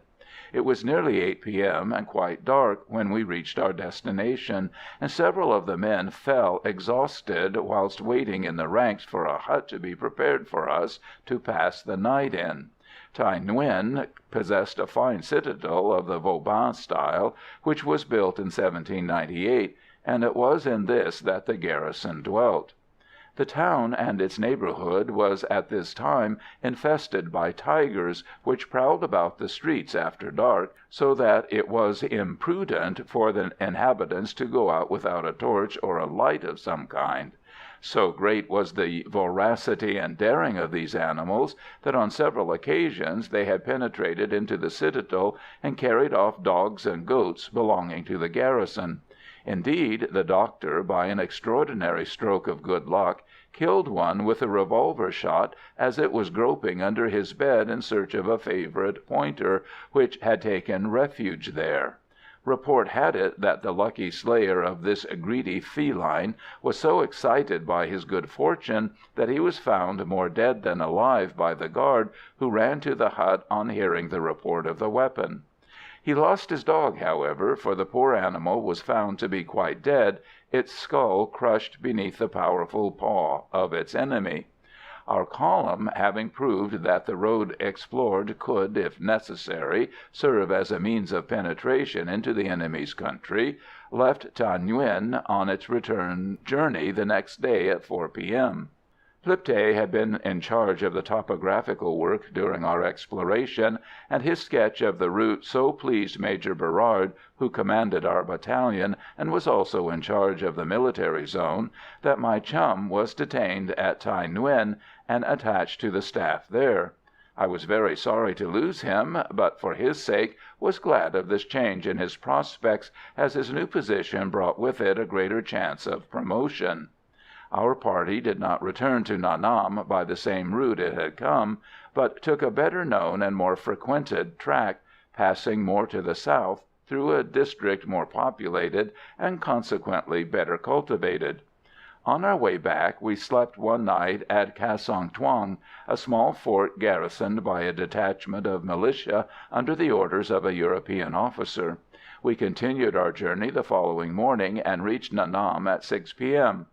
Owing to the fact that the military authorities were now in possession of reliable information concerning the rebels' strength and positions, orders were issued by the brigade for reconnaissances to be made from time to time into the district north of our fort, with a view to exploring the region and obtaining topographical sketches of the country to be used in the production of a reliable map for the use of the officers who were to assist in the big column, which the government had decided to put in the field during the winter months. I took part in the first of these little expeditions on the 12th September, the object of which was to determine whether the tracks to Long Thuong, a rebel village which had not been visited since January, was still accessible to infantry, and also to see if the hamlet was inhabited and fortified. We started out from Nha Nam at 3 in the afternoon. As it was not intended to make any attack on the enemy should they be in force, our detachment was a weak one, composed only of 30 Legionaries and as many tirailleurs. In order to make things easy for the Europeans, for the heat was very oppressive, we were instructed to take with us only the 6 packets of ammunition contained in our belt pouches, 36 rounds. Fortunately for us, all the tirailleurs who accompanied us started with 120 rounds per man. We arrived within a quarter of a mile of our destination, which was about 1.5 leagues to the north of our position, without incident. The fields were well cultivated, and the rice was being harvested. But on our approach, the reapers, all women, fled with loud cries towards the hamlet.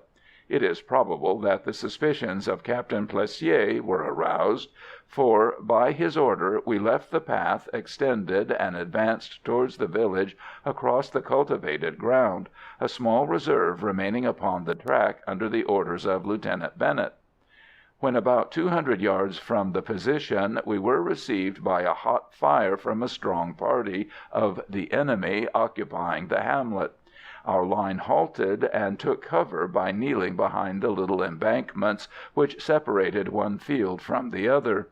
From here we replied to the rebels, but a few minutes later were exposed to a severe crossfire coming from the left flank, and in less time than it takes to describe, a tirailleur was killed, and 2 others and 1 legionary were wounded. The enemy who took part in this flanking movement were some of De Nam's regulars, who came from their entrenched positions in the forest, having been summoned to assist by their friends in the village, who for this purpose made use of long copper speaking trumpets, the weird bellowings of which we could hear above the reports of the rifles and the repeated words of command. Our reserve had extended on our left at right angles to our line, but its fire failed to keep the enemy in check, and very soon we could distinguish their skirmishers as they advanced in line at regular intervals, dropping now and again on one knee to discharge their rifles at us.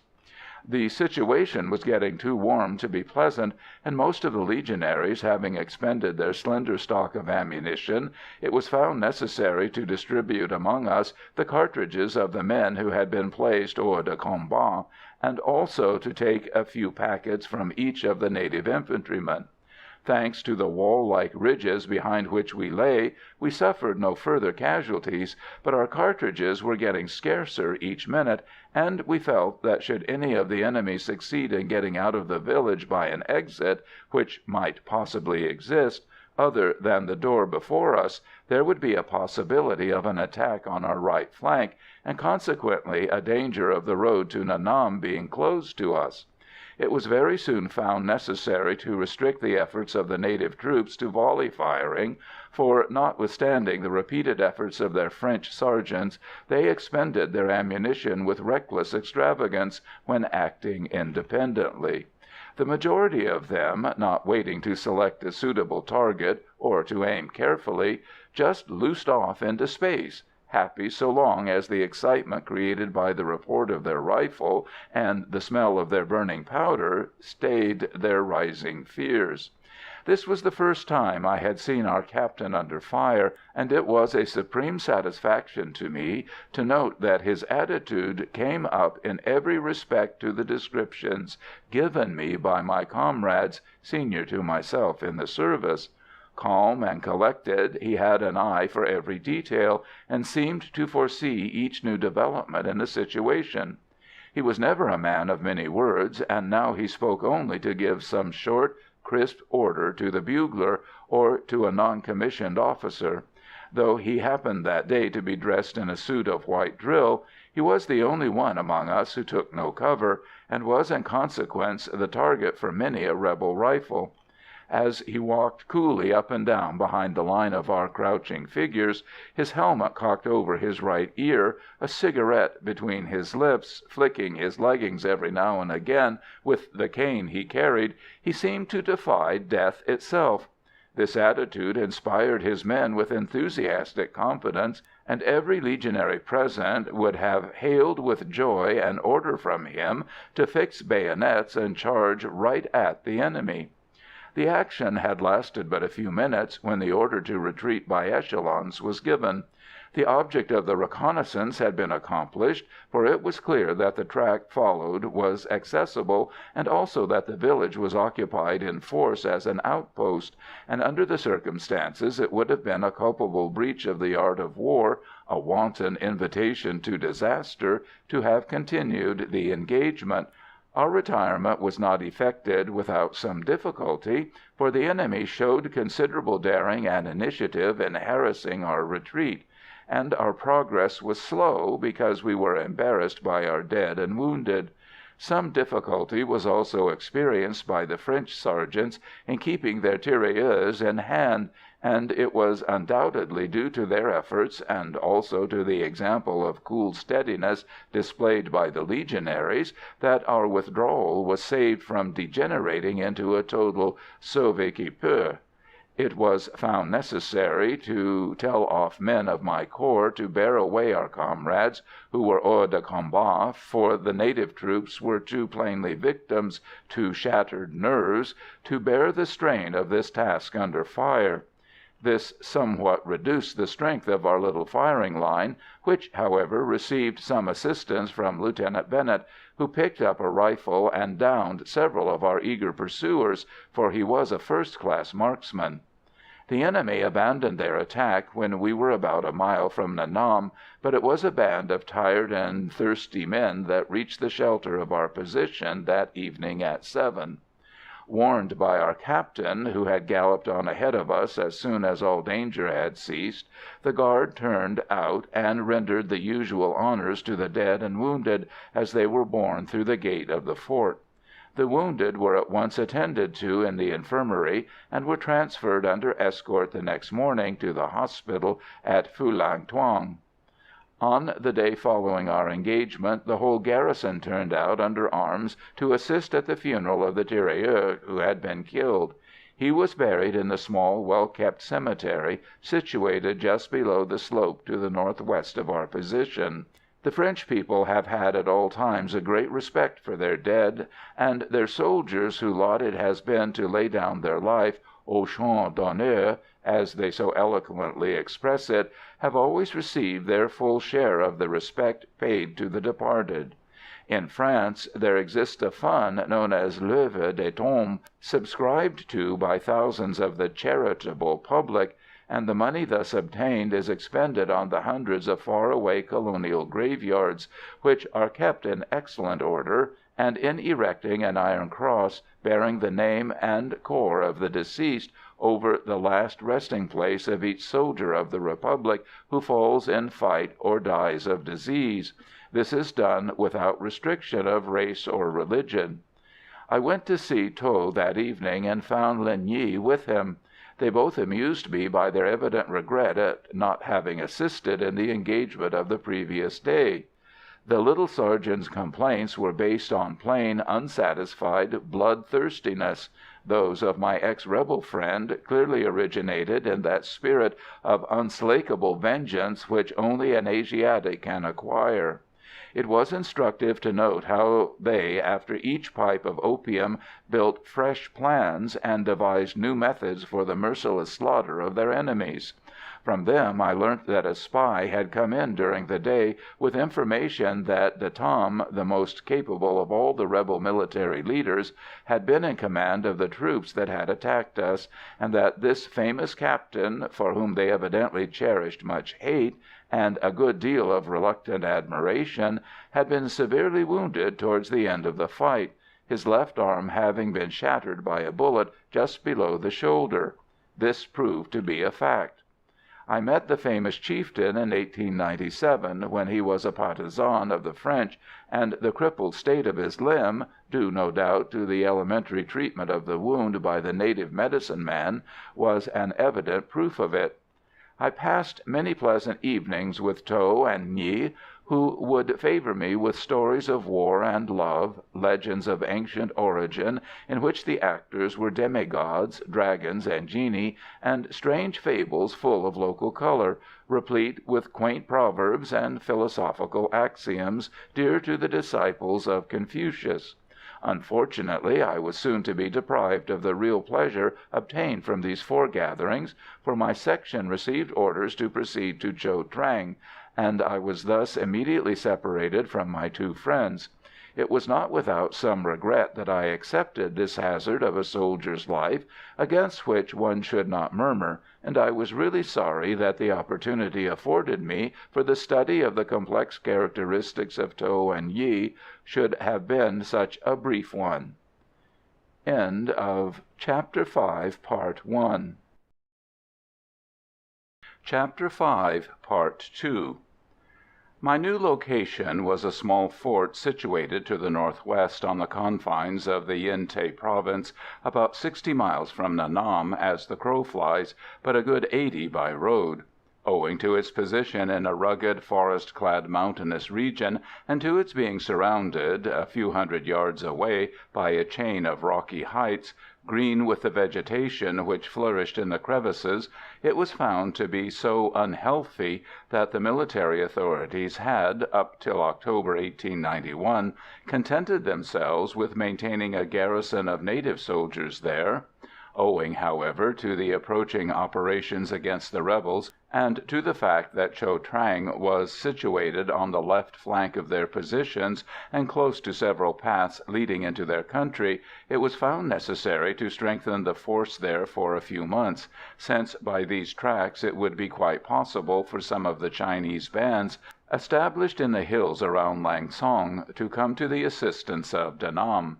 From Nha Nam our detachment marched via Cao Thuong to Phulang Thuong, whence we served as an escort to a convoy going to Lang Thong.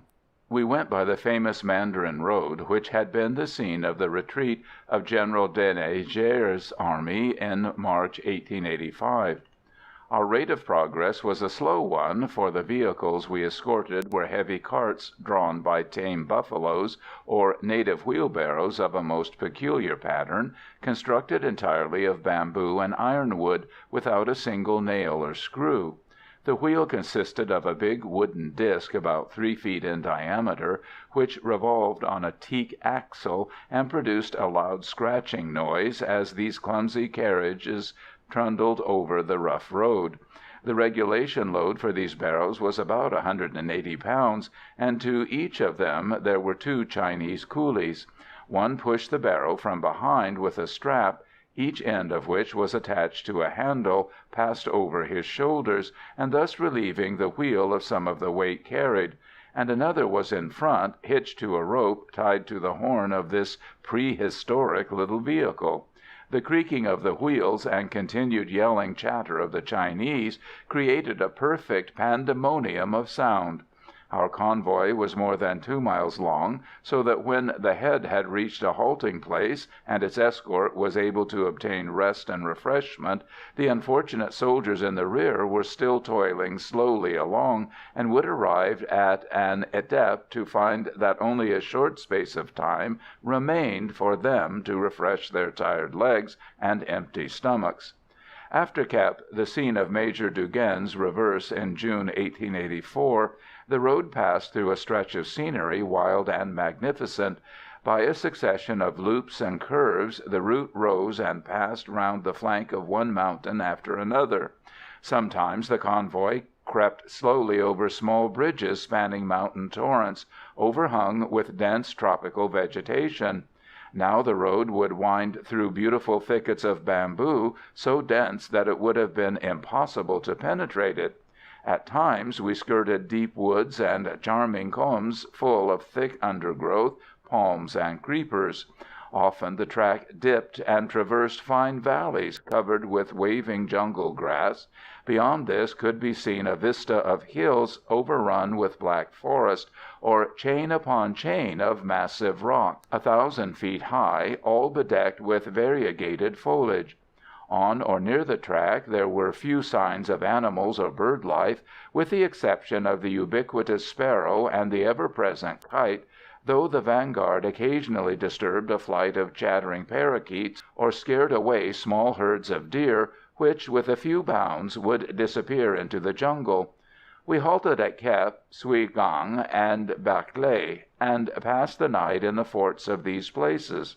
Here the convoy was packed in an enclosure surrounded by a high bamboo fence, fires being kept burning all night to scare away tigers and panthers, as there were many in the jungle along the road.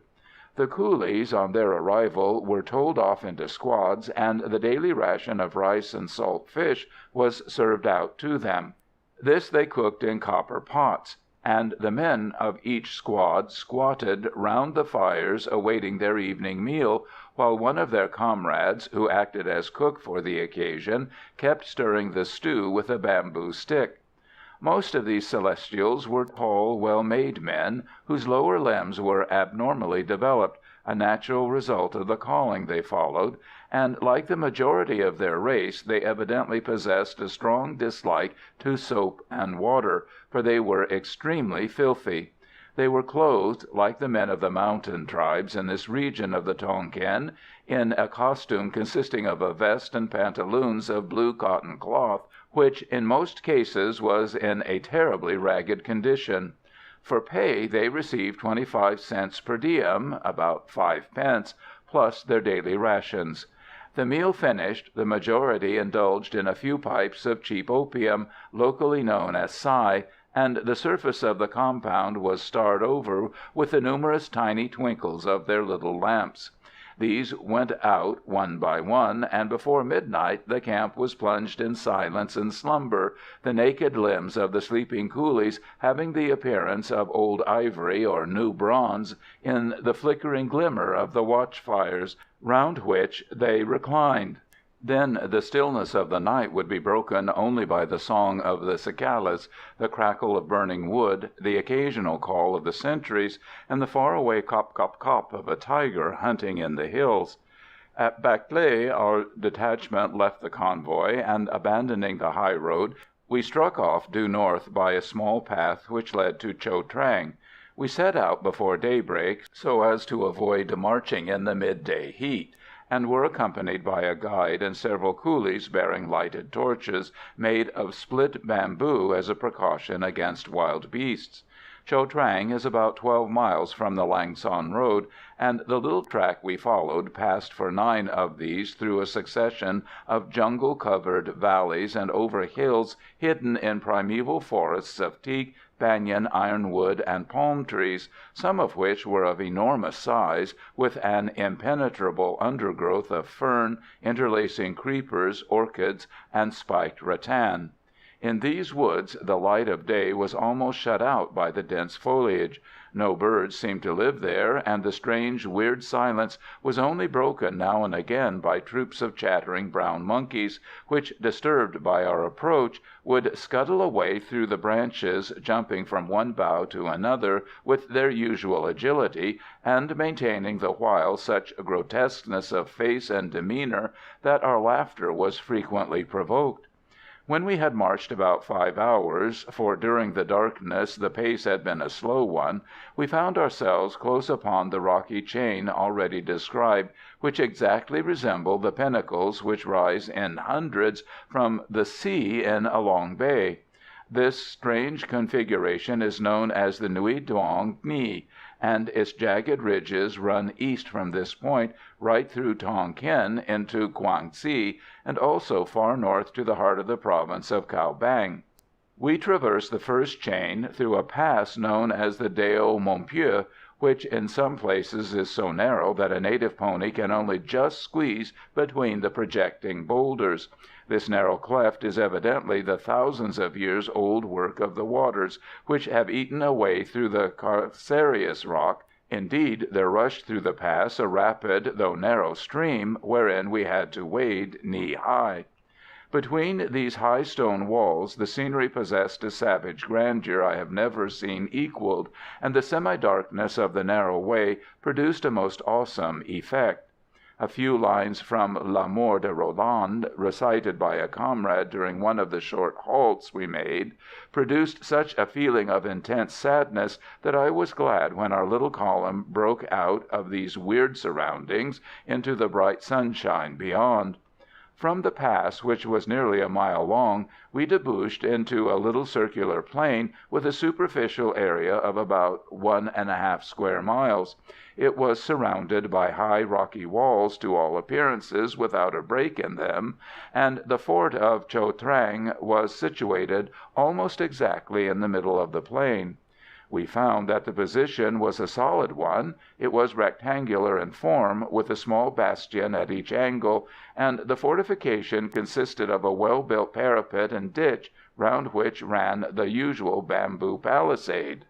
Our little detachment of 30 men was lodged in a big one-roomed hut of clay and bamboo, thatched with macaw palm. It had evidently been prepared for our use, for it was clean and freshly whitewashed, and contained the necessary bedding and mosquito nets for the detachment. The fort was in command of a lieutenant of the tirailleurs Tonkinois, an eccentric individual who had a strong aversion to the Legionaries. Not that he was unnecessarily harsh or unjust towards us, but he had a mania for openly expressing a want of confidence in our discipline, which wounded the pride of the men of our detachment, the majority of whom soon hated him most cordially. He was married, according to native custom, to a Tonkinese woman who was living in the fort, and this, added to the fact that he was an opium smoker, did not aid in increasing the small respect with which he was regarded by the Legionaries. Strict orders had been given by the general commanding the brigade that we should not be overworked while staying in this unhealthy spot, so that our life was rather a quiet and monotonous one. The only exciting incident that happened during my stay here was an attack made on the cattle stockade by 2 black panthers. One of these beasts succeeded in gaining an entrance and killed a bullock. He paid for his daring with his life, however, and was riddled with bullets by some Legionaries who had been awakened by the cries of the native sentry. The nights were gradually becoming cooler, for we were now in the middle of October, and life was rendered unpleasant by the thick, damp mists which hung continually over our position. Owing to the high walls of rock surrounding the little plain upon which the fort was built, there was little or no breeze, so that these fogs hung about us till late in each morning, when the midday heat of the tropical sun dispelled them. No doubt this was one of the principal causes of the prevalence of fever in this district, another being that the water used by the troops, though it came from mountain streams and was apparently limpid, was strongly impregnated with copper, of which metal there were considerable traces in the soil of the region. Filters were provided for the garrison, and the troops were not allowed to use any water, either for cooking or drinking, unless it had been previously boiled. Even these precautions did not suffice to avoid disease, for when our detachment had been 3 weeks in Cao Trang, more than half of its effective was laid up with fever, which takes a most virulent form in this district. Its commencement, like ordinary malaria, is generally announced by shivering fits, during which the sufferer experiences a sensation of extreme cold. The hands and feet are numbed and glacial. The teeth chatter continually, notwithstanding the fact that the thermometer in the veranda is often in such cases at 95 degrees. This is succeeded at the end of an hour or more by a feeling of burning heat. Perspiration ceases, the sufferer's temperature rises to over 100. He is a victim of terrible pains in the head, and is often delirious. At Cho Trang this condition was usually complicated by haematuric symptoms, which fortunately do not occur in the majority of cases of ordinary jungle fever. There was no doctor in the fort. Indeed, it would be impossible to maintain a medical officer in each of the numerous small garrisons in Tonkin, and it was the lieutenant who examined the sick men and served out the medicines provided by the authorities without stint. In such cases, commanders of forts are furnished with a manual, which is well written, and gives in the clearest of terms explanations concerning the symptoms and treatment of the different tropical and other diseases they will most probably be called upon to treat. Definite instructions are also given in this little book to the officers concerning the transfer of the men to the nearest hospital centre whenever there are signs that the disease from which they are suffering is of a persistent or malignant form. Though these recommendations are not always adhered to, it would hardly be fair in such cases to censure the commanders, since it often happens, on numerous removals of this kind being made, that the officer receives blame from headquarters for having neglected to take the necessary precautions to ensure the satisfactory sanitation of his post, whereas in most instances the epidemic has had its origin in the unsanitary position of the fort, or the dangerous composition of the soil it was built on. It was noticeable that the first among my comrades to fall victims to sickness were the younger members of the detachment. When they had a strong and healthy constitution, they generally recovered, and though the fever clung to them for 6 months, and sometimes more, during which period the attacks gradually decreased in force and occurred at longer intervals, they eventually became seasoned, and the fever seemed no longer to have any hold on them. I know of a good many men who have served 4 consecutive years in the colony, and who, after paying a heavy toll to malaria during the first year or 18 months, have never again been troubled by the disease. Hard drinkers were longer in resisting the attacks of the fever fiend, but once the illness had a hold upon them, the results were generally fatal. One of the peculiarities of the jungle fever in any form is that the sufferer loses all appetite. Indeed, he usually exhibits almost a loathing for any kind of food. It is therefore necessary to maintain his vitality, which rapidly sinks under the repeated attacks of the disease. To obtain this result, liberal allowances of liquid food are administered to the patient. In Tonkin, milk, either fresh or condensed, was the diet most frequently prescribed, and in most cases with excellent results, except when the sufferers happened to be confirmed alcoholic subjects. Then the patients would either refuse to take milk, for which they possessed a decided repugnance, or they would be unable to keep and digest it after having forced themselves to swallow it. It is easy to understand that, owing to the number of men incapacitated through sickness, the duties of the few available for service were considerably increased. It was no unusual occurrence to find oneself detailed for guard 3 times in 1 week, and it was only by reducing things to their strictest limit that sufficient men could be found to escort the convoy which was brought from Bac Lé every Thursday.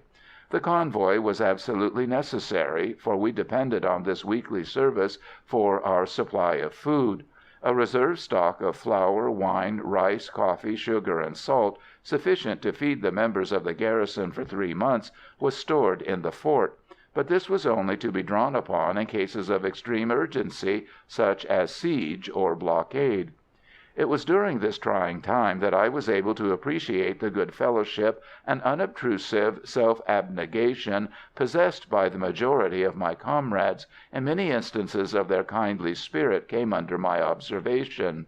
Whenever a man detailed for service fell sick shortly before going on duty, and this was by no means a rare occurrence, a chum would at once cheerfully volunteer and take his place, though as often as not he had himself just come off convoy or guard duty, or was recovering from an attack of fever.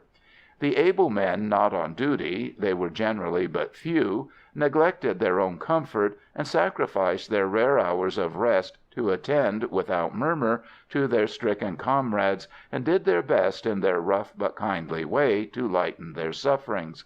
It was a quaint and touching sight to watch one of these bearded mercenaries as he passed from cot to cot, and note his efforts to repress his own impatience and clumsiness as he piled blanket after blanket on a shivering sufferer, changed the damp linen of another who had broken into the beneficent sweat that denoted the termination of an attack, or calmed with a voice which he tried to render gentle the ravings of a delirious friend, standing the while to change every few minutes the wet bandages on the burning brow of the stricken one. With that gentle care the weak ones would be lifted into a sitting position, and how patiently, with cheery though perhaps clumsy jokes, would these self-appointed nurses encourage their patients to drink the cup of milk which succoured the ebbing strength, or the boiling liquid that provoked the saving perspiration. "Allons, mon vieux, you're not dead yet. The tree is not grown from which your pine overcoat will be made.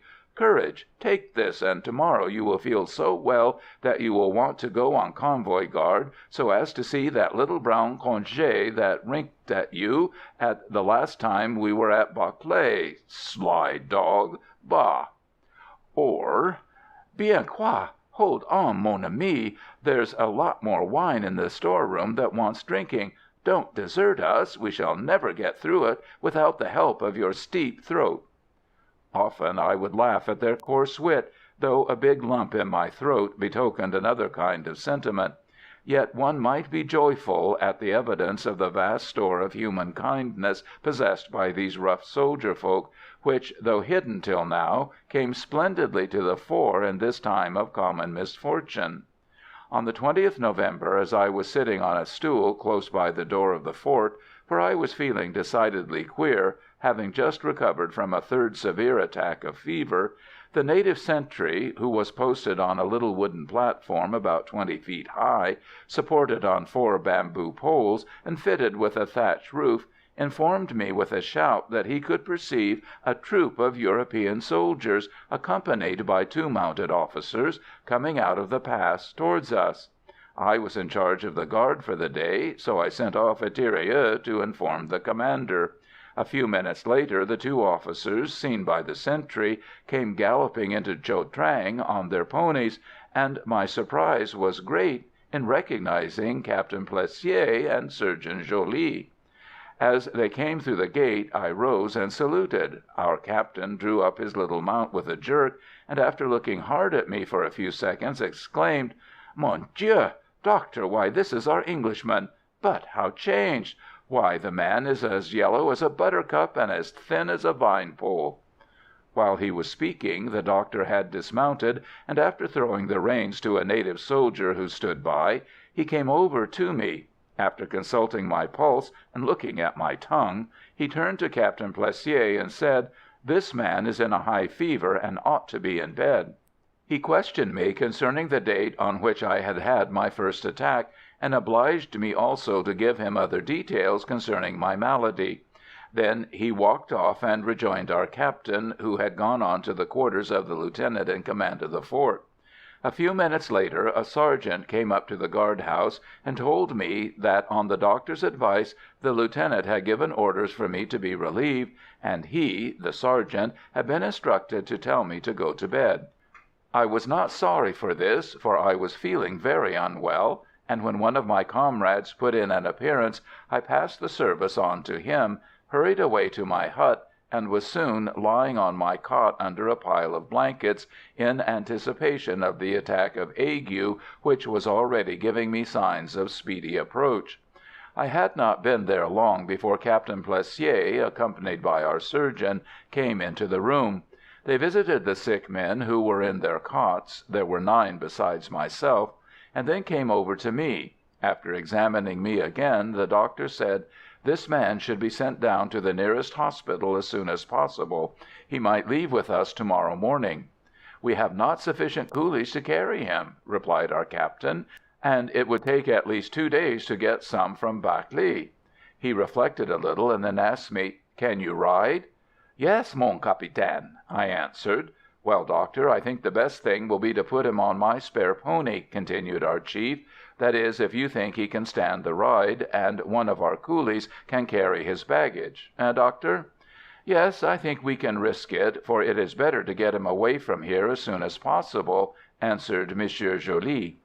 No sooner had our officers left the room than several of my comrades set to work to pack my kit, for I was now in a high fever again, and consequently too weak and ill to attend to this operation myself. As they bustled about, these good-hearted fellows, with many good-natured jokes concerning my coming journey to the seaside, congratulated me on my luck, and did their best to encourage me to get to sleep, so as to gain strength for my long ride on the morrow. We started early the next morning, and though I was glad to leave the Saletrou, as my comrades termed the fort, I was sorry at the thought that they would have to remain for several weeks longer in this unhealthy spot. Dr. Joly had announced the previous evening to the other sick men that they would be removed as soon as sufficient coolies could be obtained for their transportation. My mount was a big Tartar pony, whose only fault consisted in a persistent desire to leave the path and gallop through the forest. He succeeded in taking me unawares the first time, and my helmet was knocked off, and I was nearly brained by the bough of a tree. Like most of these little horses, when they have been in the hands of the natives, he possessed a terribly hard mouth, so that what with this and the fever which had again taken a hold on me, I experienced a somewhat lively journey. We reached Kep at 4 in the afternoon, and here I was put into a carriage on the little railway to Lang Son, which was then in course of construction, and had reached this point 12 miles from Phulang Thong a few days previously. At Kep I said goodbye to my comrades who formed the escort, and thanked our captain and doctor for their kindness. I afterwards learned that I had indeed reason to be grateful to them for my speedy transference, for a week elapsed before sufficient coolies could be obtained to transport the other sick men from Cho Trang, and one of the poor fellows died during the journey. On the arrival of the train at Phulang Thong, a stretcher was in readiness for me, instructions to that effect having been telegraphed from Kep, and I was carried to this hospital. This establishment was virtually a sort of base ambulance, from which the patients, whom the doctors considered in need of a long treatment and change of climate, were sent to Haifong or Quang Sien. It was, however, well built, possessed an efficient staff of surgeons and nurses, and was so fitted up that every colonial disease or casualty likely to occur during a campaign could be dealt with under the best of conditions. A great deal of money and attention is expended by the French government in the building and fitting up of the hospitals in Tonkin, and the doctors are well trained, clever and conscientious men. I remained here for a fortnight, during which time I do not think the fever left me for an hour. Indeed, during the first 6 days I was almost continuously unconscious. I was treated with the utmost kindness and care, both by the surgeons and sisters. These excellent women, who belong to the Roman Catholic Order of St. Vincent de Paul, do not, unfortunately, possess the same scientific knowledge of medical nursing as our British hospital nurses, but they are untiring in the care which they give to the patients, and their unstinted efforts to relieve the suffering are worthy of the highest praise. During that period of my illness, when the fever was at its worst, and I was almost constantly delirious, it seemed to me that there were moments when some section of my intellect, escaping from the frenzy which possessed my brain, succeeded in retaining its lucidity, and was able to obtain control over a portion of my personality, inspiring it with a power to think and see independently of, and as it were apart from, the remainder of my suffering organism. So vividly did this impression assert itself that to this day I can remember hearing my own ravings, and mentally consoling myself with the thought that they were merely the results of delirium. I would at such times watch the terrifying hallucinations conjured up by the malady, with a perfect knowledge that they were the results of an imagination distorted by the fever which possessed me, and at the same time find means to take notice of a tiny lizard as it crawled, searching for mosquitoes, up the curtains surrounding my bed, the flickering night light, the crucifix hanging on the whitewashed wall in front of me, or the sister on duty as she moved silently from cot to cot, to administer medicine or to assure herself that her patients were asleep, and whose picturesque costume, white cornet and collar, reminded me of the poem "The Black Musketeer" in the Inglesby Legends. My experience is by no means unique, for several of my friends, who have also been victims to jungle fever, and with whom I have compared notes, have been impressed by phenomena of a similar description. When my daily temperature began to take a slow but decidedly downward curve, the head doctor informed me that I was to be sent to the hospital at Quang Yen, a small town situated on the coast not far from Along Bay, where, said he, aided by the sea air, I might possibly succeed in shaking off the malaria, though he told me that he was noting my clinic sheet to the effect that he considered it advisable to send me back to Algeria as soon as I could support the voyage. I felt much disappointment at this information, though I recognized this kindly intention, but it was far from my wish to return so soon to Africa, and I determined to make every effort, in the event of my getting rid of the fever, to induce the doctors at Quang Yen to allow me to remain in Tonkin, for I still hoped to participate in the coming winter campaign in the Yen Thé, the prospect of which had been a constant topic of conversation with my comrades. A few days later I was carried on board a river steamer, but during the journey I fell so ill again that I was put on shore at Haiphong, and remained 3 days in the hospital there. However, at the end of that period I was sufficiently recovered to continue my journey, and eventually reached Quang Yen on the 12th November. Chapter 5, Part 2. Chapter 6, Part 1. La Soeur Agnes, Exeat, Nha Nam again, picking up the threads, Boa, preparations for the campaign, with General Voran's column, an error in the art of war, a big butcher's bill, collapse of the rebellion, stamping out the embers. The town of Quang Yen, capital of the province of the same name, is situated about 10 miles to the southeast of Haiphong, and close to the sea. Thanks to its position on a series of small hills, it is swept by the sea breeze, and enjoys a well-merited reputation for its healthy climate. A fine hospital was erected here by the French in 1888. This has since been enlarged, and now affords accommodation for 300 patients. On my arrival I was placed in one of the big fever wards, each of which contained 24 beds, and the comfort and quiet of my new quarters, the skill and care of the doctors and sisters, and the pure air of the region, soon produced most beneficial results. The attacks of malaria decreased in frequency and intensity, and my strength augmented each day. There was something delightfully fresh and reposeful in the sensation of finding oneself again in a comfortable bed between spotless sheets, and the vista of the long room, with its polished wood floor, the neat cots of black enamelled iron and shining brass, the white mosquito curtains, and the sound of the crackling log fire, which burned in the open hearth during the early cool of the November mornings, reminded one of the cleanliness and ease of Europe, of home.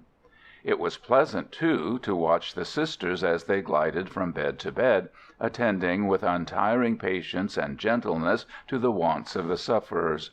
It was both pathetic and droll to see one of these good women as, with the tender care of a mother, she washed the face and hands of some big and bearded legionary who was too debilitated to do anything for himself, but who kept his eyes open, notwithstanding their smarting, so as not to lose a single movement of his ministering angel, continually expressing his thanks the while, at the risk of receiving a mouthful of soap and water. Neither could one watch without emotion a Sister who had to deal with a patient who had lost all desire for food, as was often the case with victims to persistent fever. Insisting on the sufferer partaking of a cup of beef tea, she would administer it spoonful by spoonful, accompanying each of these with gentle words of encouragement, so that the rough mercenary could not do otherwise than gulp down the helpings, trying meanwhile to look pleasant and grateful. There was a little chapel attached to the hospital, wherein a Spanish missionary from a neighboring village of Roman Catholic converts officiated, and when the men were convalescent and able to get about, they would manifest their gratitude to, and respect for, their nurses by attending Mass on Sundays, notwithstanding the fact that many of them were Protestants, and that most of them possessed little or no religion at all under ordinary circumstances. The Sister who attended to me was a small and cheerful little person who seemed to be about at all hours of the day and night, and her activity and ceaseless surveillance were the terror of the native servants who worked in the ward. She was a merry soul, who never missed an occasion for drawing a laugh from her patients. Should I hesitate and grimace before swallowing my dose of quinine (it was administered in solution in those days), she would assure me that to connaisseurs its taste was as agreeable as that of fin champagne, and declare that it was only a question of time and habit for me to be able to appreciate its delicate flavour. I owe much to this Sister for the care and attention she gave me during my stay at Quang Yen Hospital. These were, of course, equally bestowed on all the sufferers under her charge, and it was my good fortune 5 years later to meet her under entirely different circumstances, when I recalled myself to her memory and expressed my gratitude. To-day, as I write, there comes back to me a vision of the ward at night, when, having fallen asleep after blinking at the reflection of the firelight on the polished parquet and brass knobs on the bedposts of the neighbouring cots, a gentle touch would awaken me from my first slumber, and I could see, under the white cornet, the smiling face of my nurse, en religion Sœur Agnès, as, after lifting the mosquito curtain, she presented to my lips a small glass containing the nightly dose of the bitter drug, while she whispered, "Tenez, mon petit Saint Jean, voici votre grog." After attending to the wants of each, and seeing that all were comfortable, Sœur Agnès would kneel down in the ward, and with head bent and clasped hands, repeat in a soft but distinct voice the prayers for the night. Every soldier who was able to sit up in bed would do so, and nearly all those who could murmured with her the Lord's Prayer, each in his own language. Probably most of them did so simply to please the patient religieuses who soothed their sufferings and attended to their needs.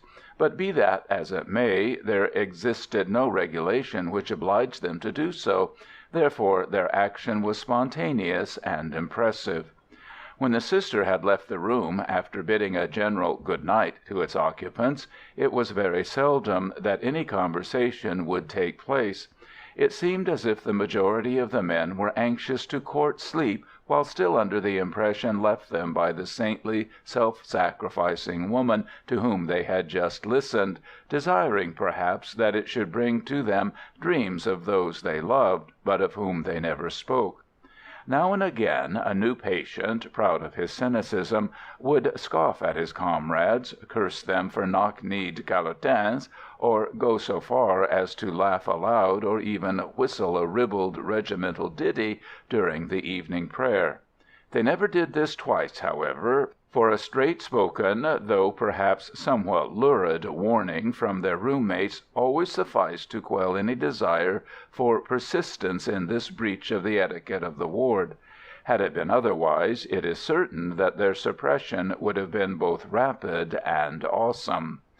On the 12th December I was called before the Repatriation Committee, Conseil de Rapatriement, the members of which, 3 doctors, seeing the progress I had made, decided to keep me in the hospital for another fortnight, at the end of which period, if no relapse had occurred, I could return to my corps.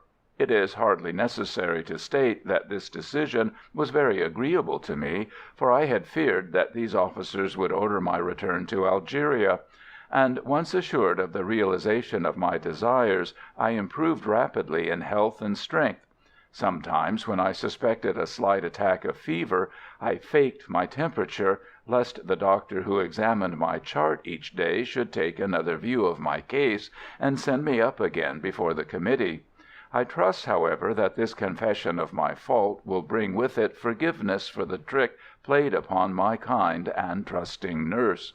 During my stay at Quang Yen, I saw that the majority of the patients were men from the Infanterie de Marine. These regiments passed into the domain of the Minister of War in 1901, and are now known as l'Infanterie Coloniale.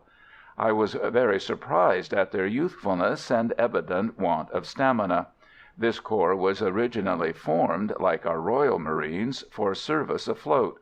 Since 1860 their place on board the men of war has been taken by sailors (fusiliers marins), who undergo a special course of training in musketry and infantry drill; and the Infanterie de Marine was formed into 12 regiments, which now garrison the naval ports on the French coast, the principal towns in the colonies, and take part in all expeditions overseas. Before the reorganization of the army, carried out after the Franco-German War, the men of this fine corps had won a grand reputation for courage and endurance, and the defense of the village of Bazis by a brigade of French Marines against a division of Bavarian troops in 1870 will ever remain one of the finest pages in the history of the struggle.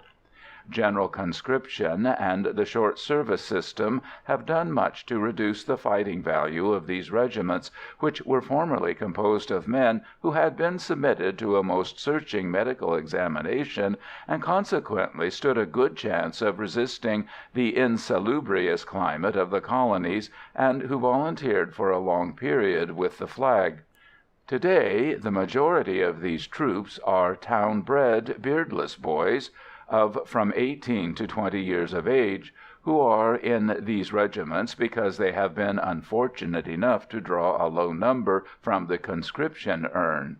Like all France's sons, they are brave and enthusiastic, but owing to their youth, inexperience, and hurried and incomplete military training, they have sometimes proved victims to sudden panic, and their but half-formed constitutions and still growing physique make them prompt sufferers to malady, fatigue, and discouragement during the hardships of a tropical campaign.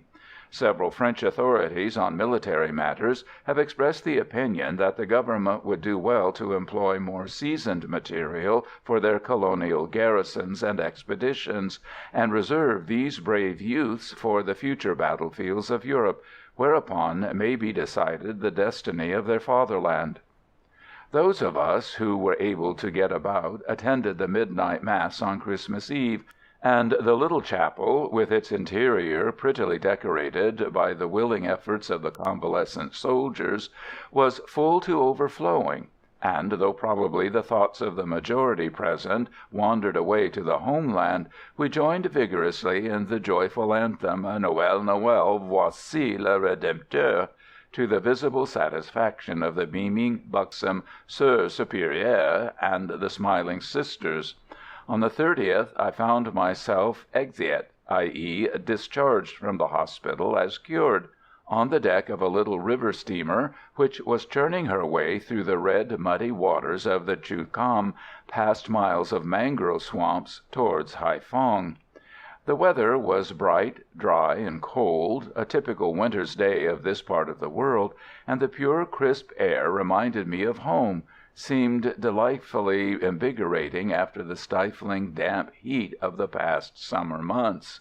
At Haiphong I boarded another boat, which landed me in Phulang Thuong the next morning.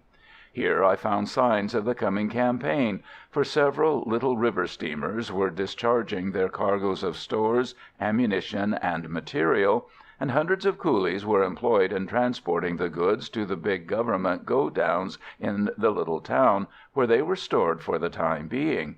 From here large quantities of flour, tinned beef, and other stores were forwarded to Nha Nam and Bo Ha, these forts in turn serving as bases from which the different columns were revictualled. On my arrival I reported at the office of the garrison major, expecting to receive orders to leave by the first opportunity for Nha Nam via Cao Thuong, that is, by the same route which our detachment, just landed from the Bien Hoa, had taken 8 months previously. But information was given me by one of the military secretaries to the effect that I would have to wait a few days, pending the formation of a convoy which was to proceed in sampans up the Song Thuong River to Bo Ha, and that I would form one of the escort, to be composed of several legionaries and a few tirailleurs. As Bo Ha is only about 7 miles from Nha Nam, entailing a march of hardly 2 hours, and a journey in a native boat would be a new and desirable experience to me, I did not regret the delay this unexpected development was likely to create. I had not long to wait, however, for 3 days later our little fleet of 25 sampans, 4 of them occupied by the escort, glided away at 3 in the afternoon on its voyage up the river. These sampans are about 20 feet long, and in form somewhat resemble a houseboat, though they are smaller and possess finer lines than the floating villas one meets with on the reaches of our English rivers during the summer months.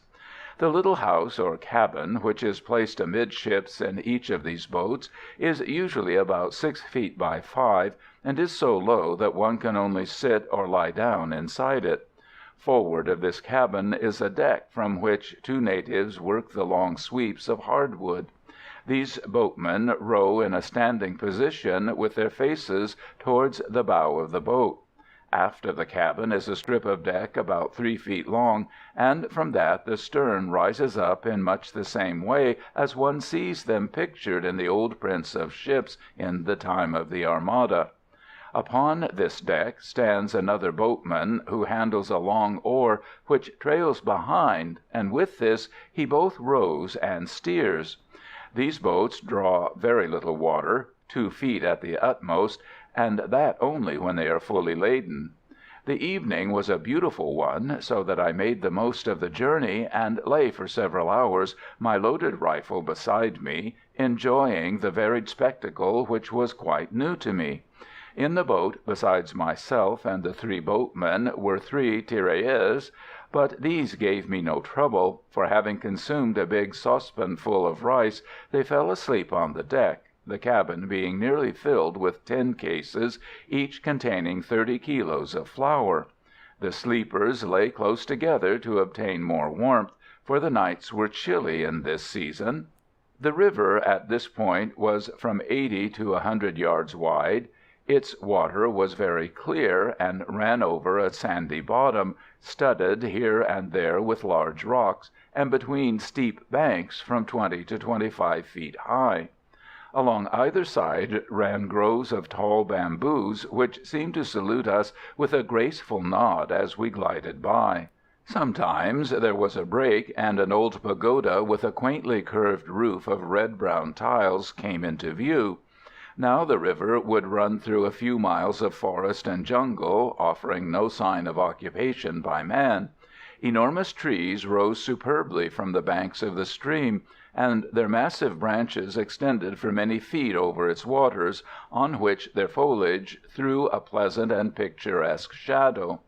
From these great limbs hung numerous flexible creepers, some of them starred with orchid-like blooms of white and yellow hue. Many of these streamers swayed gently to and fro before the light breeze, while others, having grown down into the glassy waters, were held still in their cold embrace.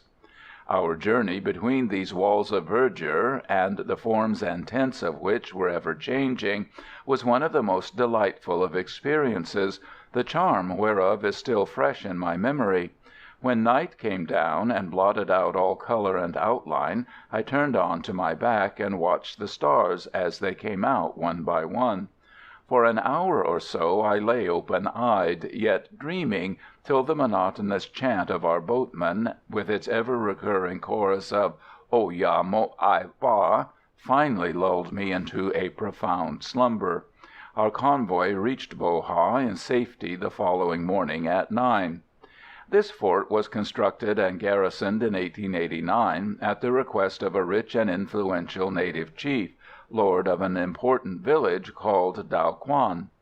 This native was formerly a leader of a group of bandits, and before the invasion of the country by the French, had ravaged the Yen Thé and defied the mandarins at Bac Ninh.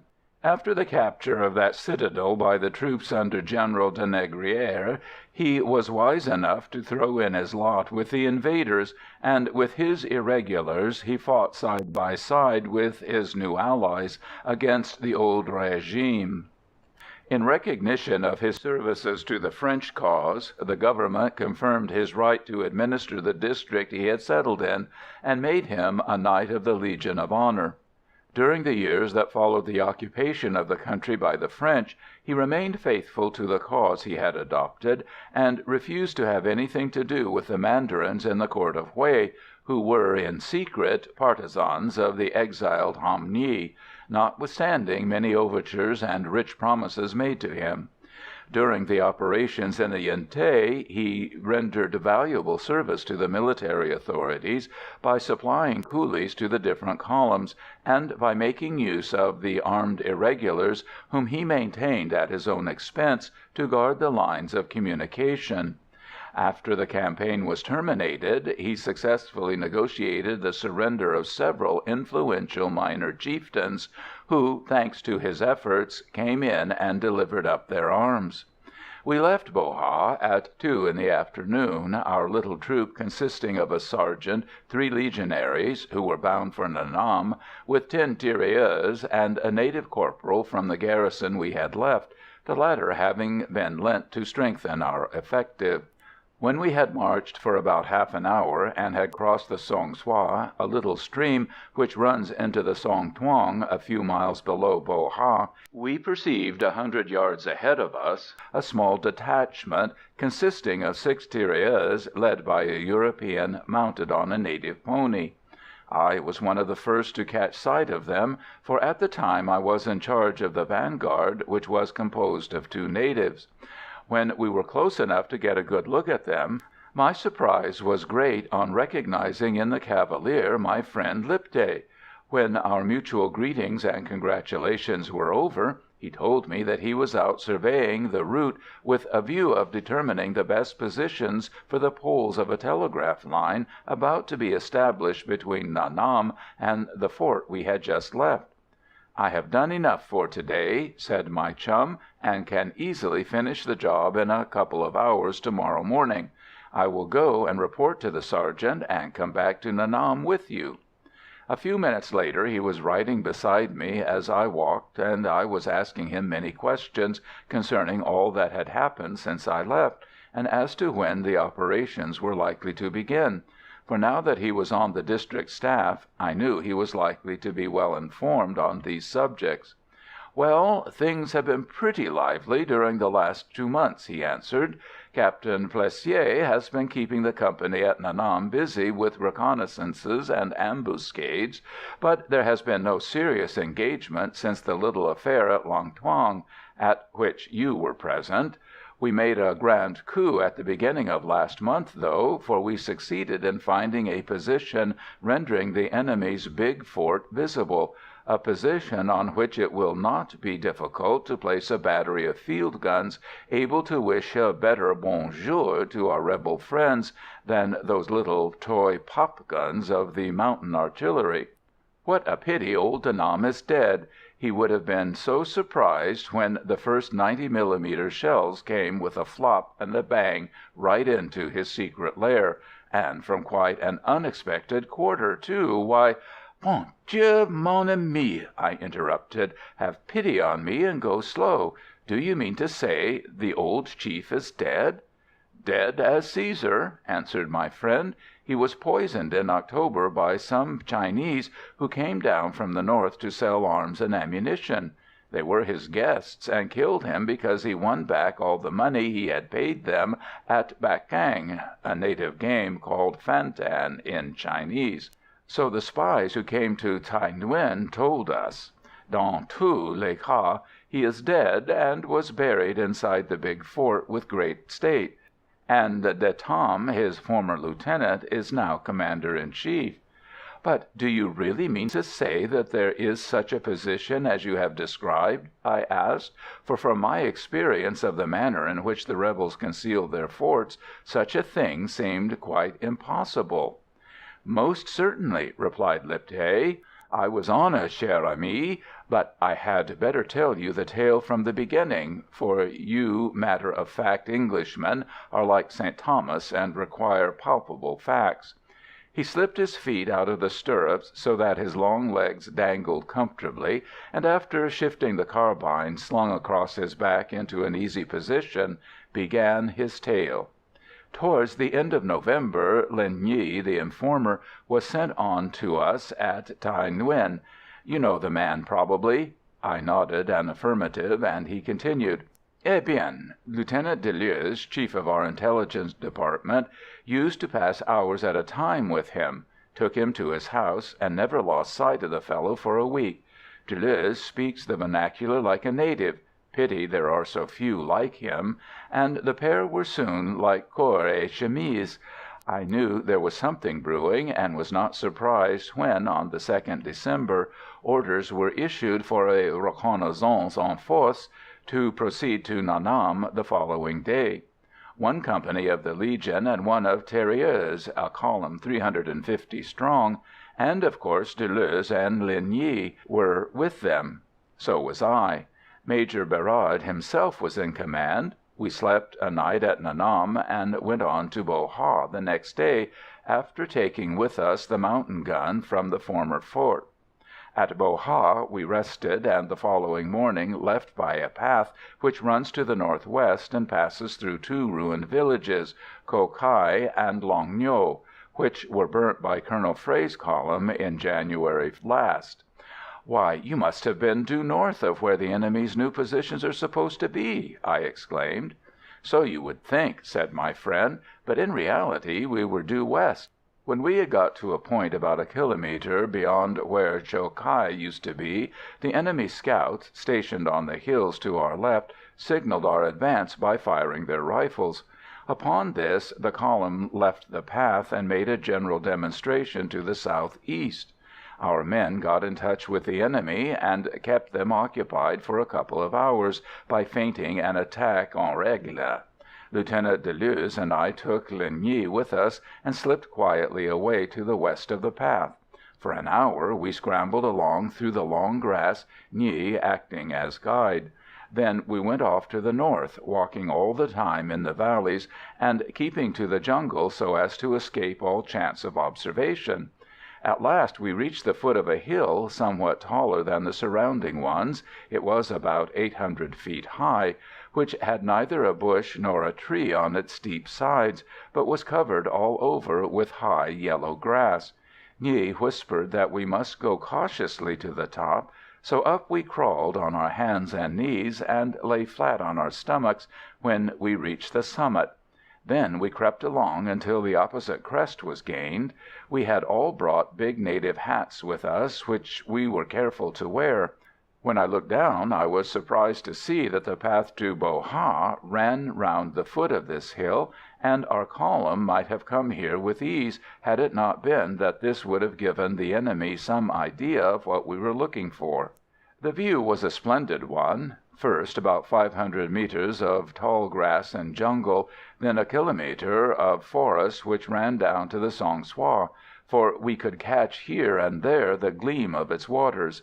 Beyond this a mass of hills thickly wooded, then more hills covered with grass, and beyond bright green blotches of cultivated land.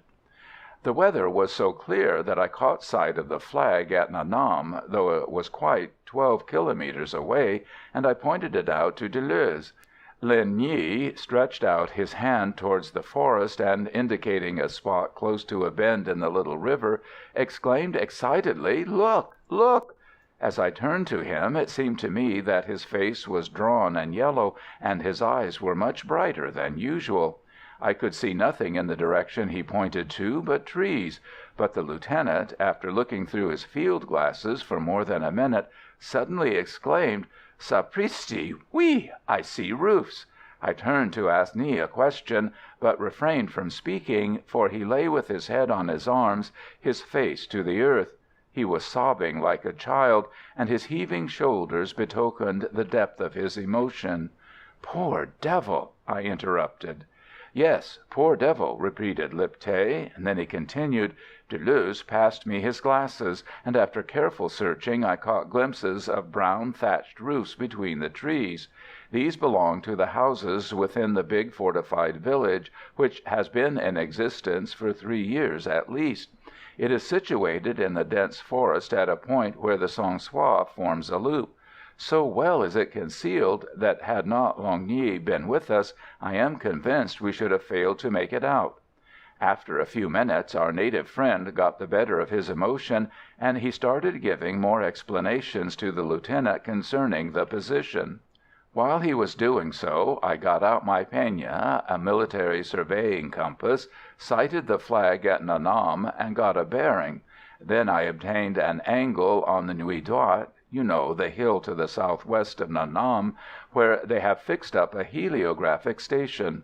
Time was getting on, and there was a danger of being sighted at any moment, so we crawled down the way we had come, hurried back to the column, and reported. I fancy the Major was very glad to see us again, and I am sure he must have been pleased with the information Deleuze gave him. The troops were called in, and the column formed up on the path and marched back to Bo Ha.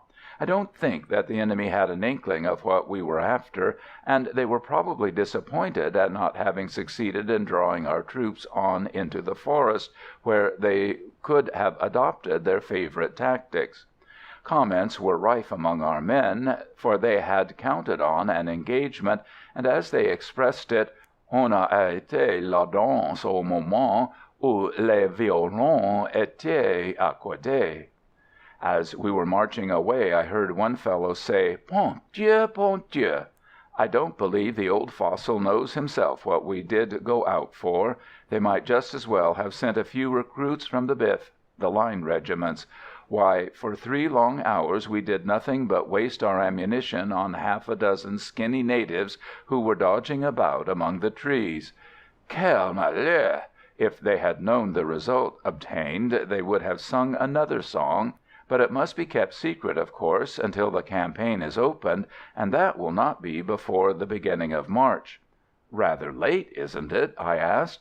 "Well, you see, it will be fine and cold then," answered my friend, "and with the information we now possess, I don't think the expedition ought to last more than a fortnight."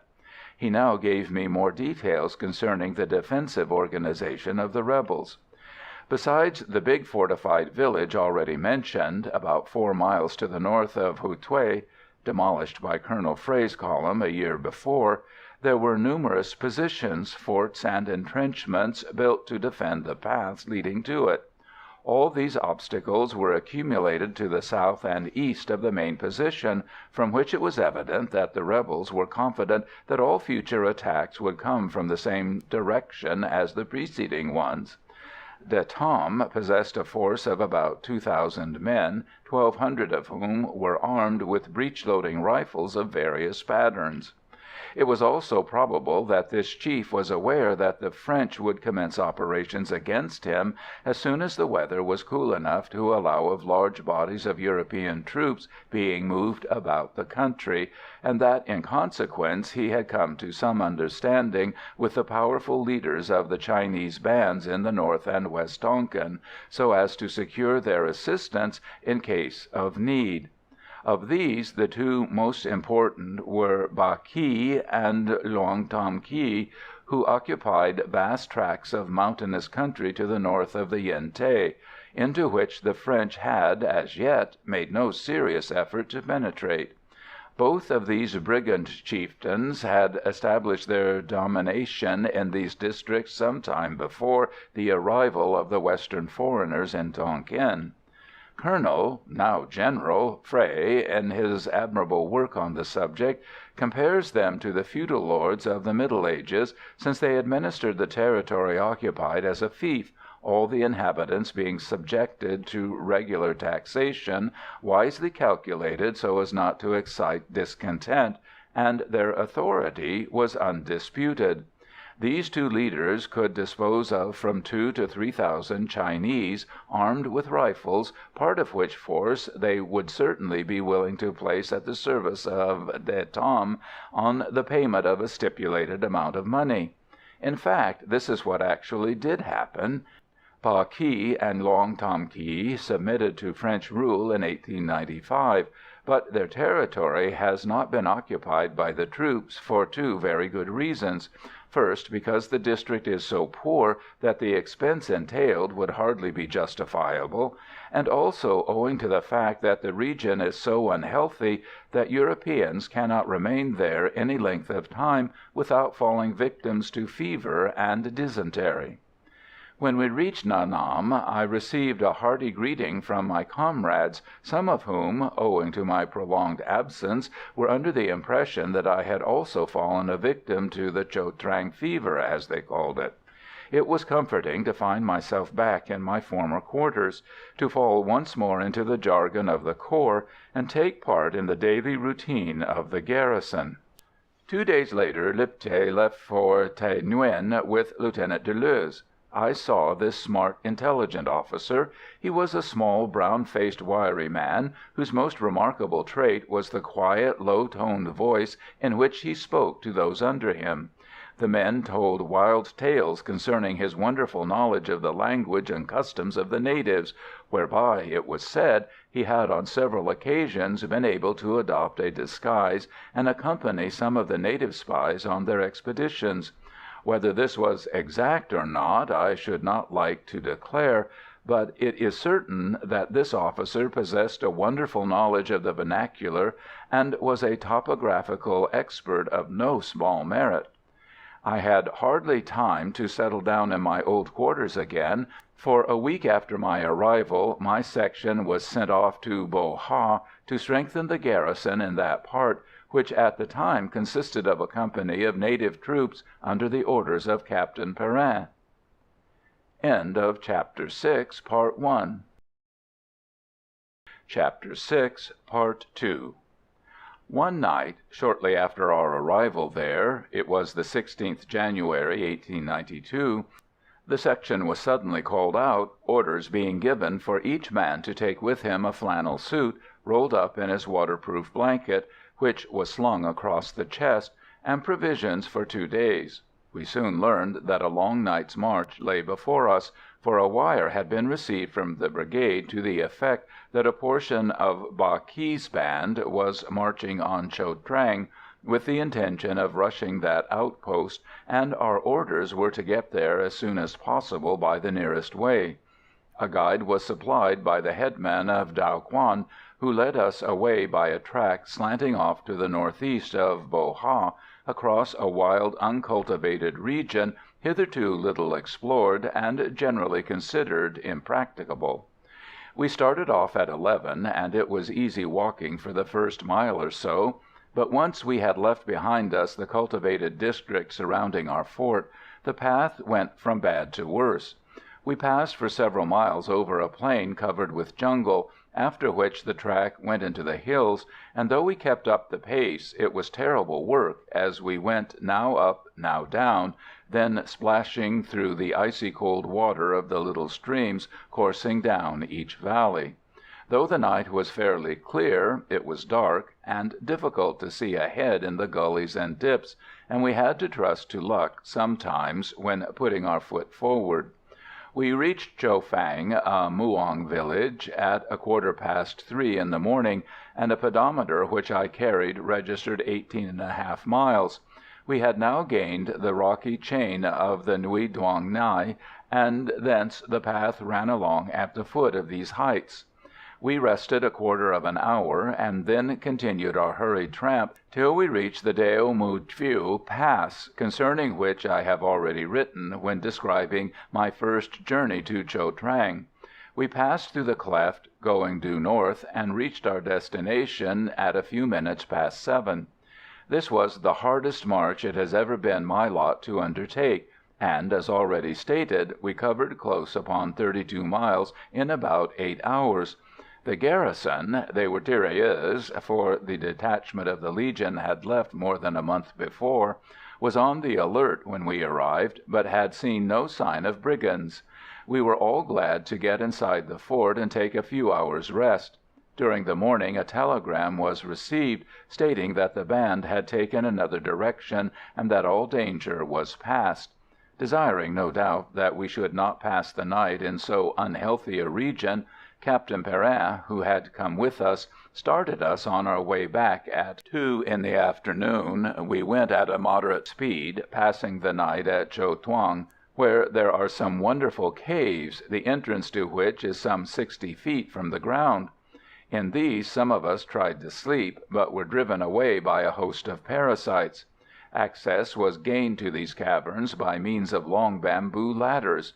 When their village, which is situated at the base of the rock, is attacked by bandits, the Muongs take refuge with their women and children in these caves, where, after hoisting up the ladders, they are absolutely secure from attack. Strange to say, they succeeded in getting their cattle into these shelters in time of danger, but whether they do so by the aid of ropes or through some lower entrance known only to themselves, I was unable to ascertain. We reached Bo Ha at 3 in the afternoon on the following day. During the next few weeks our detachment was kept very busy preparing things for the troops which were soon to be concentrated at this point, and we spent a considerable part of our time working at the road from the landing stage on the Song Thuong up to the fort. This had to be widened and levelled so as to allow of the passage of field artillery. It was very evident that the rebels were alive to the fact that operations against them were intended, for their vedettes were continually in evidence round Bo Ha and Nha Nam and along the road between these forts. No movement could be made by the troops of these two garrisons without it being at once signalled by the enemy's scouts. Their methods for communicating information at a distance were really ingenious. By day they made use of a code of smoke signals, to obtain which torches composed of chopped straw, rosin, and gunpowder were used. At night, oil lanterns with a sliding shutter attachment, or paper balloons carrying a burning rag soaked in petroleum, served the same purpose. Stores and ammunition continued to arrive, so that temporary sheds had to be erected outside the fort, for the go-down inside were filled to overflowing. On the 5th and 6th March, a company of the Legion from Lang Son, a battalion of Infanterie de Marine, one of tirailleurs Tonkinois, a company of engineers, a battery of field artillery, one of mountain guns, in all 2,500 men and 12 guns, and 2,000 coolies arrived at Bo Ha. These men, who were lodged in huts constructed of bamboo and macaw palm, composed the first column destined to march to the northeast and seize the hill which had been the subject of Liptay's discourse to me on my return from Quang Yen, whence they would be able to attack the enemy from quite an unexpected quarter. At Nha Nam, a second column, composed of 5 companies of the Legion, a battalion of Infanterie de Marine, 3 companies of native troops, a battery of mountain guns, and 2 mortars, 2,800 men and 8 guns, was concentrated, preparatory to advancing in 2 groups from the southwest along the paths already thoroughly explored by the troops operating against Hou Thué in the preceding year. From Tai Nguyen, a 3rd force, consisting of 2 companies of the Legion, 3 of tirailleurs, 1,050 men, and 2 mountain guns, was to march from the west, thus striking the rebels' right flank and joining hands with the column from Bo Ha. The loyal Delta provinces supplied about 1,000 irregulars armed with rifles, and these, officered by their local military mandarins, had orders to cover the flanks of the different columns, and, whenever possible, maintain communication between them.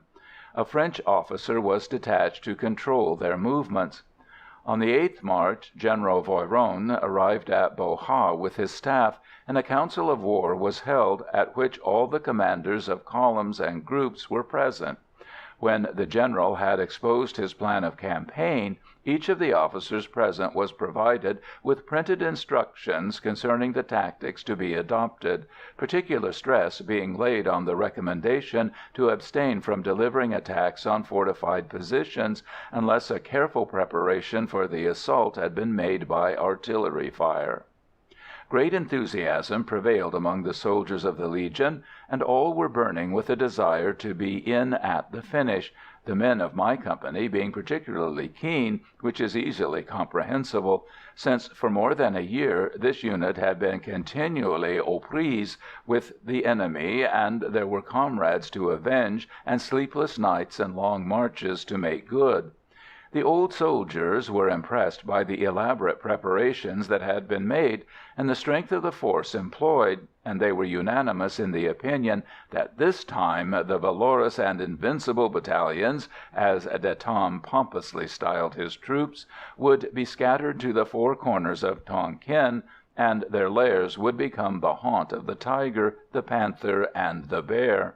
It is also probable that a good many of the Legionaries secretly cherished the hope of doing a little looting on their own, for wild tales had been circulated concerning vast treasures secreted somewhere within the precincts of De Nam's house, now occupied by his successor. Next day 2 battalions of infantry and the battery of mountain guns left Bo Ha, and after a forced march occupied the hill already mentioned, which to facilitate orders was designated as Point A. As soon as this position was securely held, the engineers got to work, prepared the track leading to it, and cut a zigzag road up the flank of the hill to its summit, so as to permit of the heavier artillery being brought up. 1,000 coolies worked with the sappers, and the task of preparing about 6 miles of road and cutting a path up the sugar-loafed hill was completed in a little over 48 hours, so that on the evening of the 13th a battery of 6 guns was established on the top of Point A, and the whole of the column, with its reserve of stores and ammunition, was entrenched at its base. The light field fortifications necessary to shelter this force were made by the infantry with the aid of the entrenching tools each soldier carried. During these 4 days the enemy had not been idle, for their skirmishers maintained a constant fire on the column, the workers on the road, and the passing convoys, and we suffered some casualties in consequence. At night their snipers claimed a few victims, but up to this phase of the operations the losses on our side were few. At this time my section was chiefly employed in escorting the convoys from Bo Ha to Point A, or in covering the working parties on the road. We sometimes slept in the fort and sometimes in the camp with the column, this depending on which of these 2 places was nearest to us at the end of the day. We had several slight brushes with the enemy's scouts, none of which, however, were of any importance. In the camp, when not on duty, I was glad to wander around from one bivouac to another. In the French infantry lines things were generally quiet, and these young soldiers, who had passed most of their time in the colony, in the garrison towns, were evidently out of their element. Most of them, when questioned on the subject, openly expressed their desire that the operations might be of very short duration, though these troops were undoubtedly as brave as their ancestors who fought at Fontenoy, Jemappes, or Jena, and had the call on their patriotism been made for a supreme effort in Europe, they would have hailed the chance with enthusiasm. As it was, the prospect was one of a violent end by the hand of an unseen foe in some dark corner of the tropical jungle, and this to further a colonial policy in which few of them felt either interest or confidence.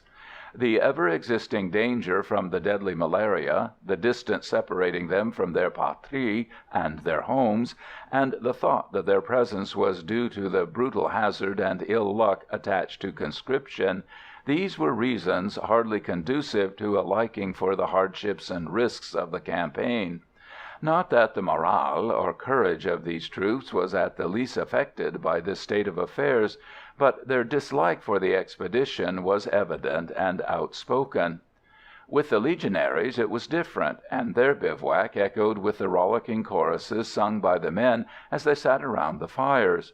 Between songs they would crack jokes at each other's expense, and enter into friendly discussions as to who would be the next to eat bananas by the roots, which was their playful way of suggesting a hurried burial in soft soil.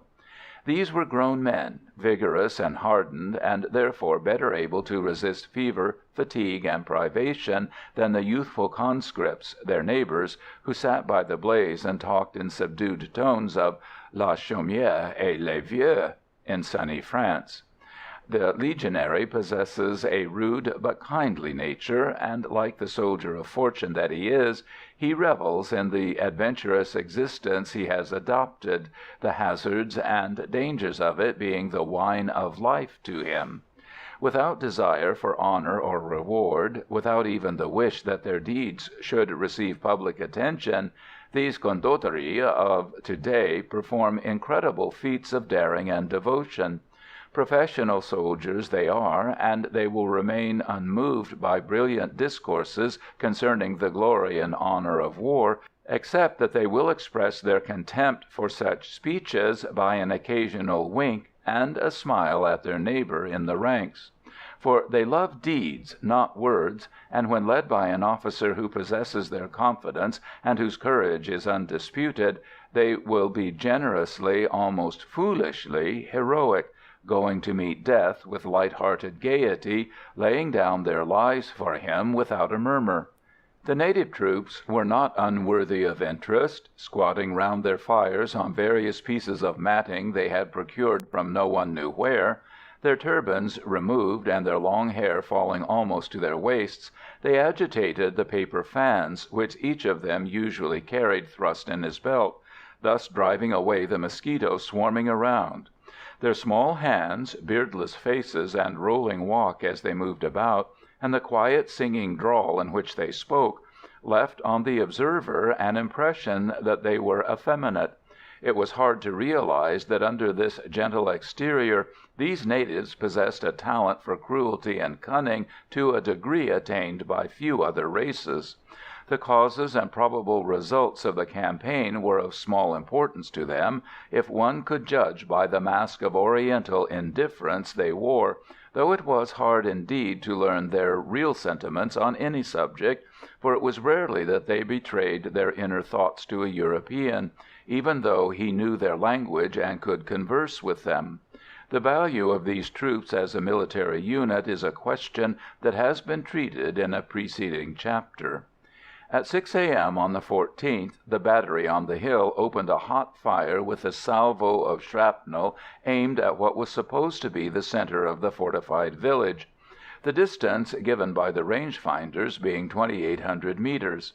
The bombardment was kept up, the guns being trained at various distances so as to sweep the position and its surroundings till 9 that morning, when a dense mist rose from the intervening forest and obscured the target.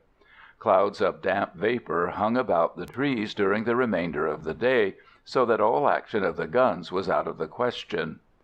Profiting by the cover offered by the fog, the commander-in-chief sent out several companies of infantry towards the enemy's position, in the hope of ascertaining whether the artillery had succeeded in damaging the fortifications. The passage of these troops through the forest was opposed by the rebel skirmishers, who, however, retired into the fort when the attack was pressed home. The columns pushed forward toward the enemy's defense, the men being instructed to go slowly and take all the cover available. And it was discovered that from this side glimpses of the ramparts could be obtained at a distance of a little under 100 meters, which was considerably more advantageous to the attacking force than had been the case at Houthoué, where all forward movements were executed in the dark, since the position was not visible until the assaulting troops were right upon it. This important information obtained, the reconnaissance retired, without, however, having been able to determine to what extent the fire of the guns had been effective. That same morning the second column left Nha Nam in 2 groups, and, driving the enemy before them, proceeded slowly and cleared the country up to Long Thuong and Dien Tep, where they halted for the night. The force from Thaï Nguyen also started on its way, to find itself opposed after a march of 18 miles by Ba Ky's Chinese, who were entrenched in considerable force close to Mona Luong. The first position on the road was assaulted and captured by the Legion, which suffered several losses, but inflicted severe punishment on the enemy. This column camped on the site of its success, and passed the night there. Thus the first day of active operations had been a successful one, and the advance had been general along the line of attack. On the 15th March, the weather being fine and clear, it was found possible to renew the bombardment, and a slow, searching fire was kept up all day. In all, about 2,000 shells were thrown into the enemy's position. The troops skirmished towards the fortifications, and behind them the engineers and coolies, with the aid of axe and saw, cleared a broad track through the forest. Dynamite was used to level the big trees, giants of the jungle, in dealing with which ordinary methods would have been too long and laborious. Towards evening a position was reached, about 200 yards from the ramparts, whence a good view of the defences could be obtained, and offering to a mountain battery a fair chance of effecting a breach. The column from Nha Nam made slow but steady progress during the day, and succeeded in driving the enemy from several forts and entrenchments. The force from Thaï Nguyen also effected a cautious and successful advance, shelling and capturing trench after trench. Just before sunset we could hear their little mountain guns hammering away at the retreating army. Before night fell, a message was flashed from this column stating that it had reached a point on the road leading to our position, about 8 miles distant. During the day the losses on our side had been small compared with the progress made, and since the commencement of the operations the total casualties of the expedition amounted to 10 killed and 32 wounded. It was certain that the enemy had suffered severely, for more than 40 of their dead had been found in and around the different positions captured. My section had been on camp guard duty all day, much to the disgust of all of us, and to pass away the time when not on sentry go, I climbed up the hill and watched events. From this position the sight was a grand one, for, as I have said, a panorama of the whole region could be obtained. Crossing the brush-covered plain, going to and fro between the forest that hid the enemy and our attacking force, and our camp situated at the base of the hill on which I stood, was a constant stream of humanity. Now it was a gang of coolies, under charge of a sapper, going to relieve some of their comrades who were clearing a way for the guns. Then a string of more of these useful but ragged and dirty auxiliaries, trotting along in couples with a long bamboo between them, on which were suspended boxes of rifle ammunition. From the forest came a little convoy of wounded, or dead, who could tell from here, for the naked eye could just distinguish 3 crumpled, reclining figures, each covered with a brown army blanket, lying on the stretchers, which the ambulance men carried carefully over the obstacles in their path. One of the 3 groups formed by the stretchers and their bearers suddenly stopped, and the burden was gently lowered to the ground. I saw a man run off to the right, something at the end of a strap swinging from his right hand, and suddenly I realized that this balancing object was a water bottle. A kindly artillery sergeant, whose gun, close to where I had been standing, had just vomited a shell, handed me his field glasses with a smile, and with a salute I thanked him for having guessed my eager desire.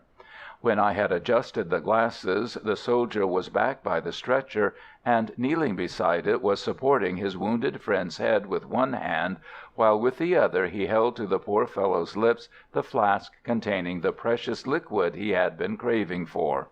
Only those who have been wounded can form a true idea of the terrible thirst that seizes hold of a man who has been stricken down. Water is like new life to him, for all his anatomy seems parched up, burning, and the friend who can procure it is an angel of mercy indeed. I recognized in the wounded man and his chum 2 privates from the 3rd Company of the Legion, dispatched from Long Son to assist in the operations. The Parakeet Brigade, we laughingly styled them, because their brave but somewhat eccentric captain had seen fit to dress them in green drill, which he declared made his men less visible at a distance than the conventional khaki. One of the men, the stricken one, was a Prussian; his comrade an Alsatian, hereditary enemies, if some political historians are to be believed, but here there was no room for race hatred. There was no thought of it in the Legion, and surely no better demonstration could be given of the fact than the little incident I have described. Now the belated stretcher was moving on towards a big tent situated in a corner of the camp, from the top of which floated a Red Cross flag. This was the field hospital in which the head surgeon, Monsieur de Campieux, and his staff of doctors and orderlies were very busy, for besides the wounded there were numerous cases of fever and dysentery to be attended to. With the glasses I tried to pierce the shadows of the forest, but the foliage was too thick, and the only indications of the struggle that was going on there under its vast roof of leaves and between its serried tree trunks were the occasional puffs of smoke filtering through the verdure, the distant rat-tat-tat of the rifles, punctuated now and again by a sharp crack of an exploding dynamite cartridge as it splintered the massive bole of a banyan or teak. I handed back the glasses to the kindly non-com and watched the artillerymen working the guns. They were firing slowly now, one a minute. A captain, standing behind the centre of the line of long-necked, vicious-looking field pieces, gave the command, "Première pièce, feu!" Bang howled the ugly war dog as it skidded back a yard on its locked wheels, and from the distant forest came back the sharp crack of the bursting shell, easily distinguished from the other reports arising from the wood. The rebels were not the only sufferers from the guns, for the continued detonations had driven from their usual haunts the herds of deer which frequented the region, and in consequence tigers, missing their prey, were prowling about empty and enraged. At night their weird cop-cop-cop, occasional snarl or gruesome roar would waken the stillness of the jungle as they roamed around our camp, and on several occasions I experienced an uncomfortable icy feeling from the back of the neck downwards when these sounds approached me during my 2 hours of sentry go in the dark. Our column lost 2 coolies and 3 commissariat bullocks, both men and cattle being carried away by these striped devils, as the natives called them. A tirailleur sentry belonging to the Thaï Nguyen force also fell a victim to their hunger. On the 16th a general attack was made by all our columns, and though the result of the day's work were favourable, for we had succeeded in establishing a mountain battery in a sheltered position within a short distance of the rebel ramparts, and the force from Thaï Nguyen, after brushing aside all resistance and capturing a big fort at Mo Trang, the existence of which was previously unknown, had joined hands with us, yet this success was marred early in the day by a costly disaster overtaking one of the groups composing the southeastern column. This unit, which was commanded by a major, only escaped complete destruction and the loss of its artillery by little short of a miracle. The 2 guns attached to the group got stuck in a swampy rice field when coming to the assistance of the infantry, who had walked into the close and unexpected fire of an enemy strongly entrenched on a steep hill covered with dense vegetation. For some unknown reason the commander ordered the surprised and somewhat disorganized troops to assault the position. An attempt was made to execute this order, but it was unsuccessful, and the column suffered severe loss. 2 officers and 26 men being killed, and 1 officer and 32 men wounded. A company of Legionaries who were scouting in the neighbourhood fortunately created a diversion by attacking the rear of the enemy's position, and this allowed what remained of the little column, principally composed of French infantry and tirailleurs, to retire in comparative safety with their guns. Unfortunately, a certain number of the slain were left behind among the trees on the side of the hill, and these, with their rifles and ammunition, fell into the hands of the enemy. The officer responsible for this gross blunder was sent back to Hanoi pending an inquiry, and the incident cast a passing gloom over the operations.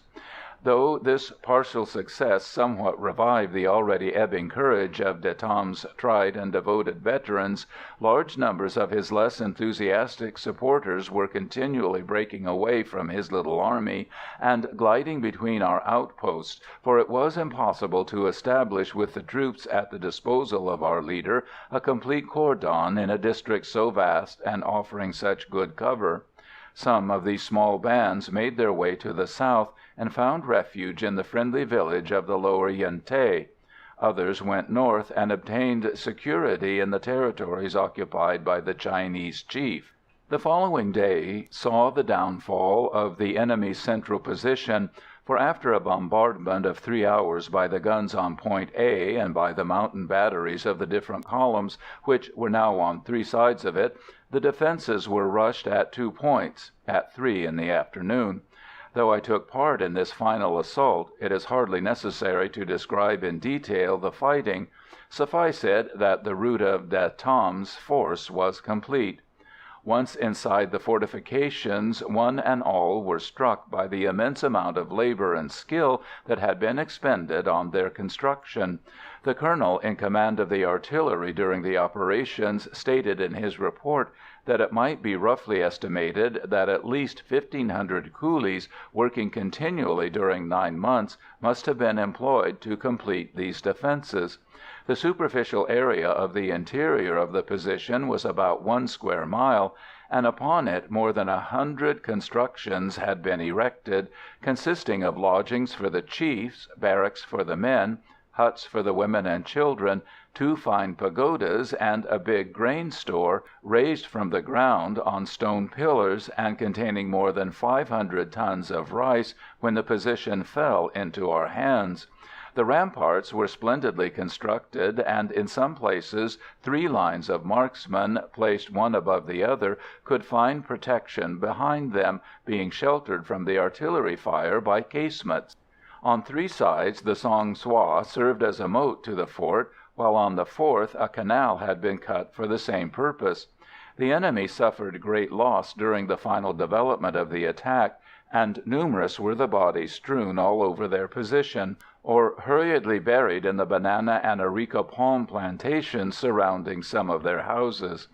As an example to all insurgents, and also to put a stop to the dangerous and superstitious legends in circulation concerning the supernatural powers of De Nam, the body of this chief was disinterred and his remains scattered to the 4 winds.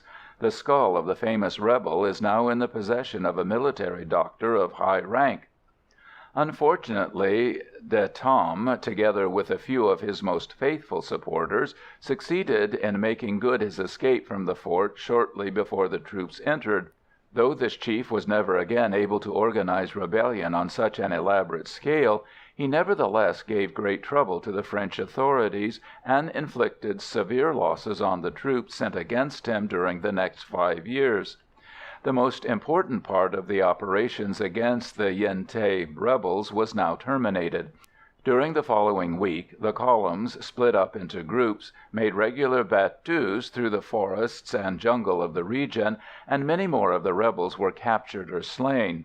There can be no doubt that the success of the expedition, the rapid downfall of the numerous strong positions, and the penetration by the French troops into that mysterious region, the soil of which the natives had been led to believe would never be violated by the foot of the Western foreigner, produced a lasting and beneficial effect on the minds of the whole of the population of Tonkin, and did more to impress on them the fact that the domination of the country by the French was irrevocable and definite than thousands of printed manifestoes bearing the name of a president or a governor-general, whose importance was small in the eyes of the Annamese when compared with the lustre attached to their exiled monarch.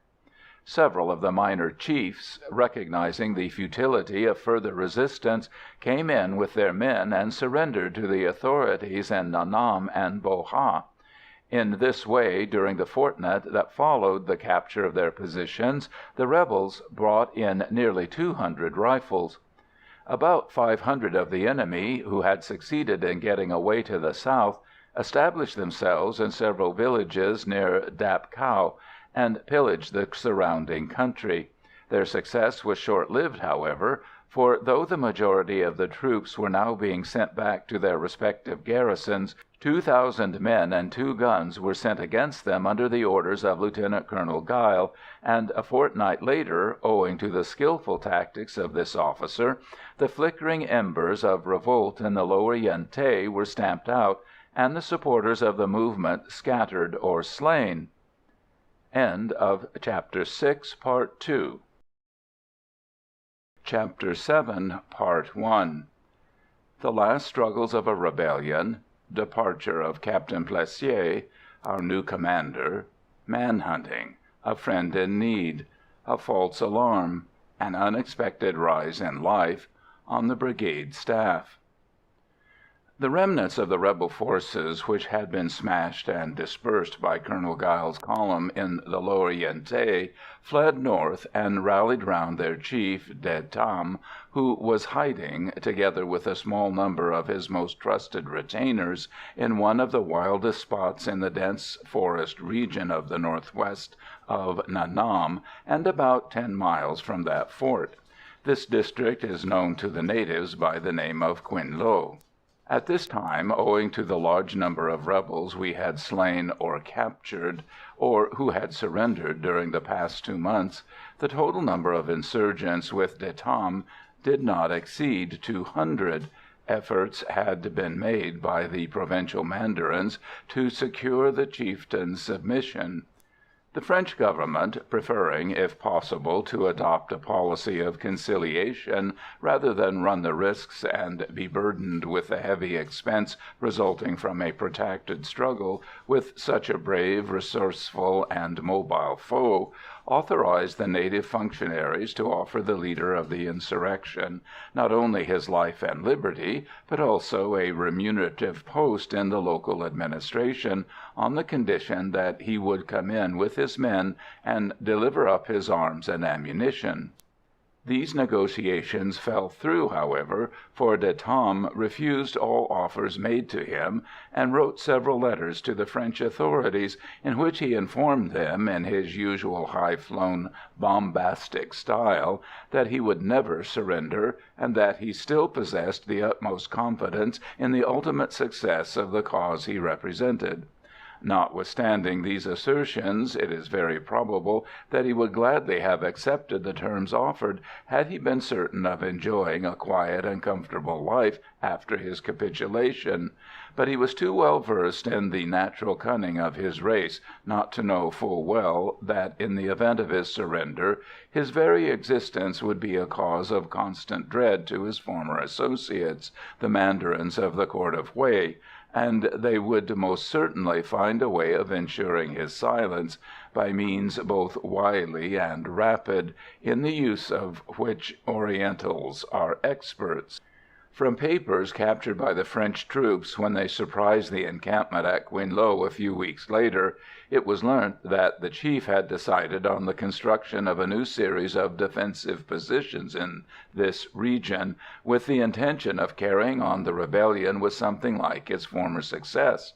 His desires in this respect were, however, doomed to disappointment, for such was the constant activity of the troops occupying the different parts in the upper Yen Thé that no rest or respite were allowed him or his men.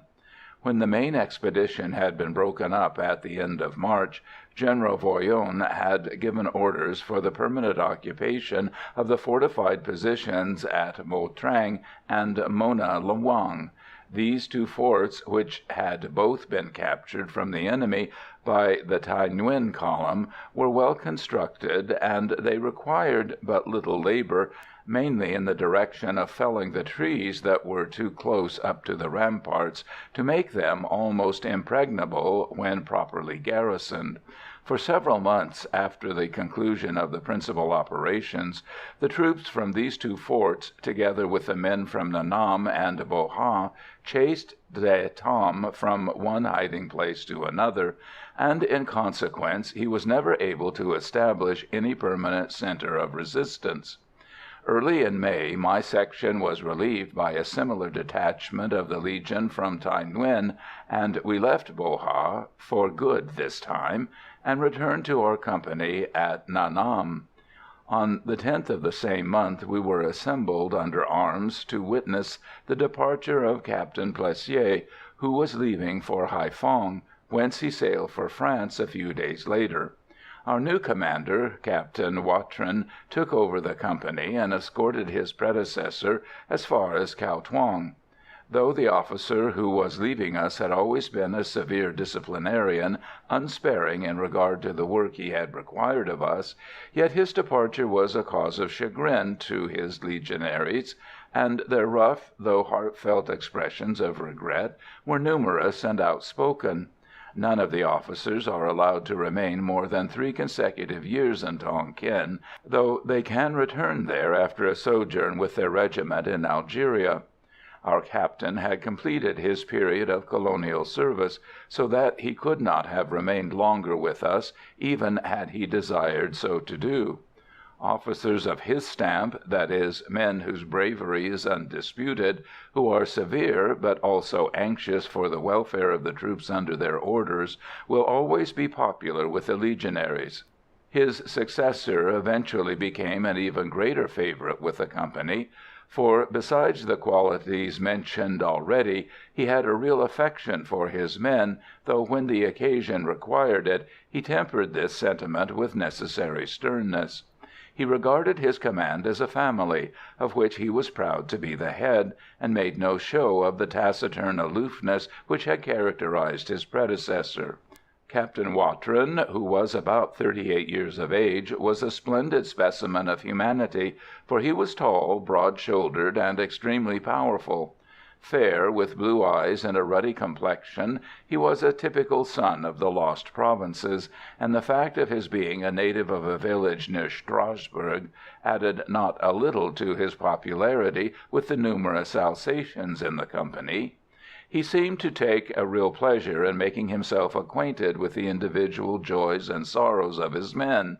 Whenever the chance offered itself, he would question us discreetly concerning our private hopes and ambitions, and do his best to prove to his subordinates that he was to them not only a chief, inflexible as far as questions of discipline were concerned, but also a friend to whom they could confide their troubles, ever ready with a word of consolation or advice, and all the aid it lay in his power to render.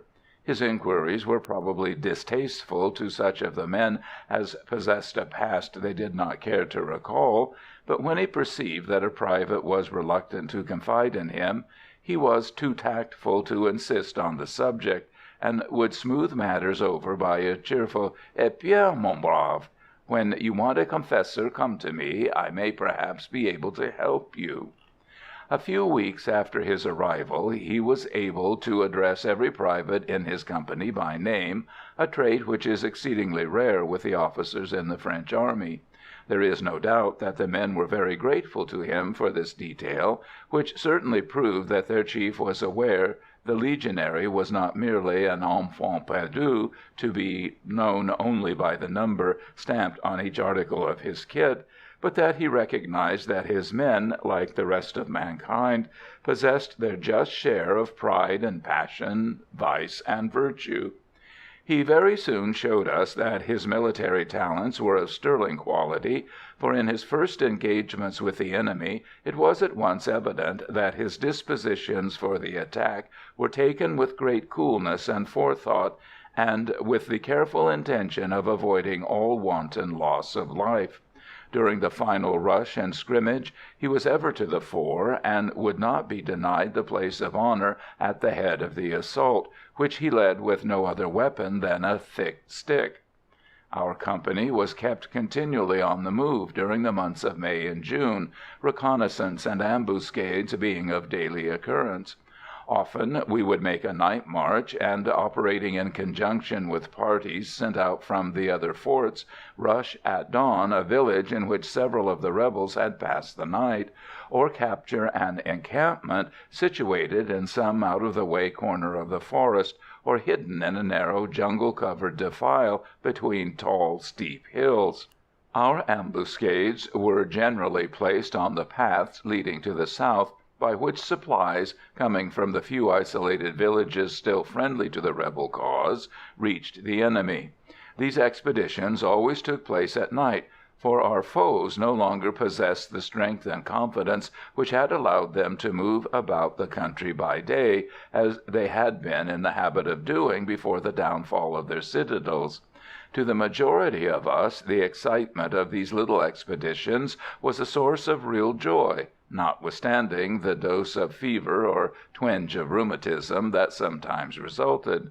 We enjoyed the silent, stealthy march through the dark, the long wait, hidden in rank jungle, with anxious eyes peering through the gloom, our fingers on the trigger, all listening intently to the thousand soft noises of the night.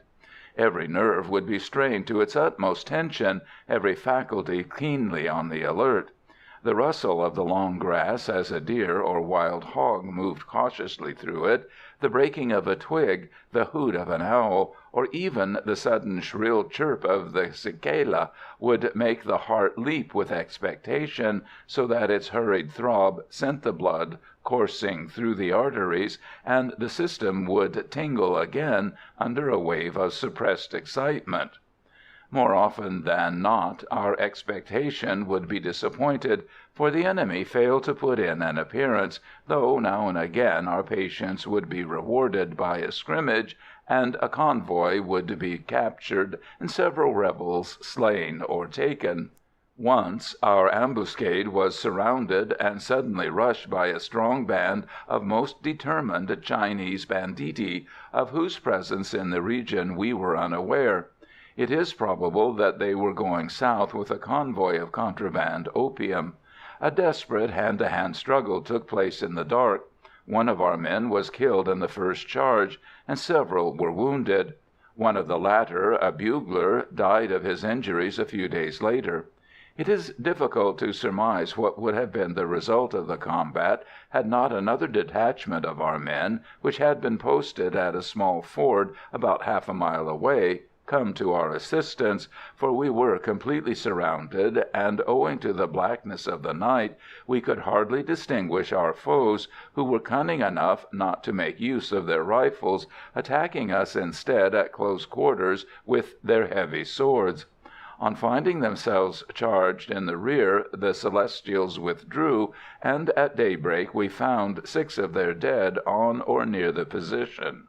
All these had been slain by the bayonet, for there had been but little firing on our side, since, owing to the danger of shooting our friends, it had been found necessary to keep to steel. Though our adventure lasted only a few minutes, I think those of us who escaped unhurt from the mêlée were passing thankful when it was over. For never was it better proved that if in warfare an ambuscade can cause great hurt to an enemy who comes upon it unawares, that same ambuscade is in danger of total destruction should the enemy be forewarned of its presence. At this time, thanks to the experience they had acquired during the past year and a half, and also to their having been employed during the past 3 months in continually chasing the enemy from place to place, through the wildest country it is possible to imagine, the men of my company had become splendid jungle fighters. Each of them was by now not only a hardened, almost fever-proof soldier, but also a good shot and an efficient scout, ever on the alert to notice each sign by the way, to catch each sound in the air, and understand their meaning. A footprint, a broken twig, a tiny streak of smoke creeping up from between the trees to the sky, the dull thud of the distant axe as it hit the wood, and the 101 other trifling indications of the passage of man in the tangle of forest-covered hills were at once seized upon and put to profit. Conversant with the enemy's methods of fighting in the dark glades and sombre thickets of his favourite haunts, the Legionaries and their officers had learnt to trust no longer to the paths, but to advance silently yet swiftly through the undergrowth, taking advantage of every bit of cover, and making of each tree in the wood, each rise in the ground, a temporary rampart. Encouraged by their officers, the men took great delight in this new sport, which seemed more like a hunt, in which the quarry was man, than regular warfare. The fact of their not being continually in touch with their officers and non-coms, and having consequently to depend sometimes on their own resources, developed their individual initiative and self-reliance, whilst the novelty of the situation gave full scope to their courage and love of adventure. Perhaps with troops possessing less stamina and morale, even these short periods of independent action would have been dangerous, but with these well-disciplined and seasoned soldiers of the Legion, this new method of attack seemed rather to increase the zeal and self-confidence of the men. The following statement, drawn up by a rebel deserter, the written translation of which still exists most probably in the records at the headquarters of the 2nd Brigade, will give some idea of how hard pressed were De Tam and his faithful few by our troops at this period. The favourite wife of our old chief De Nam was heavy with child when the fire from the big guns and the approach of your infantry at such great numbers obliged us to evacuate our positions. Notwithstanding her condition, she accompanied De Tam and his lieutenants, De Truat and De Huay, into the great forest at Quinh Lo. Here she gave birth to a male child, posthumous son of our former leader. This was on the 2nd day of the 5th month, May 26th. At this time there were but few men with De Tam, for the majority of our troops had been scattered all over the country, and many had gone south to their villages. Thus we were but 60 men armed with rifles, and with us were 7 women and 2 little ones. We had plenty to eat, for we drew rice from the secret hiding places in the forest, where great store of this food had been placed many months before by the wise orders of our Ong (Lord), who was dead. But the white soldiers left us no peace, and each day they pressed us so hard that we dared not sleep 2 nights in the same place. At last we found a cave, to reach which we had to descend a passage leading straight down into the earth. In this district are to be found numerous workings of former iron mines, which were abandoned several centuries ago, and are now overgrown with jungle. It is probably to one of these that the deserter made allusion. We had been in hiding in this place for several days, when a party of soldiers, who had followed the tracks of one of our men who had been sent out to fetch water, nearly discovered our retreat. These soldiers hunted for us until sundown, and remained all the night in the forest, so that, knowing this and fearing lest the cries of the young child should betray us, De Tam ordered us to dig a hole, and in it De Nam's son was buried alive. When the mother was told of what had befallen her babe, for it had been taken from her while she was sleeping, and she knew not where it had gone, she was stricken with much sorrow, and went away from us, weeping and complaining, into the forest, where she slew herself in the agony of her grief. On the morrow, when the troops had moved off a little, we succeeded in getting away further into the jungle. The 9th June, 1902, I happened to be with a scouting party, and came upon the body of the dead woman. It was still warm, and a native knife, embedded right up to the hilt, had pierced the heart. Like the rest of my comrades, I imagined at the time that this unfortunate creature had been murdered by the rebels, and it was only several weeks later, when assisting at the examination of the deserter mentioned above, that I learned what had really happened. On my return to Nha Nam in May, I had been glad to renew relations with my friend Doy Tho, and whenever I found time to do so, I passed my evening in his caigna, and seated beside him as he smoked, talked over the situation. He was always very well informed on all that was going on, though he most certainly owed much of his knowledge to his former enemy, but now devoted friend, Linh Nghi, who, since the termination of the main operations, had been nominated to the important post of Lu Tuong, headman of the village of Long Tuong, and in return for the services he had rendered to the authorities, important stretches of cultivated land, formerly owned by some of the rebels, had been made over to him. It was from Tho that I learned of the lasting impression which the rapid capture of all De Tam's fortifications had produced upon the population of the Yen Thé.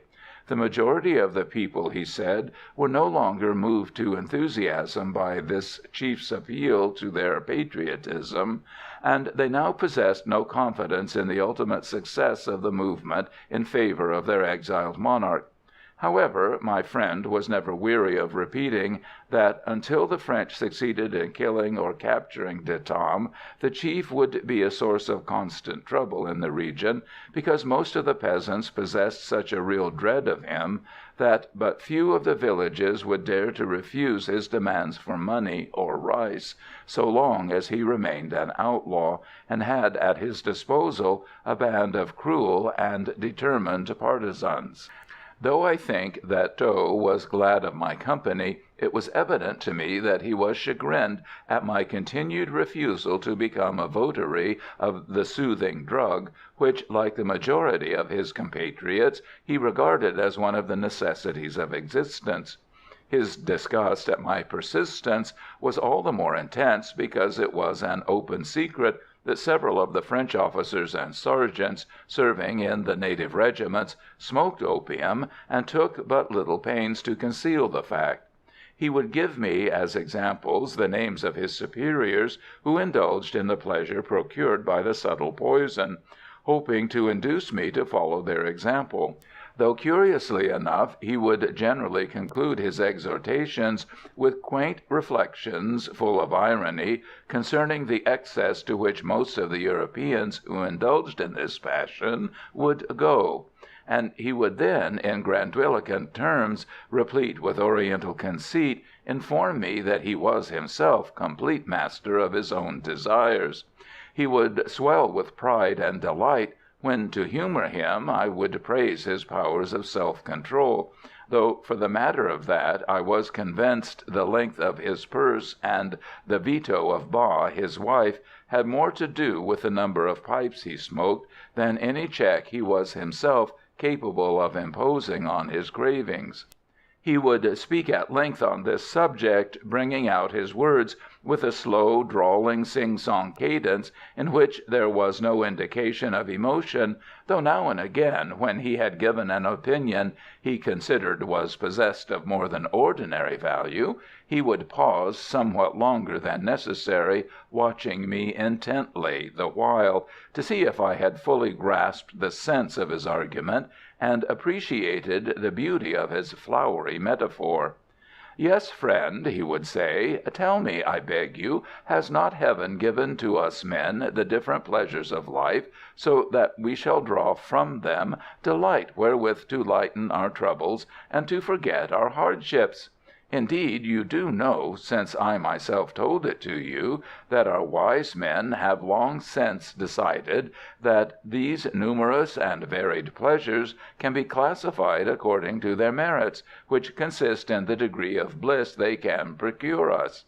Each of these emotions finds its proper place in its proper section, which last is itself one of the 7 joys, even as a soldier has his appointed position in one of the 4 battalions of his regiment. The ancients represented the 7 joys by as many bats, because, like our pleasures, these animals flit around us in eccentric curves, though it requires but a little patience and a light blow to bring them to our feet.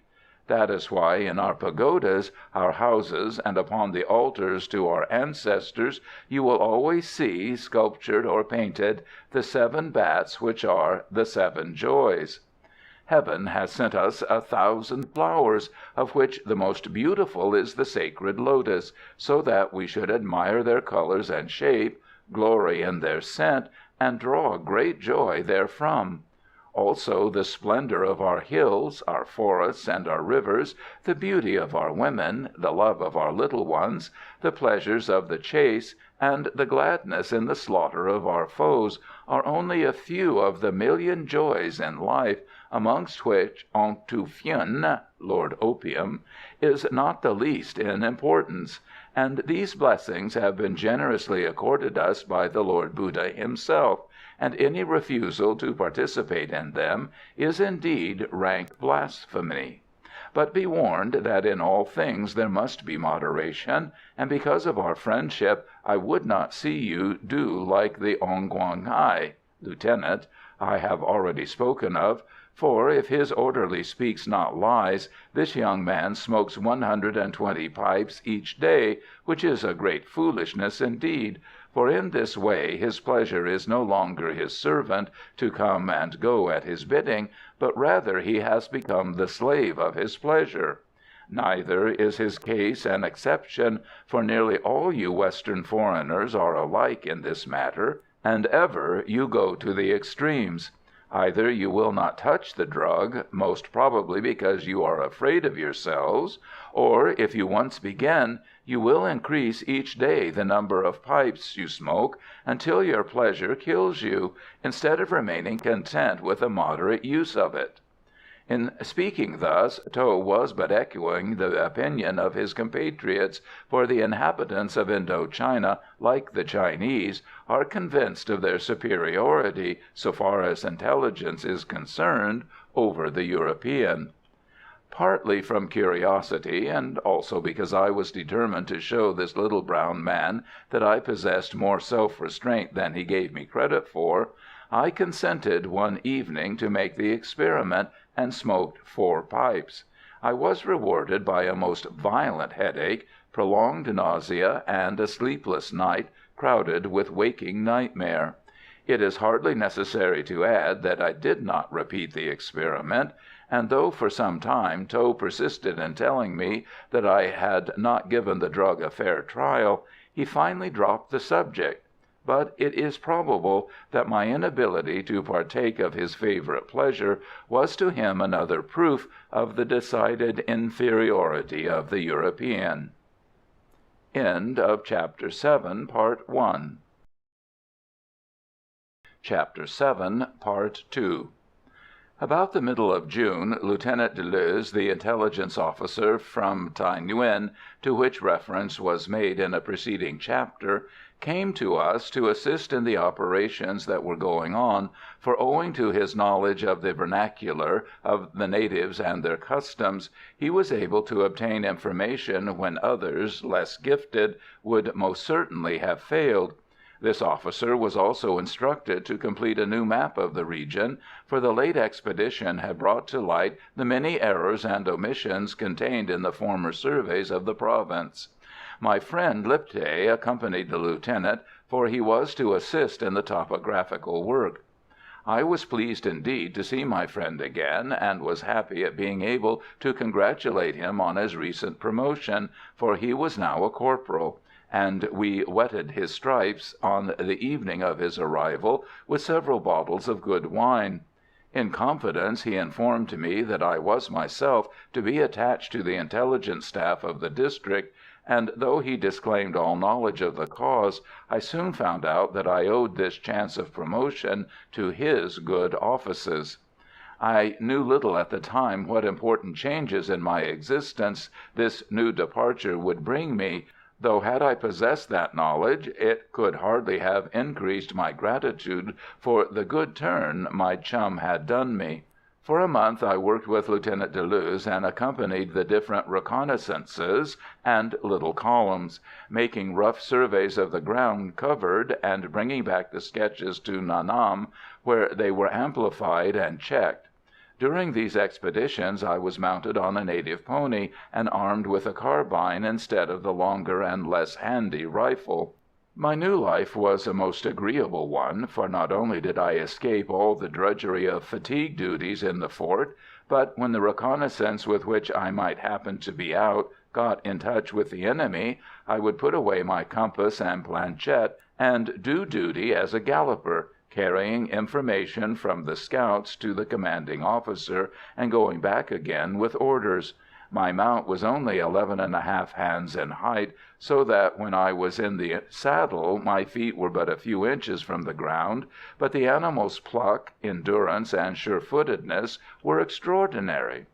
On the 15th July, Lipthay, together with the other members of the district staff, returned to Thaï Nguyen. I was left behind, as my employment had only been a temporary one, but I continued to do topographical work for our captain, and was in consequence spared the ordinary company routine. Owing to the extreme heat which had now set in, the authorities gave orders for the suspension of all operations, except in case of great urgency, so that nothing more exciting went on than an occasional hour of drill or theoretical instruction. Having failed to capture De Tam while it was still possible to move the troops, the authorities were now obliged to wait for cooler weather. Within the réduit, or little citadel of our fort, a military telegraph office had been erected, communicating with Bo Ha and Thaï Nguyen by wire, and with Mo Trang and Mona Luong by the heliograph. 2 French operators, a marine and a gunner, were in charge of the station. Since I had been detached on special service, I had messed with these 2 telegraphists, and it was not long before we were the best of friends. Bougand, the marine, and Grémer, the gunner, were Parisians of good family and education, and thanks to their natural versatility and wit, we soon found means of introducing a certain amount of fun into our existence, which helped to relieve the terrible monotony of life in the fort. By nailing a damp sheet over a window which gave upon the gun platform, and with the aid of a powerful lamp, sometimes used for signalling at night, we started a shadow theatre. Our troupe and scenery we cut out of thick cardboard, and we were able to present adaptations of some of the most popular dramas and comedies of the day, the text and mise en scène of which would have been a startling revelation to the original authors. These performances were given twice a week, and lasted from 7:30 till 9 p.m., and our audience was composed of all the Legionaries not on duty, and such of the native troops as cared to attend. There was, of course, no accommodation for the spectators, who were, indeed, above such details, and they contented themselves with standing or squatting upon the hard ground to watch the show. Though some of our audience saw fit to make rude remarks concerning the tone of voice in which the feminine roles were read, the majority were unsparing of their applause, and the appearance of the silhouettes of such famous artists as the golden-voiced Sarah or the 2 Coquelins brought down the house. Now and again some ready-witted interruption from one of the spectators would cause the temporary disappearance of the actors from the stage, and a momentary cessation of the performance, for, unable to control our emotions or continue the dialogue, we would fall on the floor of the little mat shed hut, where we would lie convulsed with laughter, until the noisy public threatened to pull down the house unless we continued the play. Success ofttimes breeds foolhardiness, and in an evil hour, finding that we had exhausted the repertoire our memories offered us of plots from the Parisian stage, we decided to draw on local incidents for the construction of our plays.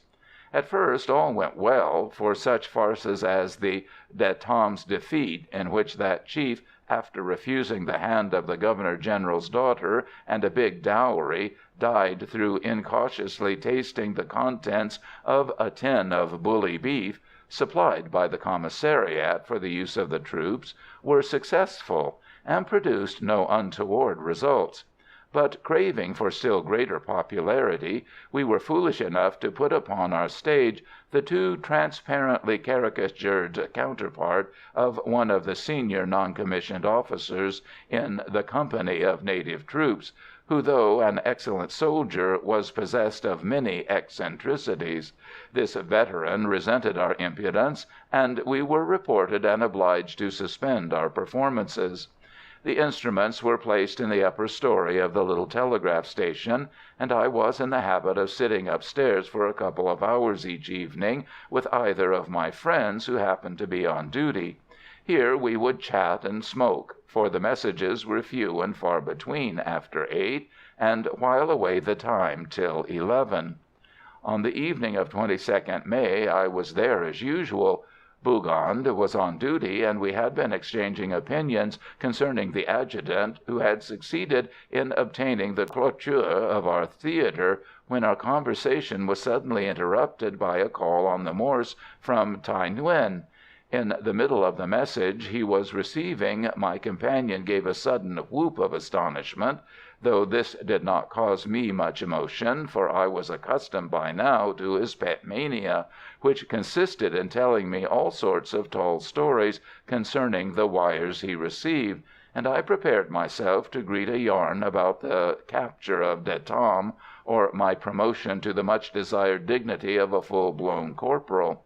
When the message was finished, and he had rapped back that he had read the same correctly, he jumped up excitedly, came over to me, and holding out his hand, shouted, "Mon vieux, I congratulate you."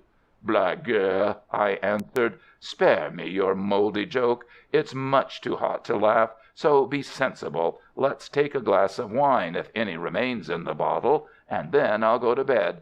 "I assure you—" He almost yelled it, but I would not let him go on, and taunted him with the staleness of the joke he was trying to play, till, in despair of obtaining a hearing, he rushed over to the instrument, tore off the band, and handed it to me to read.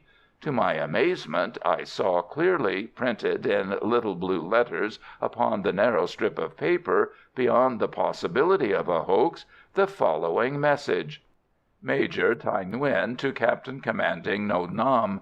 Send soldier Manington by first convoy to Phulang Thuong, from whence he will proceed to Bac Ninh to take service as Secretary, Brigade Staff.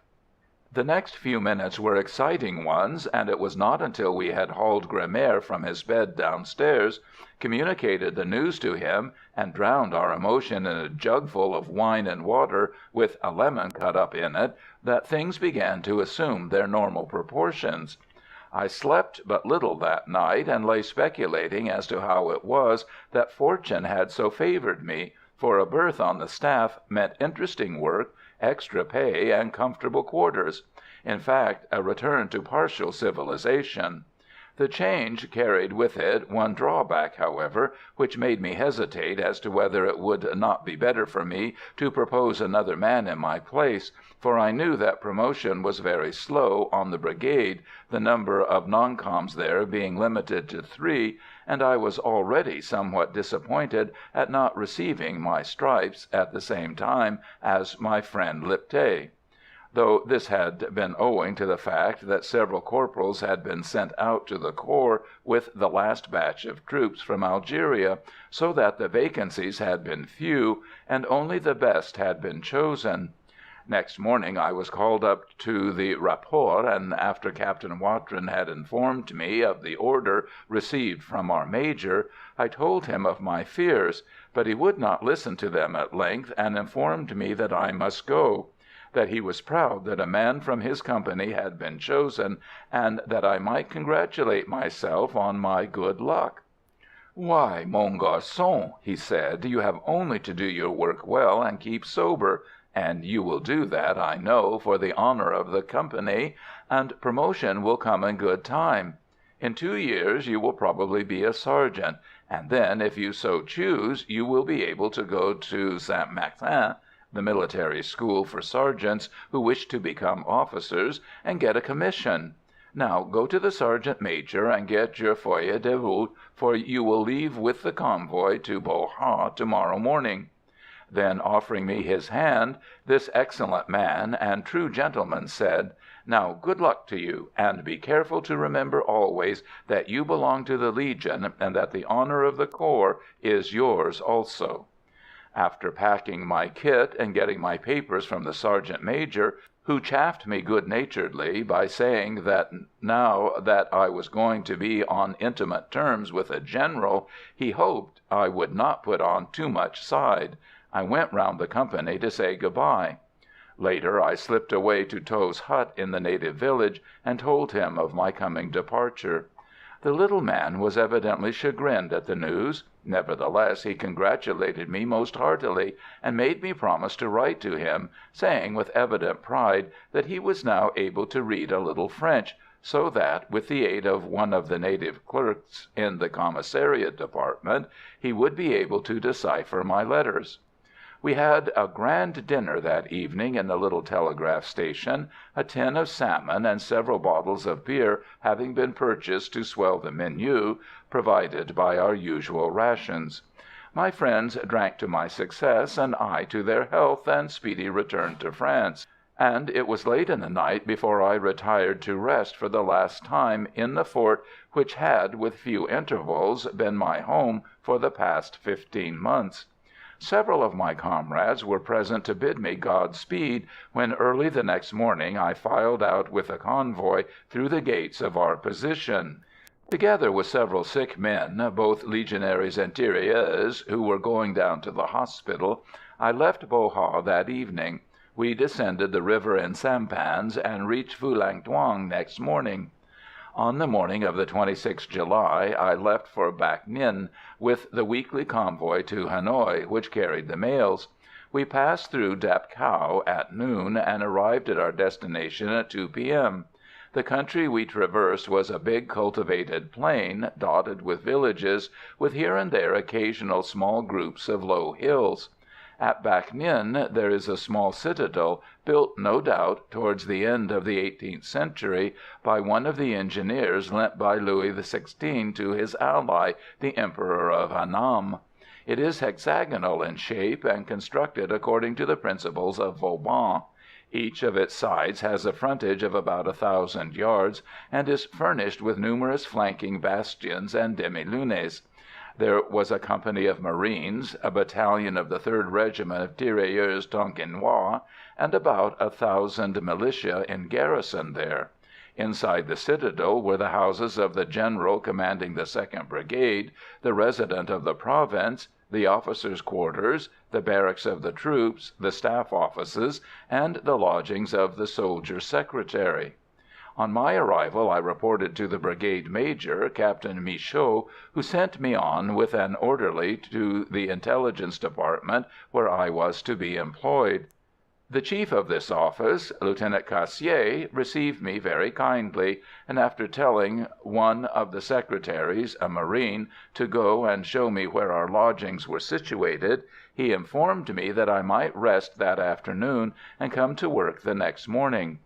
I found that I was quartered, together with the other scribes, 5 privates and 2 corporals, in a one-roomed brick building with a veranda in front, which was situated at the end of the General's garden, and looked out into the parade ground of the native infantry.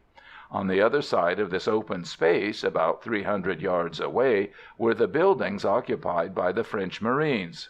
I washed, disposed my kit above the cot, which I noted was of the comfortable pattern in use in Algeria, and went for a stroll into the town, about a couple of 100 yards outside the fortifications, for I desired to reconnoitre the surroundings before dinner, which I had been informed was 6 p.m. The little town of Bac Ninh is situated on the old Mandarin road from Hanoï, the capital of Tonkin, to Lang Son and the Chinese frontier, about 18 miles from the metropolis. It contains a population of 8,000 natives, is the capital of the province of the same name, and has a cathedral, seat of the Spanish bishopric of Eastern Tonkin. Though it is not a manufacturing centre of any importance, its only local production being silk embroidery work, for which, however, it is famous, it is considered as one of the principal commercial towns of the colony, because its markets are a medium of barter or exchange for objects imported from the surrounding provinces, and also from China, through the frontier towns of Lang Son and Cao Bang. I wandered through the narrow streets for an hour or so, and was delighted with the life and bustle of the little town. It was market day, and the busy throngs jostled one another as they passed to and fro. The natives are noisy individuals, and their shrill cries as they hawked their wares or wrangled over the price of some article for household use, a basket of rice, yams, or some other comestible, were perfectly bewildering at first to me, for I had become so used to the silence of the empty plains and the jungle-covered hills that even the tiny stir of this overgrown village produced an impression akin to what an inhabitant of Exmoor might feel were he suddenly transported to the busiest centre of London. I got back in good time to the citadel, for I was anxious not to commit so serious a breach of etiquette as to make my new comrades await dinner for me. I received a hearty welcome from them all, though only one of them, a lance corporal, who was working in the general office, belonged to the Legion. He came from the 2nd Regiment. We sat down to our meal in a small building close to the offices of the brigade, and the fare, which was better than I had been used to at Nha Nam, and the unexpected luxuries of china plates and real glasses, a table covered with white oilcloth, and a punkah, were more than sufficient to reconcile me to my new surroundings. Owing to the extra pay we drew, about 1 6d a day, it was not only possible to keep up a good mess, but besides the cook, we were able to maintain a boy at 4 piastres a month, about 8 shillings, and this faithful servitor swept out our quarters, made the beds, cleaned our boots, pipe-clayed our helmets, and performed 101 other services, which I had become so used to doing for myself that it was several days before I could become accustomed to leave the work to him, much to the amusement of the other secretaries.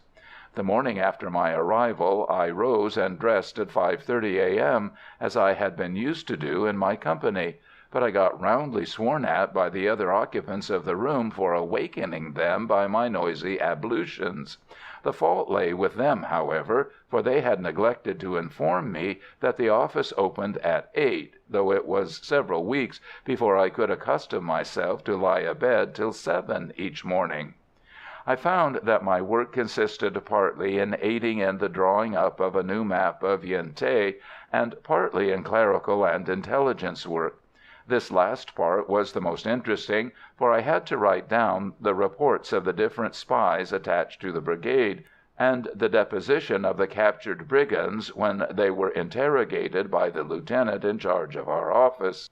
Besides this, I had to pass an hour each morning with the brigade major, as it was my duty to register all the correspondence received, the letters and reports being handed over to me for that purpose by Captain Michaud as soon as he had perused them. By this means I became acquainted with everything of interest that was going on in the colony, so far as rebellion, brigandage, and military operations were concerned, and I had not been long on the staff before I realized that the little warfare in which my company had taken a part in the Yen Thé was but a chapter in the history of a struggle that was still going on all over the country, outside of the Delta provinces, between the French on one hand and the Tonkinese rebels and Chinese bands on the other.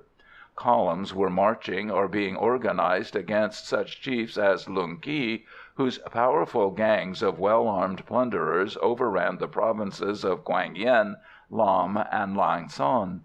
The veteran banditti of the quasi-feudal lords Ba Ki and Luang Tam Ki in the districts of Cao Bang and Ha Gien, on the higher reaches of the Red River, and the frontiers of Yunnan, Guangxi, and Guangdong, and skirmishes were reported daily by the officers who commanded the various forts and blockhouses, whose garrisons were continually coming in touch with the bands infesting the mountainous regions of the colony. End of Chapter 7, Part 2. Chapter 8, Part 1. General Voyon, organization of the brigade, piracy on the Lang Son Railway, politics and pacification, topography and a tiger hunt, among the staff records, Colonel Gallieni, General Penaud, Hanoi, General Coronat, death of a friend, adieu to the army. Time dealt gently with the able officer who was in command of the 2nd Brigade at Bac Ninh in 1892. For this general, when at the head of the French corps, serving 10 years later with the Allied army under Marshal Valdesay in China, was still the same thick-set, active soldier, whose rugged features bespoke the energy and determination of the man, and whose eyes held the genial light which did not belie the kindly nature of the soul within. Throughout the whole of his long career, this officer was associated with France's colonial army. As a young officer, he was severely wounded at the defense of Baziers in 1870. He served afterwards under Faidherbe in the Soudan and Senegal, and with Brière de Lille in Tonkin. The man in the ranks of all armies is never at a loss to find an appropriate nickname for a superior who appeals to his regard or dislike, and this general had not been long in command before he became known to the men in the French and foreign battalions alike as Papa Voyron. It would indeed have been difficult to find another cognomen conveying with equal truthfulness the just, firm, and fatherly manner in which he treated the troops under his orders. It is a pleasure to do justice to the high military capabilities and admirable characteristics of this popular French officer. But it must nevertheless be stated that the speech made by General Voyron at Marseilles on his return from Peking in 1902, containing as it did several adverse and unmerited criticisms on the discipline and courage of our Indian troops, was a source of some surprise to me. However, when one takes into consideration that of late years politics have unfortunately occupied a predominant place in the minds of France's most capable military men, and also that public feeling was unfavorable to England at the time this speech was made, it may be assumed that these aspersions, which tally badly with the character of the gallant officer, were but the result of a passing wave of popular sentiment, to the effects of which the Gallic temperament is always so susceptible. The commandant of the brigade, like many others of his profession, possessed a hobby as far removed from le métier des armes as the not infrequent desire fostered by many old merchant skippers for keeping a poultry farm is from the art of navigation. This hobby was horticulture. It should be mentioned that during the cooler months of each year in Tonkin, October to April, all the edible greenstuffs of the temperate zones can be grown with success, though to obtain really good results, fresh seed must be procured annually from Europe. General Voyron made it his special care that all the stations in the interior where white troops were garrisoned should possess a kitchen garden. Thanks to this wise measure, the men, to the benefit alike of their health and palate, were, and are still, supplied during 6 months out of 12 with abundant quantities of fresh vegetables, and the quality of the crops obtained from the trim, well-kept gardens is a cause of emulation in each of these small garrisons. Whenever the general inspected the different forts situated in the regions under his care, he never failed to look round these gardens, and when they showed proof that care had been bestowed upon them, he was lavish in his expressions of satisfaction. But there would be a mauvais moment à passer for the unfortunate officer who had neglected or ignored the brigadier's circulars containing recommendations concerning the necessity of ensuring a liberal supply of vegetables for the men. The internal organization of the brigade staff was very simple. There were 3 departments, the first being the General Office, the staff of which was charged with the elucidation of all questions relating to administration, promotion, and discipline in the corps belonging to the brigade, the printing and dispatching of general orders and circulars, and the drawing up of the monthly reports concerning the available effectives, the existing stocks of arms and ammunition, and the general health of the troops. The Intelligence Department was the second section, and the duties of its chief were both numerous and delicate, some of the most important being the control of the Surveying and Topographical Bureau, the interrogation of spies or prisoners, and administration of the Secret Service funds, the translation of code telegrams, the classification of the documents relative to the active operations of the brigade, and the editing of the monthly confidential reports concerning the existing bands of rebels and brigands, which gave detailed information as to their organization, approximate strength, armament, and zones of action. The third department was the office of the brigade major, through which all completed work passed for inspection and annotation before being transmitted to the general for signature, and from which the first two sections received instructions. The chief of the staff, who was at the head of this office, was also charged with the transmission of the general's decisions relative to punishments or censure inflicted on officers under his orders, and to his care were entrusted the confidential notes concerning each of these subordinates. These notes consisted of information concerning the past services, punishments, special aptitudes, or failings, as the case might be, of each officer in the brigade, and were contained in a little parchment-covered book known as the Livret Individuel, on the outside of which was written the name of the person it concerned. One such book is made out for every sub-lieutenant as soon as he passes out of St Cyr and obtains his commission, and this little tell-tale record follows him from corps to corps during the whole of his career.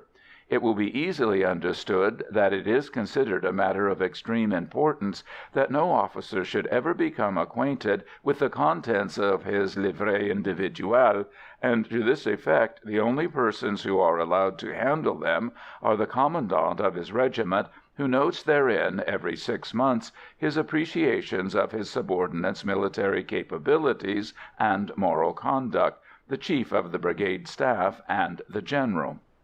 The secretaries on the brigade took turns on night duty, for it was necessary that a man should be at the office from 6 p.m. to 6 a.m. to receive the telegrams when they arrived, and in event of their being of urgent importance, to send them on to the chief of staff. We were so busy in the Intelligence Department that in the first week in September the Major decided to get another man so as to relieve me and aid in the topographical work. To my delight, Lipthay was chosen for the post, so that a few days later I was able to welcome my old chum into his new quarters.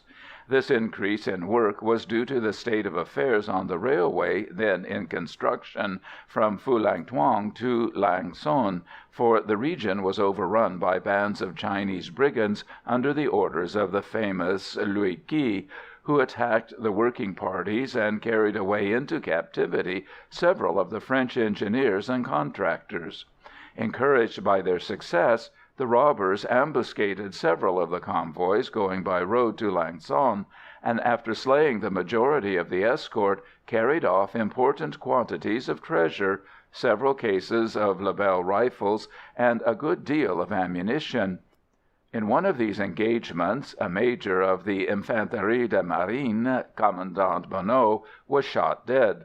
So great was the mobility of these bands, and such excellent cover was offered by the mountainous country on either side of the road, that all attempts to engage and scatter them, made by the little parties of troops garrisoned in the different forts, proved of no avail, and it soon became evident that it would require a strong and well-organized column to secure any favorable results, to ensure the security of the route, and to allow of the work upon the railway being continued.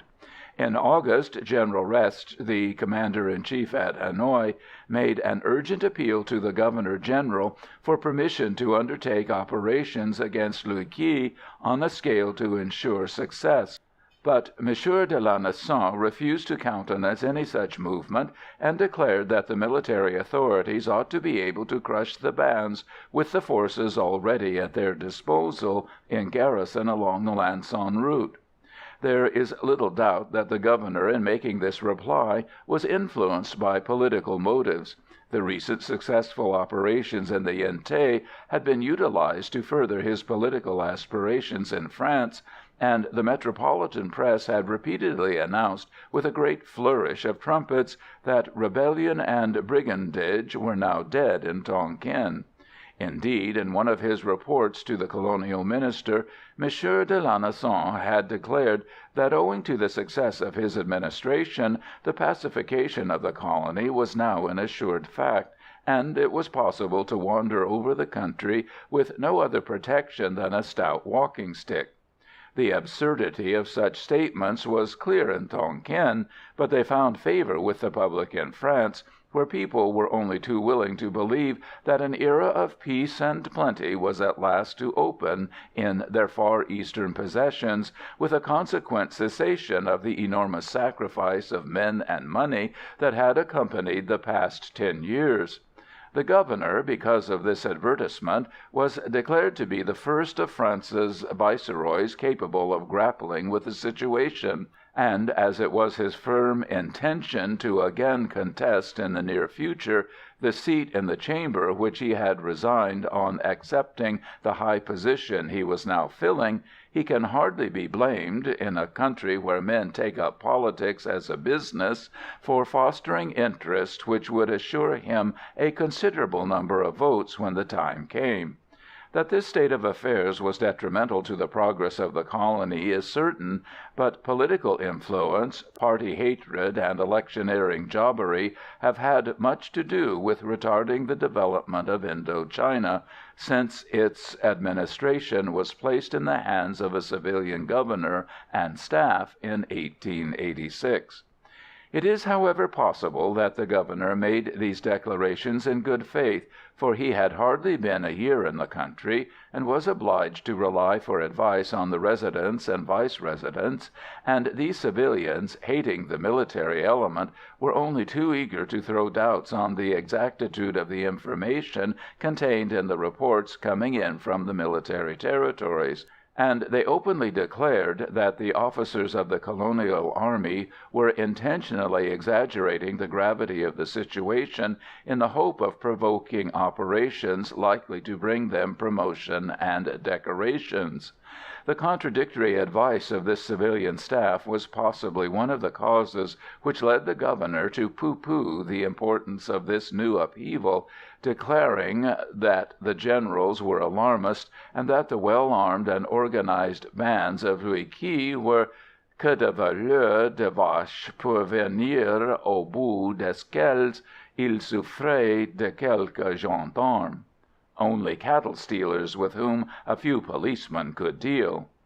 These declarations provoked the anger and disgust of every officer and man in the colony, and very soon a veritable hatred reigned between the civil and military elements. The different newspapers sided with the parties appealing most to their sentiments or their pockets, for it was an open secret that some of these journals were subventioned by the government, and a wordy warfare wherein neither insults nor invective were spared was the order of the day. Doubtless there were faults on both sides, and it is certain that the commander-in-chief committed an unpardonable error by issuing general orders to the troops, to be read at parades and posted up in the barracks, in which the civilian authorities were belittled and reproached with having insulted the army. This necessarily added fuel to the fire, and the situation became so strained that officers and civilians came to fisticuffs in the streets of the capital, and several serious duels took place. Things were, however, brought to a climax towards the end of August by the abduction of 3 Frenchmen on the railway line, one of whom, Monsieur Vezin, was the principal engineer representing the big contracting firm, Fives-Lille and Company. The consternation in high quarters when this news was received was considerable, for there existed no possible chance of keeping such thrilling information out of the newspapers in Paris.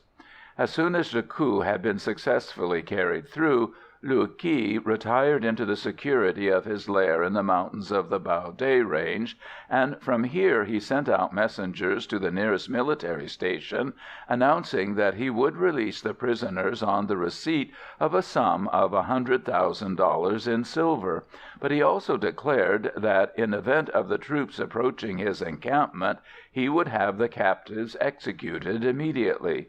The excitement throughout the colony was intense, and party rancour was forgotten in the general anxiety felt for the 3 unfortunate prisoners, as the cruelty of the Chinese bandits was well known to all. After 3 weeks of negotiation, a slight reduction in the ransom was obtained, and the 3 gentlemen were released, after having suffered indignity and torture at the hands of their captors, with the result that their constitutions were wrecked by privation and exposure. The Governor still refused, however, to authorize effective operations against the robbers, and it was not until several military convoys had been captured and a good many officers and men slain that Monsieur de Lanessan finally agreed that the bandits were worthy of more serious attention than they had previously received.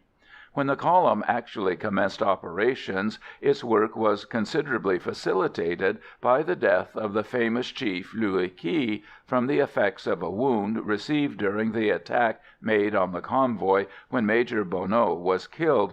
But owing to the rugged nature of the country in which the operations took place, it was fully 6 weeks before the brigands were defeated and scattered. A good many of the bandits escaped to Kwangsi, and others fled to the mountainous region in the north. The telegrams and reports coming in from the column were of great interest to me, as my company was taking part in the battue. I happened to be on night duty one evening towards the end of September, when a wire was received stating that a detachment of my camarades had been caught in an ambuscade among the rocky defiles of the Kai Kin, at a point not far from Cho Trang, my former garrison. This dispatch mentioned that Captain Watrin, our commander, was among the slain. Both Lipthay and myself were shocked at this news.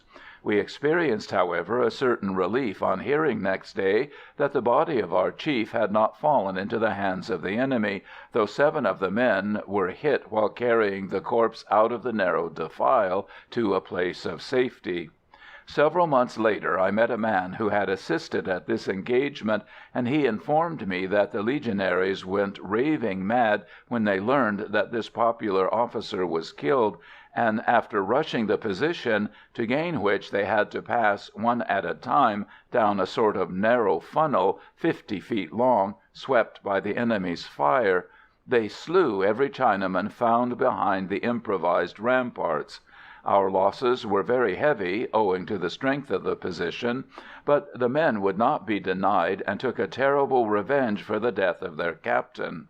In October the rebel chief began to give trouble again.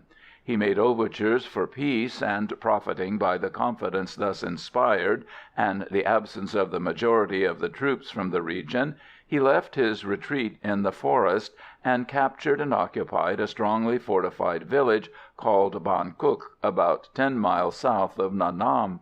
He established his headquarters there, and ravaged the surrounding district until, a fortnight later, he was driven from his fastness by a column under Major Barr, and again escaped to the mountains with the majority of his men. Notwithstanding the hard work we were having on the brigade, time passed agreeably at Bac Sinh, for there was plenty to see in the town when we were off duty, that is, for anyone interested in studying the native industries and customs. Besides, to relieve the monotony of garrison life, the General had encouraged the French troops to organize a theatrical troupe, which gave some very amusing concerts and dramatic performances in a temporary theatre in the barracks, the commandant of the brigade and his staff never failing to attend. In October General Reste was recalled to France, and General Duchemin took over the supreme command of the troops in the colony, after which the animosity between the civilians and military subsided. At this time I was often left in charge of the Intelligence Department, for Lieutenant Cassier and Lipthay were away 3 days in each week, making a new survey of the surrounding country. During one of these outings they were approached by the headman of a village, who begged them to come and slay a man-eating tiger that had established his headquarters in a cluster of trees inside the hamlet itself. The beast had been there 3 days already, and each morning had seized upon and devoured one of the unfortunate inhabitants, so that the remainder were afraid to leave their houses. The natives declared that they had employed every available means of driving the fierce brute away, but the beating of drums and gongs, the throwing of lances and lighted torches into the scrub, had only served to enrage their uninvited guest, and that very morning one of the villagers who had approached too near to the thicket had been slain before the eyes of his comrades. The officer and my friends, taking with them their escort, consisting of 10 native soldiers and a corporal, proceeded at once to the scene of the tragedy. The tirailleurs, instructed to shout and keep on firing off their rifles in the air from time to time, were told to advance upon the little clump of trees from 3 sides at once, while the lieutenant and Lipthay waited on the other. By these means they succeeded in driving the tiger out into the open, and he was dispatched with a couple of well-aimed shots. I saw the beast when brought into Bac Ninh. He was a fine specimen of his kind, measuring 9 feet 7 inches from the tip of the tail to the muzzle. At this period of my service I was promoted to the post of archiviste, and thus was placed in charge of all the records of the brigade. I should mention that at this time they were in a serious state of disorder, owing to the negligence of the secretary who had preceded me in this work, so that I was obliged to set to and sort the whole of them. It was somewhat weary work at first, wading through this mass of paper, the greater part consisting of musty, dust-covered dossiers, dating back, some of them, to the conquest of the country by the French. But there were documents of immense interest among this medley of yellow, evil-smelling, and worm-eaten dispatches, and the reconstruction, with the aid of all the original reports, of the famous march of General de Négrier to Lang son and the frontier of China, the subsequent retreat to Kep, and the inquiry prior to the court-martial held on the unfortunate Colonel Herbinger, who took over the command of the troops after the general was wounded at Quilloué, was a source of pure joy to me for several days. In December, General Voyon left Tonkin for France, and Colonel Gallieni, later a general and governor of Madagascar, came down from Lang son, where he was in command of the 1st Military Territory, and took over the service par interim. The Governor-General, who had already done away with the brigade at Sainté, thinking, no doubt, that this was a magnificent occasion to weaken still further the hand of the military party in the colony, decided to dispense with another brigadier, so he issued a decree abolishing the command at Bac Ninh. Probably the fact that the announcement of this step would be hailed in France as another proof of the supposed pacification of the country was an inducement to the taking of this measure. It is doubtful from a military standpoint if the change was a wise one, for though it saved the colony about £4,800 a year, the salary of 2 generals, it was hardly possible for the commander-in-chief in Hanoi to deal directly with the commandants of the different regiments, military territories, and garrisons in the Delta, who were scattered all over so vast a country. Indeed, the insufficiency of the new system was so evident that the authorities eventually returned to the original arrangement, and today, though the country is almost completely pacified, there exist 2 brigades in Tonkin and 1 in Cochin China. However, though M. de Lanessan planned this important change in the colony, the colonial ministry in Paris did not look at affairs in the same light. As soon as they learned that General Voyon was leaving, they sent out General Pernot to replace him, and the latter arrived in Indo-China to find that the post he had come out to fill no longer existed. Monsieur de Lanessan would have liked to send the General back to France, and indeed he proposed to do so, but the authorities in Paris, probably because they had no post for the officer at home, insisted that he should remain. Thus the brigade was resuscitated for his benefit, and its secretaries, already on their way to rejoin their respective regiments, were recalled to Bac Ninh. I had been in Phulang Thuong 4 days, and was awaiting a convoy for Nha Nam when the order arrived for my return, and its arrival caused me no little surprise and speculation. 2 days later I was back in my old place, my absence having lasted about a week, and the following morning General Pernot came up from Hanoi with his staff. He was a short, fat, red-faced man with a very loud, disagreeable voice, and a temper that was worse, and his reputation with the men of being a crusty martinet was not altogether unjustified. The day following his arrival he came to the office and passed a review of the secretaries. On learning that I was in charge of the records, he came over to where I was standing at attention and asked, "You are naturalized, I suppose?" "No, mon général," I answered. "What, not naturalized yet? You have the intention of becoming so, of course?" "No, mon général," I replied. He glared up at me with an angry stare, and his face took a dull red color. I thought he was going to burst. "Oh, indeed," he blurted out at last. "You must put in an application to become a French citizen, or go back to your battalion. I will have no foreigners in a post of confidence on my staff. Grand Dieu! What have they been doing to allow such a thing? It is shameful, nom de nom!" He almost shouted the last words, so great was his indignation, and from the expression he put into them one might have been justified in imagining that the Republic was in danger owing to my presence there. I did not become naturalized, and I heard nothing more about the question. And in justice to this cantankerous officer, I must acknowledge that during the 15 months he commanded the brigade, he treated me with consideration on the rare occasions that I had any direct business to transact with him. He had risen from the ranks. Indeed, I was told that he began his career as a sailor on a man of war, and it is therefore probable that his modest origin and the hard times he experienced at his début accounted for his rough and rude manners. End of Chapter 8, Part 1. Chapter 8, Part 2. Our new brigade major, Captain Bataille, was a quiet and reserved gentleman who studied hard at his profession, and was a most capable officer, having already brilliantly distinguished himself in the field, for which he had been decorated with the Cross of the Legion of Honor.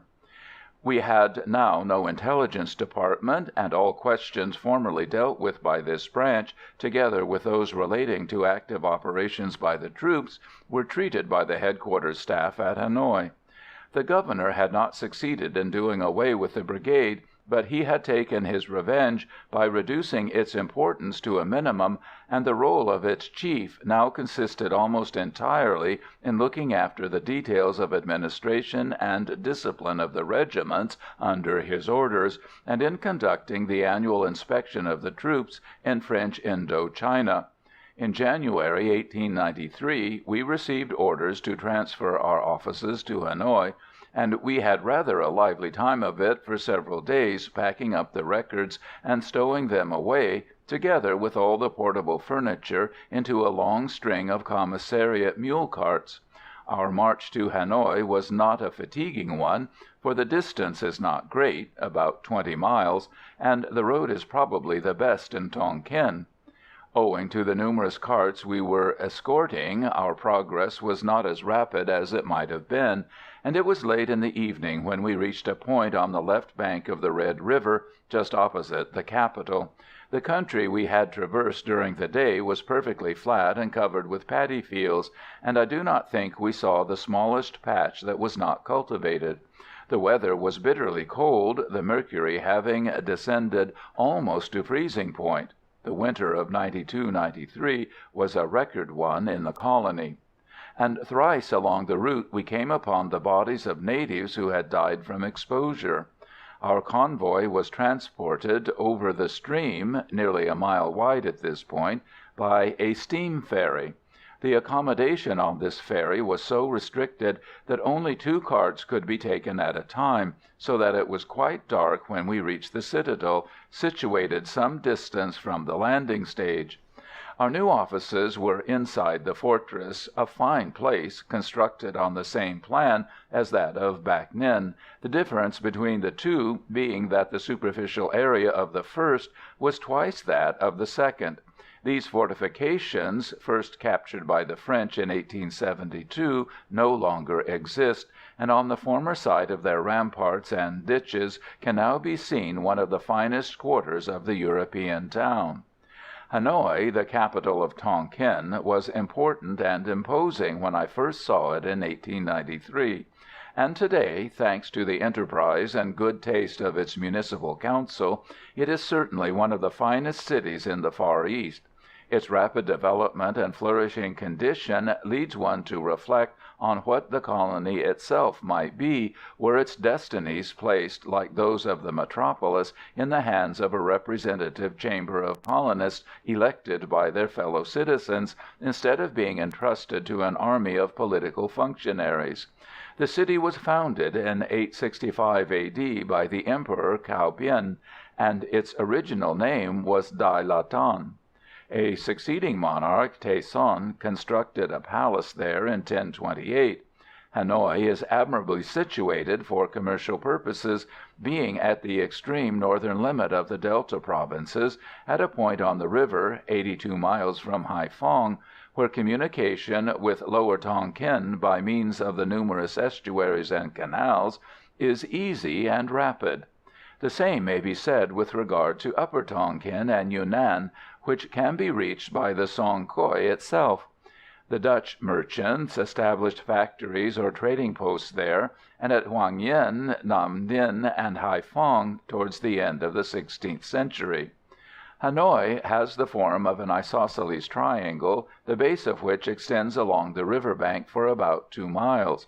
The inhabitants of the capital owe a good deal to Monsieur de Lanessan, who was the first to suggest the demolition of the immense and useless citadel, which, owing to its situation, retarded the growth of the city northwards.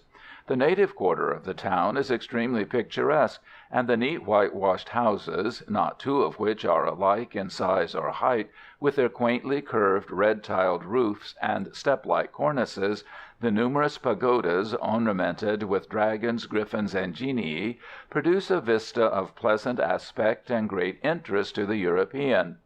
There are hundreds of small shops, wherein the natives squat on a piece of matting surrounded by their wares. Workmen of a like craft, merchants in similar lines of business, flock together and live in the same quarter, so that the majority of the streets in the Annamese portion of the town are named after the objects made or for sale there.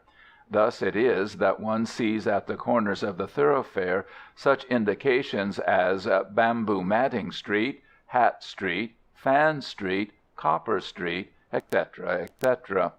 The main arteries of this quarter present a crowded appearance, and traffic is continual, but contrary to the usual state of affairs in most Oriental cities, the streets are clean and odorless, a fact which can be attributed to an excellent system of police supervision. The rickshaws is the favorite means of transportation, although an admirable system of electric tramways has now been started. The native inhabitants of the town dress somewhat more carefully than their fellow countrymen in the villages. That is to say, the merchants and shopkeepers do so.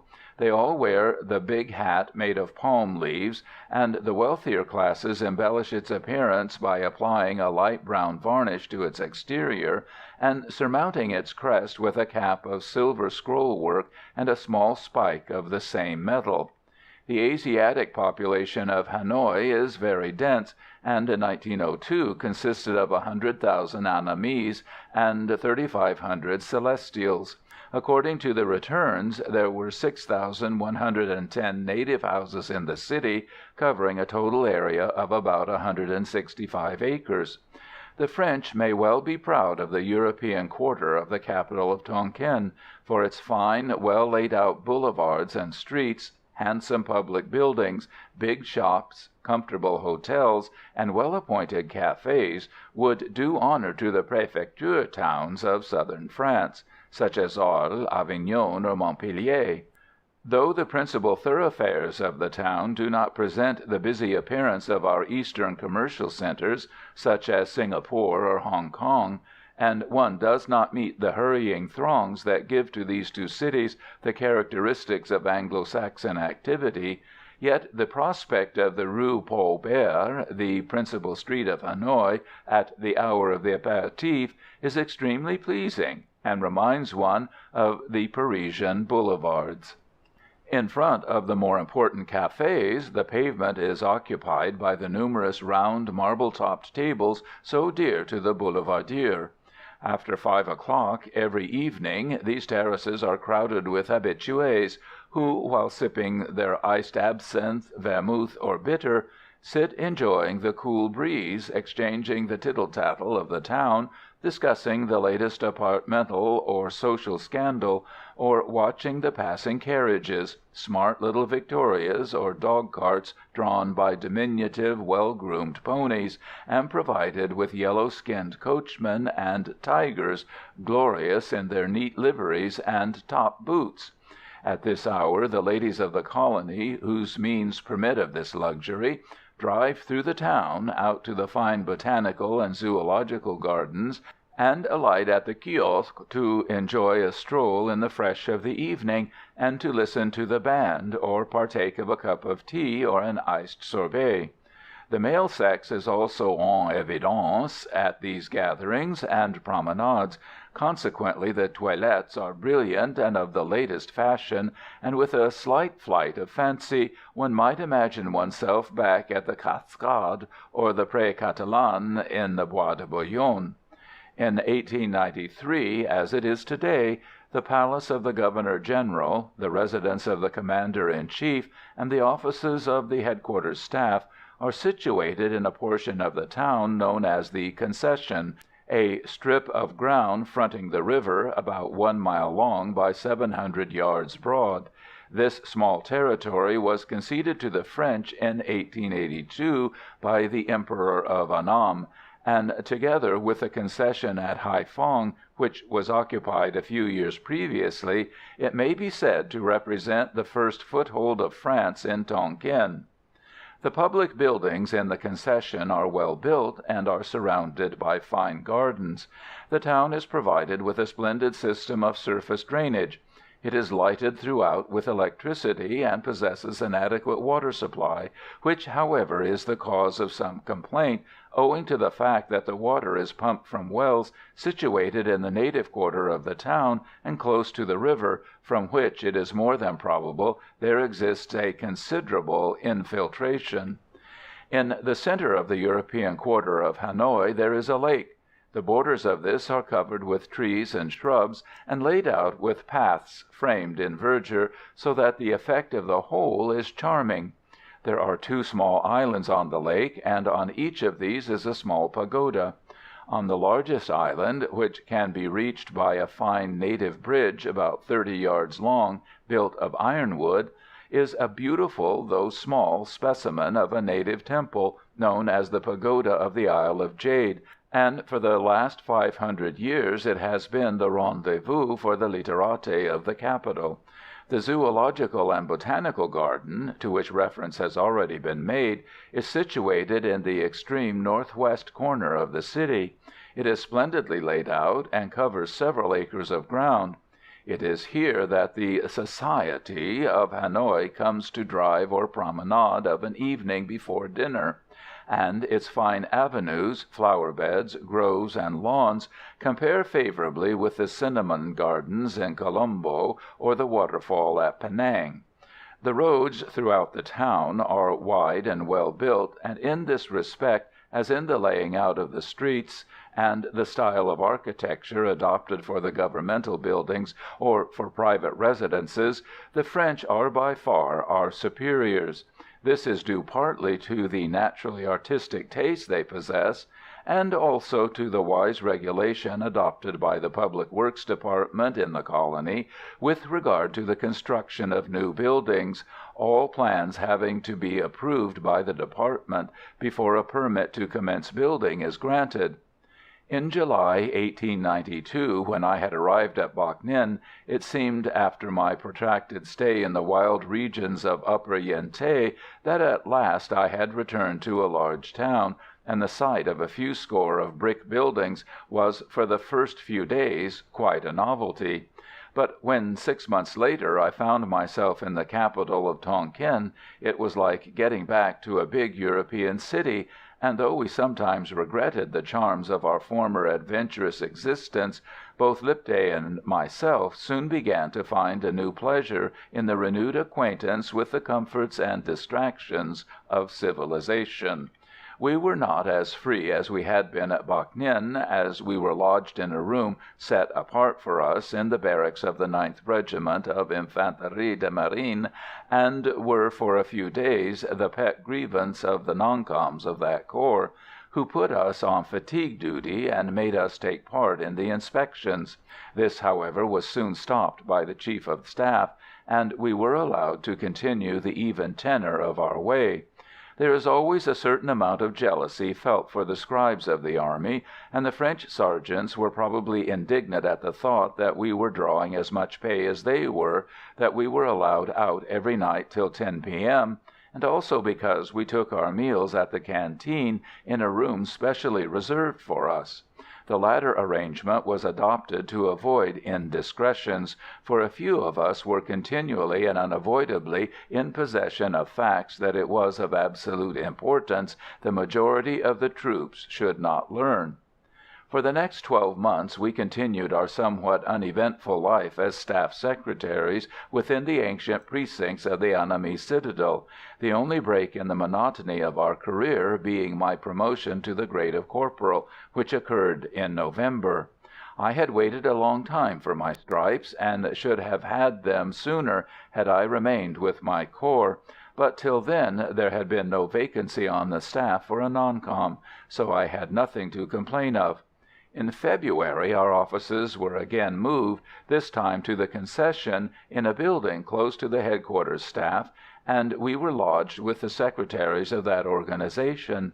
Since I had come to Hanoi, my health had considerably improved, and very soon after my arrival I was no longer troubled with the attacks of malaria, which formerly, at almost regular intervals, used to lay me up for a day and sometimes more. The change of air was, I suppose, chiefly responsible for the amelioration, and the better food and more comfortable quarters probably helped to mend matters. Life in the capital was very agreeable, though during the summer months the heat was terrible. This is due to the fact that, because of the low situation of the city, the southwest monsoon is little felt there. The French colonials I happened to come in contact with were extremely kind and hospitable, and during my military career I made several acquaintances which ripened into friendships that never failed me during the subsequent years passed in the colony as a civilian. The French settler, be he either planter, merchant, manufacturer, or shopkeeper, is one of the hardest workers I have ever seen. He possesses an admirable faith in the rich country he has adopted, and a supreme contempt for his government, which seems to delight in throwing every possible obstacle in the way of private enterprise, and in ever increasing the number of functionaries he has to pay for. In April 1894, General Pernot practically reached the age limit of his rank and returned to France, his place being taken by General Coronnat. At the time he took over the command, he was the youngest brigadier general in the French army, having, thanks to the services he had rendered to the Republic and to his wide knowledge of his profession, attained that rank when most officers in France's forces esteem themselves happy if they are in command of a regiment. This distinguished soldier was by birth a Basque, the son of a modest cooper, who plied his trade in a small and picturesque village situated at the foot of the rugged and majestic Pyrenees. But he was in demeanour, speech, and conduct one of the truest gentlemen it has been my lot to encounter. Tall and somewhat sparse, fair, with blue piercing eyes, a straight thin nose, a small light-coloured moustache, and a very strong chin. When listening he was reserved, attentive, and courteous. When speaking, his voice was wonderfully soft for a military man, and as clear as a bell. On first acquaintance he appeared to affect a certain aloofness, but this was only apparent, and was due, most probably, to the erectness of his bearing, and to his habit of speaking but little, and of fixing his eyes on the person who was addressing him, so that, unless they were acquainted with this particularity, he would stare them out of countenance. Having gained a hard-earned scholarship, the General obtained his grade of sub-lieutenant by passing through the military school of St Cyr, instead of being obliged, like many of small means, to work his way up from the ranks. The work of pacification went on steadily, but it was destined that I should remain at my post on the brigade and take no active part in the different expeditions sent against the pirates and rebels in 1894–95. In October 1894 I lost my friend Lipthay. He died in the military hospital at Hanoï, worn out with fever and debility acquired during our campaigns in Yen Thé. I was by him almost to the end, and he passed away calm and courageous, like the noble, true-hearted gentleman he had always proved himself to be. He had been promoted to the rank of sergeant, and had been made a Knight of the Dragon of Annam shortly before his death. On the 27th February 1895 I was liberated, having completed a period of 5 years under the French flag. The experience I had gained was invaluable, and I felt no regret for the step I had taken in enlisting. Nevertheless, it was with an emotion akin to delight that I hailed my return to the liberties of civilian life. It should, however, be mentioned that I experienced a certain regret at severing my connection with the French army and the Legion. While serving in that corps, I had learned that there were good and brave men outside my own country, and that courage, obedience, self-abnegation, and national pride are not the monopoly of any one race. By living side by side with them, fighting and ofttimes suffering in the same cause, I had been taught to like and respect the foreigners. The French, Italian, German, Austrian, or any other European soldier is very much like our own. He has his virtues and his vices, and the stronger his race and national character, the more likely is he to possess a superabundance of the latter. British interests in Siam and southern China render the development of the French colonies in the Far East a matter of importance to us. The majority of the foreign products imported into Yunnan via the West River route or through Tonkin are of British origin.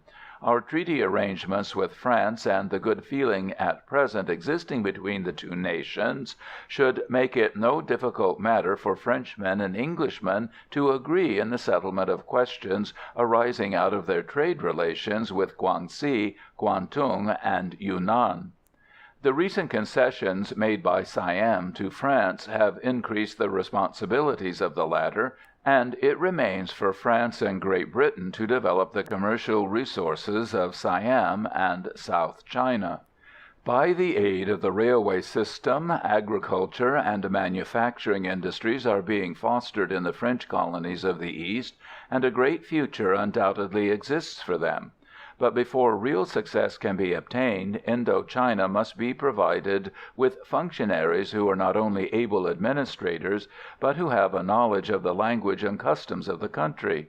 They must be workers with a single aim for the success of the colonies under their administration, and not merely politicians whose personal ambitions color their perceptions.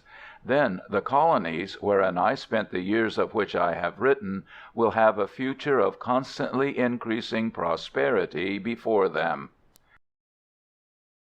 End of Chapter 8. End of A Soldier of the Legion by George Manington.